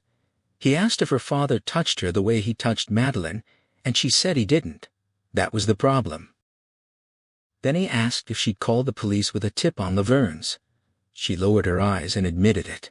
She'd told them about her dyke sister meeting a cop named Bucky Bleichert out of jealousy. She'd only wanted to hurt Madeline, not him. It all clicked Lee. Taking that call, Lee going directly to Laverne's after the Stag film. He demanded the rest. She confessed that Lee Blanchard had come to the house and told her father he'd talked to lesbians who could tie Madeline to the Dahlia. He said he had to leave town and offered silence for a price. Her father paid him all the money in his safe. Bucky felt numb. He asked if there was more. She said Blanchard came back the next day, demanded more money, beat her father, and questioned him about Elizabeth Short. Her father, afraid Blanchard would frame one of them, agreed to pay $100,000 and told him everything about Georgie. Lee's bruised knuckles, his lie about penance for Nash, Madeline's phone call about her father's business soiree, their desperate rutting at the Red Arrow, it all fell into place. Lee had let Georgie Tilden go free. Martha wiped her dry eyes and put a hand on his arm, revealing that a woman had picked up the money the next day. He took out Kay's snapshot and showed it to her. She confirmed it was Kay. He stood up, alone for the first time since the triad was formed. Martha asked him not to hurt her family anymore. He told her to get out, not to let them ruin her. He drove to West Hollywood Elementary and sat in the car, watching Kay's Plymouth in the faculty parking lot. Lee's ghost buzzed in his head for nearly 2 hours. When the bell rang, Kay emerged with a swarm of children and teachers. When she was alone by her car, he walked over. She was arranging books and papers in the trunk, her back to him. He asked how much of the $100,000 Lee had let her keep. She froze, then asked if Lee had told him about Madeline Sprague. She turned and faced him, saying he was so good at some things. He demanded answers. She slammed the trunk and told him she hadn't accepted a cent of the money, and she hadn't known about Madeline until the detective she'd hired gave her the name. Lee was going to run away no matter what, and she wanted him to be comfortable. He'd known she was in love with Bucky, and that was one of the reasons he'd left. He felt like he was sinking in a quicksand of old lies, and started to say Lee had run from the Boulevard Citizens Job, the frame on DeWitt, the trouble he was in, but she cut him off, insisting Lee loved them, and he shouldn't take that away from him. He looked around the parking lot, seeing teachers by their cars watching the husband and wife confrontation from a distance, likely speculating about domestic troubles. He asked Kay if she knew Lee had known who killed Elizabeth Short. She stared at the ground and admitted she did. He pressed. Lee had just let it go. She said things had gotten crazy. Lee went to Mexico after Bobby and said he'd go after the killer when he returned. He never came back, and she hadn't wanted him to go down there too. He grabbed her shoulders, squeezing until she looked at him and demanded to know why she hadn't told him later, why she hadn't told anyone. She lowered her head again. He jerked it back up with both hands, repeating the question. In her calmest schoolteacher voice, she said she'd almost told him, but he'd started whoring again, collecting Betty's pictures. She'd just wanted revenge on the woman who'd ruined the 2 men she loved. He raised a hand to hit her, but a flash of Georgie Tilden's scarred face stopped him. He called in the rest of his sick leave and spent a week at the El Nido, reading and listening to jazz, trying not to think about his future. He pored over the master file repeatedly, even though he knew the case was closed. His dreams were filled with child versions of Martha and Lee, and sometimes Jane Chambers/Mouthclown joined them, taunting him through gaping holes. He bought all 4 law papers every day, reading them cover to cover. The Hollywood sign hubbub had faded. There was no mention of Emmett Sprague grand jury probes or the torched house and body. He began to sense something was wrong. After long hours of staring at the walls, he finally nailed it, a tenuous hunch that Emmett Sprague had set him and Lee up to kill Georgie Tilden. With him, Emmett had been blatant. "Shall I tell you where Georgie can be found?" Which was in character and less suspicious than a roundabout approach. He'd sent Lee after Georgie immediately after Lee beat him up. Was he hoping Lee's anger would peak at the sight of the Dahlia killer? Did he know about Georgie's grave robbery treasure and count on it making them killing mad? Did he count on Georgie to initiate a confrontation that would eliminate either him or the nosy cops? And why? To protect himself. The theory had one huge hole: the almost suicidal audacity of a man who wasn't the suicidal type. And with Georgie nailed as the Dahlia killer, there was no logical reason to pursue it. But it was backstopped by a loose end. When he'd first coupled with Madeline in 47, she mentioned leaving notes for Betty Short at various bars. "Your look-alike would like to meet you." He'd warned her it might come back to haunt her, and she'd said she'd take care of it. The most likely person to have done that was a policeman, and he'd refused to. Chronologically, she'd spoken those words right around the time Lee made his initial blackmail demand. It was tenuous, circumstantial, probably just another lie or half-truth, but it was the only thread he had left. Without the case, he had nothing. He borrowed Harry Sears' civilian car and ran rolling stakeouts on the Spragues for 3 days and nights. Martha drove to work and back. Ramona stayed, and Emmett and Madeline did daytime errands. All four stuck to the manse on the first 2 evenings. On the third night, Madeline prowled as the Dahlia. He tailed her to the 8th Street bar strip, to the Zimba room, to a cadre of sailors, and ultimately to a room with a Navy ensign. He felt no jealousy, no sexual pull. He listened outside and heard the radio. The blinds were down. The only departure was that she ditched her paramour at 2 a.m. and drove home, the light in Emmett's bedroom going on moments after she arrived. He skipped day 4 and returned to his surveillance spot shortly after dark. As he got out to stretch his legs, a voice called out Jane Chambers, walking her spaniel. He felt caught. She asked what he was doing, offered a drink at her place, and they walked around to her colonial. As she opened the door, there was the scar-mouth clown painting. He shuddered, and she offered to wrap it up for him. He declined.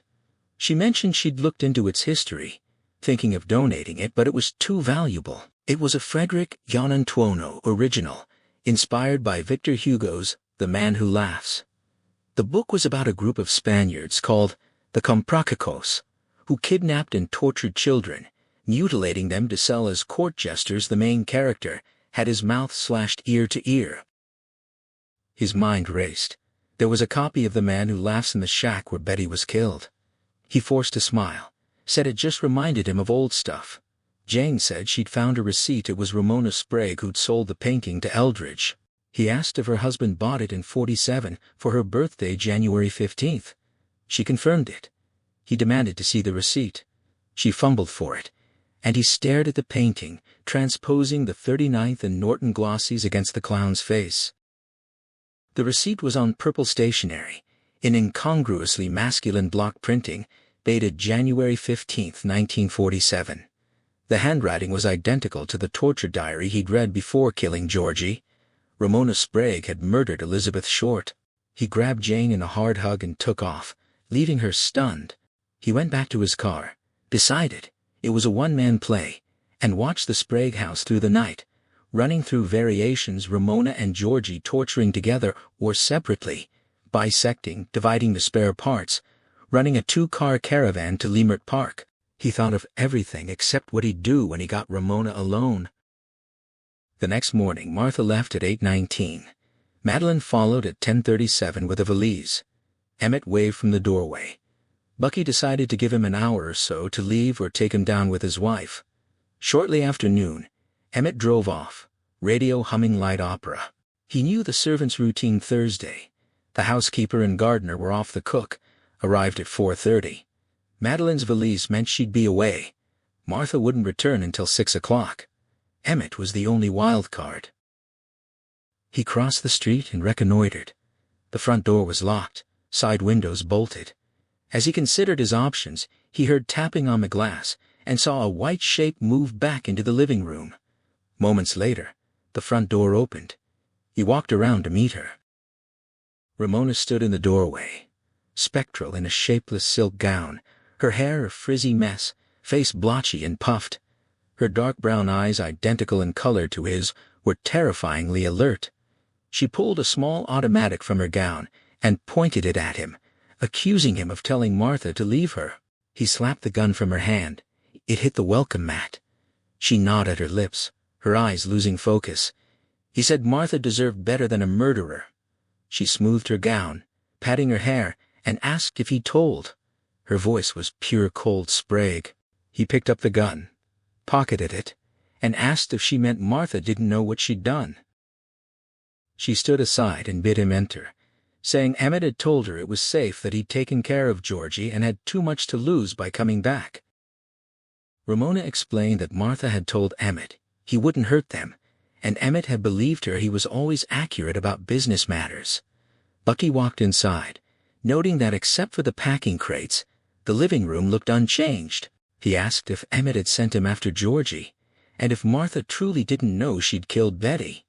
Ramona confirmed it, saying Emmett had counted on him to take care of Georgie, confident the insane man wouldn't implicate her. Emmett was a physical coward who lacked the courage to do it himself, so he'd sent an underling. She was genuinely horrified at the suggestion she'd let Martha know what she was capable of.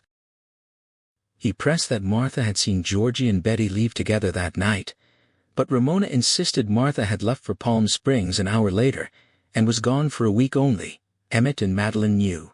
He started to ask if she understood what she'd done, but she cut him off, insisting she was Ramona Upshaw Cathcart, not Mrs. Sprague, and he couldn't tell Martha or she'd leave her. He turned his back on the spectacle, walking around the living room, studying the family pictures, generations of Spragues and Cathcarts, a fat little girl, Ramona in a corset, Emmett beaming with a dark-haired child, glassy-eyed Ramona guiding Martha's brush hand. In an Edendale group shot, he thought he saw a young, handsome Georgie Tilden, unmarked by scars. He felt Ramona behind him, trembling, and demanded she tell him everything. She spoke for 3 hours, her tone shifting between anger, sadness, and brutal detachment, her hands playing with ceramic figurines. She'd met Emmett and Georgie in 1921, hating how Emmett treated Georgie but unable to speak up because Emmett wanted to marry her for her father's money, and she was homely with few prospects. She married him and grew to hate him, passively fighting him by gathering information. Georgie lived above the garage. She learned he liked touching dead things, and Emmett reviled him for it. She poisoned stray cats and left them on Georgie's doorstep. When Emmett refused to give her a child, she seduced Georgie, exulting that she could excite him with something alive. Their brief affair produced Madeline. She lived in terror of the resemblance and turned to opiates. 2 years later, Martha was born to Emmett, which felt like a betrayal of Georgie, so she resumed poisoning animals for him. Emmett caught her and beat her for participating in Georgie's perversion. When she told Georgie, he revealed he'd saved Emmett's life in the war, contradicting Emmett's version, and she began planning pageants to symbolically get back at Emmett in ways he'd never recognize. Madeline cleaved to Emmett, who doted on her, while Martha became her mother's little girl despite being Emmett's spitting image. Emmett and Madeline disdained Martha as a fatso and crybaby. Ramona protected her, teaching her to draw, putting her to bed with admonitions not to hate them. Protecting Martha became her reason for living. When Maddie was 11, Emmett recognized Georgie's resemblance and slashed his face. Ramona fell in love with Georgie then, feeling they were now equals in physical bereftness. Georgie rebuffed her advances. She discovered the man who laughs, was moved by the comprachicos, and bought the painting as a private memento of Georgie. Maddie became promiscuous, sharing details with Emmett. Martha drew obscene pictures of her sister. Ramona forced her to draw pastoral landscapes and staged pageants to get back at Emmett, depicting his greed and cowardice. Some parents forbade their children to play with the Sprague girls. Georgie drifted away, doing yard work and rubbish hauling, living in Emmett's abandoned houses. She focused on Martha, pressing her through high school and establishing funds at Otis Art Institute. Martha thrived, and Ramona lived through her accomplishments, often thinking of Georgie. In the fall of '46, Georgie returned, making his blackmail demand. She became frighteningly jealous of that girl, and when Elizabeth Short appeared on January 12, 1947, looking so much like Madeline, her rage exploded. She left a note from Martha saying she was sleeping, asked Emmett where Georgie and the girl were going, took the spare Packard, and followed them to the shack. She heard the girl giggle about Georgie's scars, then entered with a baseball bat. She knocked Betty unconscious, made Georgie strip and tie her to the mattress, and promised him parts of her body. She read aloud from The Man Who Laughs, cut her, burned her, beat her, and wrote in her notebook while Betty was passed out from pain. Georgie watched, and together they chanted the Comprachicos cries. After 2 days, she slashed Elizabeth ear to ear like Gwyn playing. Georgie cut the body in half, washed it, and carried it to her car. They drove to 39th and Norton and left Elizabeth there.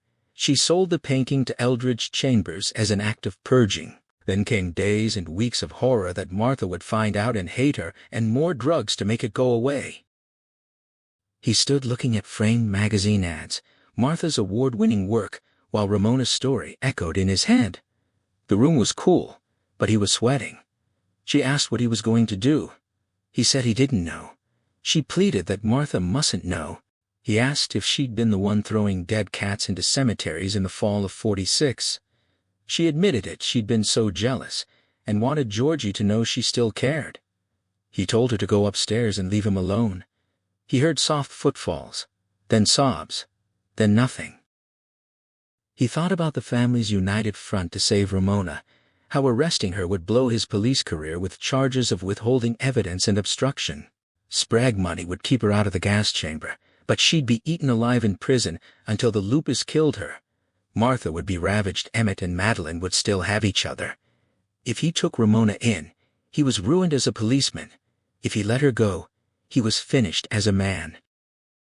Stalemated, he sat in the plush room, looked through the packing crates, the cheap cocktail dresses, the sketch pad covered with women's faces.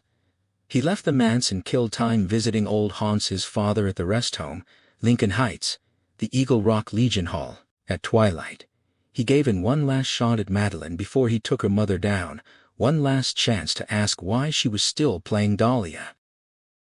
He drove to the 8th Street bar strip, parked at Irolo, and waited.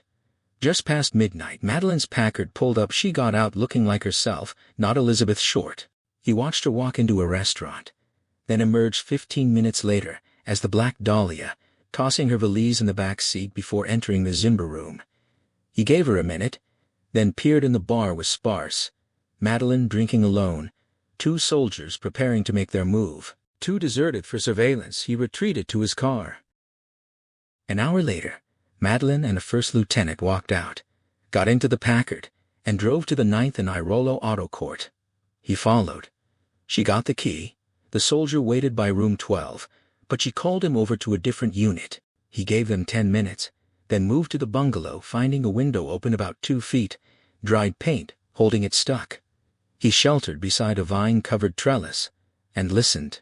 Moans, bed springs, male grunts, her love sounds reaching fever-pitch, stagey, more soprano than with him. Then she spoke with a feigned accent, mentioning radios in motels. The soldier said he'd heard Boston was nice. Her accent broadened into New England blue-collar, the way Betty Short was supposed to speak, talking about Medford's awfulness, her lousy jobs, coming to California to seek her fortune. She described a soldier beating her up, a rich contractor saving her, becoming her stepdaddy, who let her be with anyone as long as she came home to him, buying her white car and black dresses, giving her back rubs because he wasn't her real daddy. The soldier called him a sugar daddy. He knelt lower, peering through the window crack, seeing only dark shapes on the bed. Madeline, Betty continued, saying sometimes her stepdaddy didn't like her boyfriends but never made a fuss because he wasn't her real daddy, and she let him give her back rubs. There was one boy, a policeman, wishy-washy with a mean streak. She didn't believe it because he was big and strong with cute buck teeth. He tried to hurt her, but Daddy settled his hash. Daddy knew how to deal with weak men who sucked around money and tried to hurt nice girls. He was a big hero in the First World War, and the policeman was a draft dodger. The soldier agreed that draft dodgers should be shot or worse. Madeline shifted into a vibrato rasp, a perfect Mexican accent, asking if an axe wasn't better, explaining how the policeman's partner had tied up loose ends notes she shouldn't have left for a not-so-nice girl. The partner beat up her stepdaddy and ran away to Mexico. She drew pictures of a face to become, bought cheap clothes, hired a detective, and staged a pageant. She went to Ensenada in disguise, pretending to be a beggar, knocked on his door, and when he turned his back, she chopped him down with an axe. She took the money he'd stolen from her stepdaddy, $71,000, and brought it home. The soldier asked if this was some kind of joke. Bucky pulled out his .38 and cocked the hammer. Madeline, still in character, slipped into Spanish, a raspy streak of obscenities. He aimed through the window. Crack the light went on inside, and the soldier, thrashing into his uniform, spoiled his shot at the killer. He saw Lee in a sandpit, worms crawling out of his eyes. The soldier bolted out half-dressed. Madeline, slipping into her black gown, was an easy target. He drew a bead, but a last flash of her nakedness made him empty the gun into the air. He kicked the window in. Madeline watched him climb over the sill, undaunted by gunshots and flying glass. She spoke softly, explaining that Betty was the only thing real to her. She'd felt so contrived next to her. Betty was a natural. She was just an imposter. And Betty was theirs. He'd brought her back. Betty was what had made it so good with them. He mussed up her Dahlia hairdo until she looked like just another raven-clad floozy, cuffed her wrists behind her back, and saw himself in the sandpit alongside his partner. Sirens bore down from all directions, flashlights shined through the broken window. Lee Blanchard's voice echoed in his mind, reprising his line from the Zoot Suit riot. "Cherchez la femme, Bucky. Remember that." They took the fall together. 4 black and whites responded to his shots. He told the officers it was a lights and siren roll to Wilshire Station. He was booking the woman for murder one. At the squad room, Madeline confessed to killing Lee Blanchard, concocting a brilliant fantasy of a lover's triangle: Lee, Madeline, Bucky, and her intimate involvement with both of them in the winter of 1947. He sat in on the interrogation, and she was flawless. Seasoned homicide detectives bought it completely. Lee and Bucky rivals for her hand, Madeline preferring him, Lee demanding Emmett give him his daughter, and beating him when he refused. Madeline revenge stalking Lee in Mexico and axing him in Ensenada. No mention of the Black Dahlia murder case. He corroborated her story, saying he'd only recently figured out Lee had been murdered and had confronted Madeline with a circumstantial rundown, coercing a partial confession. She was transported to the women's jail, and he went back to the El Nido, still wondering what to do about Ramona. The next day he returned to duty. At the end of his tour, Metro detectives were waiting in the Newton locker room. They grilled him for 3 hours. He ran with the fantasy Madeline had started. His wild departmental reputation carried him through, and nobody mentioned the Dahlia. Over the next week, the legal machinery took over. The Mexican government refused to indict Madeline for Lee's murder without a corpse and backup evidence. Extradition couldn't proceed. A grand jury was called. Ellis Lowe presented the case. Bucky agreed to testify only by deposition, and Lowe, knowing his unpredictability, accepted. He filled 10 pages with lies about the triangle, embellishments worthy of Betty Short at her best. Emmett Sprague was indicted separately for health and safety code violations stemming from his mob-fronted ownership of faulty property. He was fined over $50,000, but no criminal charges were filed. He was still nearly $20,000 ahead after Madeline's theft. The triangle hit the papers the day after Madeline's case went to the grand jury. The Blanchard-Bleichert fight and the South Side shootout were resurrected, and for a week he was big-time local stuff. Then Bevo Means called with a warning Emmett Sprague was about to hit back. Confidential magazine nailed him. The July 12 issue ran an article with quotes from Madeline, leaked by Emmett. She described him ditching duty to meet her at the Red Arrow, stealing her father's whiskey, giving her inside information on ticket quotas, and how he beat up niggers. Innuendos pointed to worse offenses, but everything she said was true. He was fired from the LAPD on grounds of moral turpitude and conduct unbecoming an officer. He didn't protest. He thought of turning over Ramona in hopes of a grandstander's turnabout, but kiboshed Russ Millard might be compelled to admit what he knew. Lee's name would get more slime. Martha would know. The firing was 2.5 years overdue. He turned in his service revolver, his outlaw .45 and badge 1611. He moved back to Lee's house, borrowed money from Millard, and waited for the notoriety to die down. He went by Kay's school, but the principal, eyeing him like a bug, said she'd resigned the day after he hit the newsstand. She was going on a cross-country trip and wouldn't return. The grand jury bound Madeline over for trial on manslaughter, 3 premeditated homicide under psychological duress with mitigating circumstances. Her lawyer, Jerry Giesler, had her plead guilty and requested judge's sentencing. Psychiatrists found her a severely delusional, violent schizophrenic adept at acting out many different personalities, and the judge sentenced her to Atascadero State Hospital for an indeterminate period not less than 10 years. The brass girl took the heat for her family, and he took it for himself. His farewell to the Spriggs was a front-page photo in the La Daily News matrons, leading Madeline out of the courtroom, Emmett weeping at the defense table, Ramona hollow-cheeked with disease being shepherded by Martha, all good strong business in a tailored suit. The picture was a lock on his silence forever. A month passed, and then a letter arrived, postmarked from Sioux Falls. He read it over several times, absorbing her words. She was staying at a hotel she'd always dreamed of, trying to scrub the memory of Los Angeles from her life. She described the stark, ugly prairie developments and the suffocating nostalgia of her hometown. She admitted to counting the lies she had told him, both the ones spoken and the ones left unsaid, and expressed her admiration for what he had done with Madeline Sprague, even while she questioned whether that was the whole truth about Lee's death. She said she was moving further east, searching for a place that felt clean and old. He kept that letter, reading it over and over, not to analyze its meaning, but as a way to keep his mind fixed on a single consuming subject. He threw away the case file he had kept and drifted through his days, selling cars and driving past the lot where the body had been found, always thinking about her. He didn't wrestle with the ethics of his own silence. He simply let the thought of her fill the void. Another letter came from Massachusetts a few weeks later. She confessed that she had been delaying the news, but she was pregnant, due around Christmas. She asked him to write or call, pleading for an immediate response. She also mentioned a strange encounter in Medford, a blind man who recalled a Los Angeles police officer, a man with his voice and manner, who had come months earlier, determined to find the woman's killer.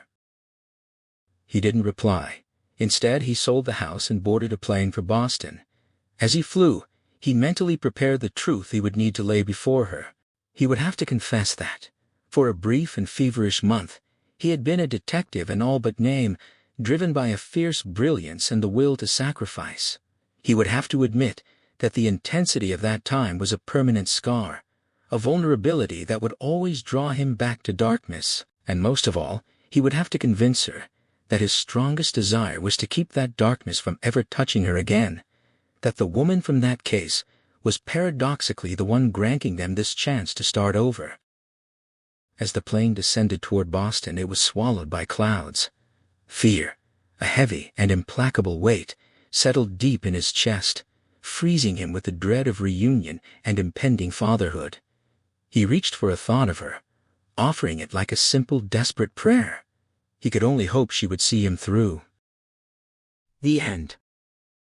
Thank you for staying with the story until the very end. What makes the Black Dahlia so difficult to forget is that it refuses to offer the comfort we often expect from a mystery. The deeper you travel into its world, the less it becomes a search for answers, and the more it becomes a study of obsession, illusion, and the hidden costs of chasing the truth. Much of that emotional weight came from James Ellroy's relentless approach to writing. He immersed himself in police records, crime reports, and the forgotten corners of Los Angeles history, building a version of the city that feels both authentic and nightmarish. His work was shaped not only by crime fiction, but by the darker realities of post-war America, an era filled with ambition, celebrity, corruption, and secrets carefully hidden behind polished public images. Those influences can be felt throughout the novel. Beneath the investigation lies a deeper question. How much of what we believe is real is simply a story we've chosen to accept? The characters spend so much time pursuing certainty that they lose sight of themselves, and that tension gives the novel much of its lasting power. Ellroy would continue exploring similar territory in later works, creating interconnected portraits of Los Angeles that remain among the most influential achievements in modern noir fiction. When Brian De Palma adapted the novel for the screen, he approached it less as a procedural mystery and more as a dark, hypnotic tragedy. Working alongside screenwriter Josh Friedman, he condensed the novel's sprawling narrative into a more focused cinematic experience. As a result, several subplots, character relationships, and layers of investigation were reduced or removed entirely. Some longtime readers felt important nuances were lost, while others appreciated the film's dreamlike atmosphere and visual elegance. The production itself faced the challenge of recreating 1940s Los Angeles while maintaining De Palma's distinctive visual style. Cinematographer Vilmos Zsigmond helped craft the film's rich noir aesthetic, while composer Mark Isham provided a score that emphasized melancholy over suspense. Josh Hartnett and Aaron Eckhart brought very different energies to their performances, creating a partnership that anchored much of the film's emotional tension. Hilary Swank's portrayal added another layer of mystery, reflecting the film's fascination with identity and performance. One fascinating detail is that the filmmakers deliberately embraced classic noir influences rather than pursuing strict historical realism. Many scenes were designed to feel like memories, rumors, or fragmented recollections, reinforcing the story's central idea that truth often remains just out of reach.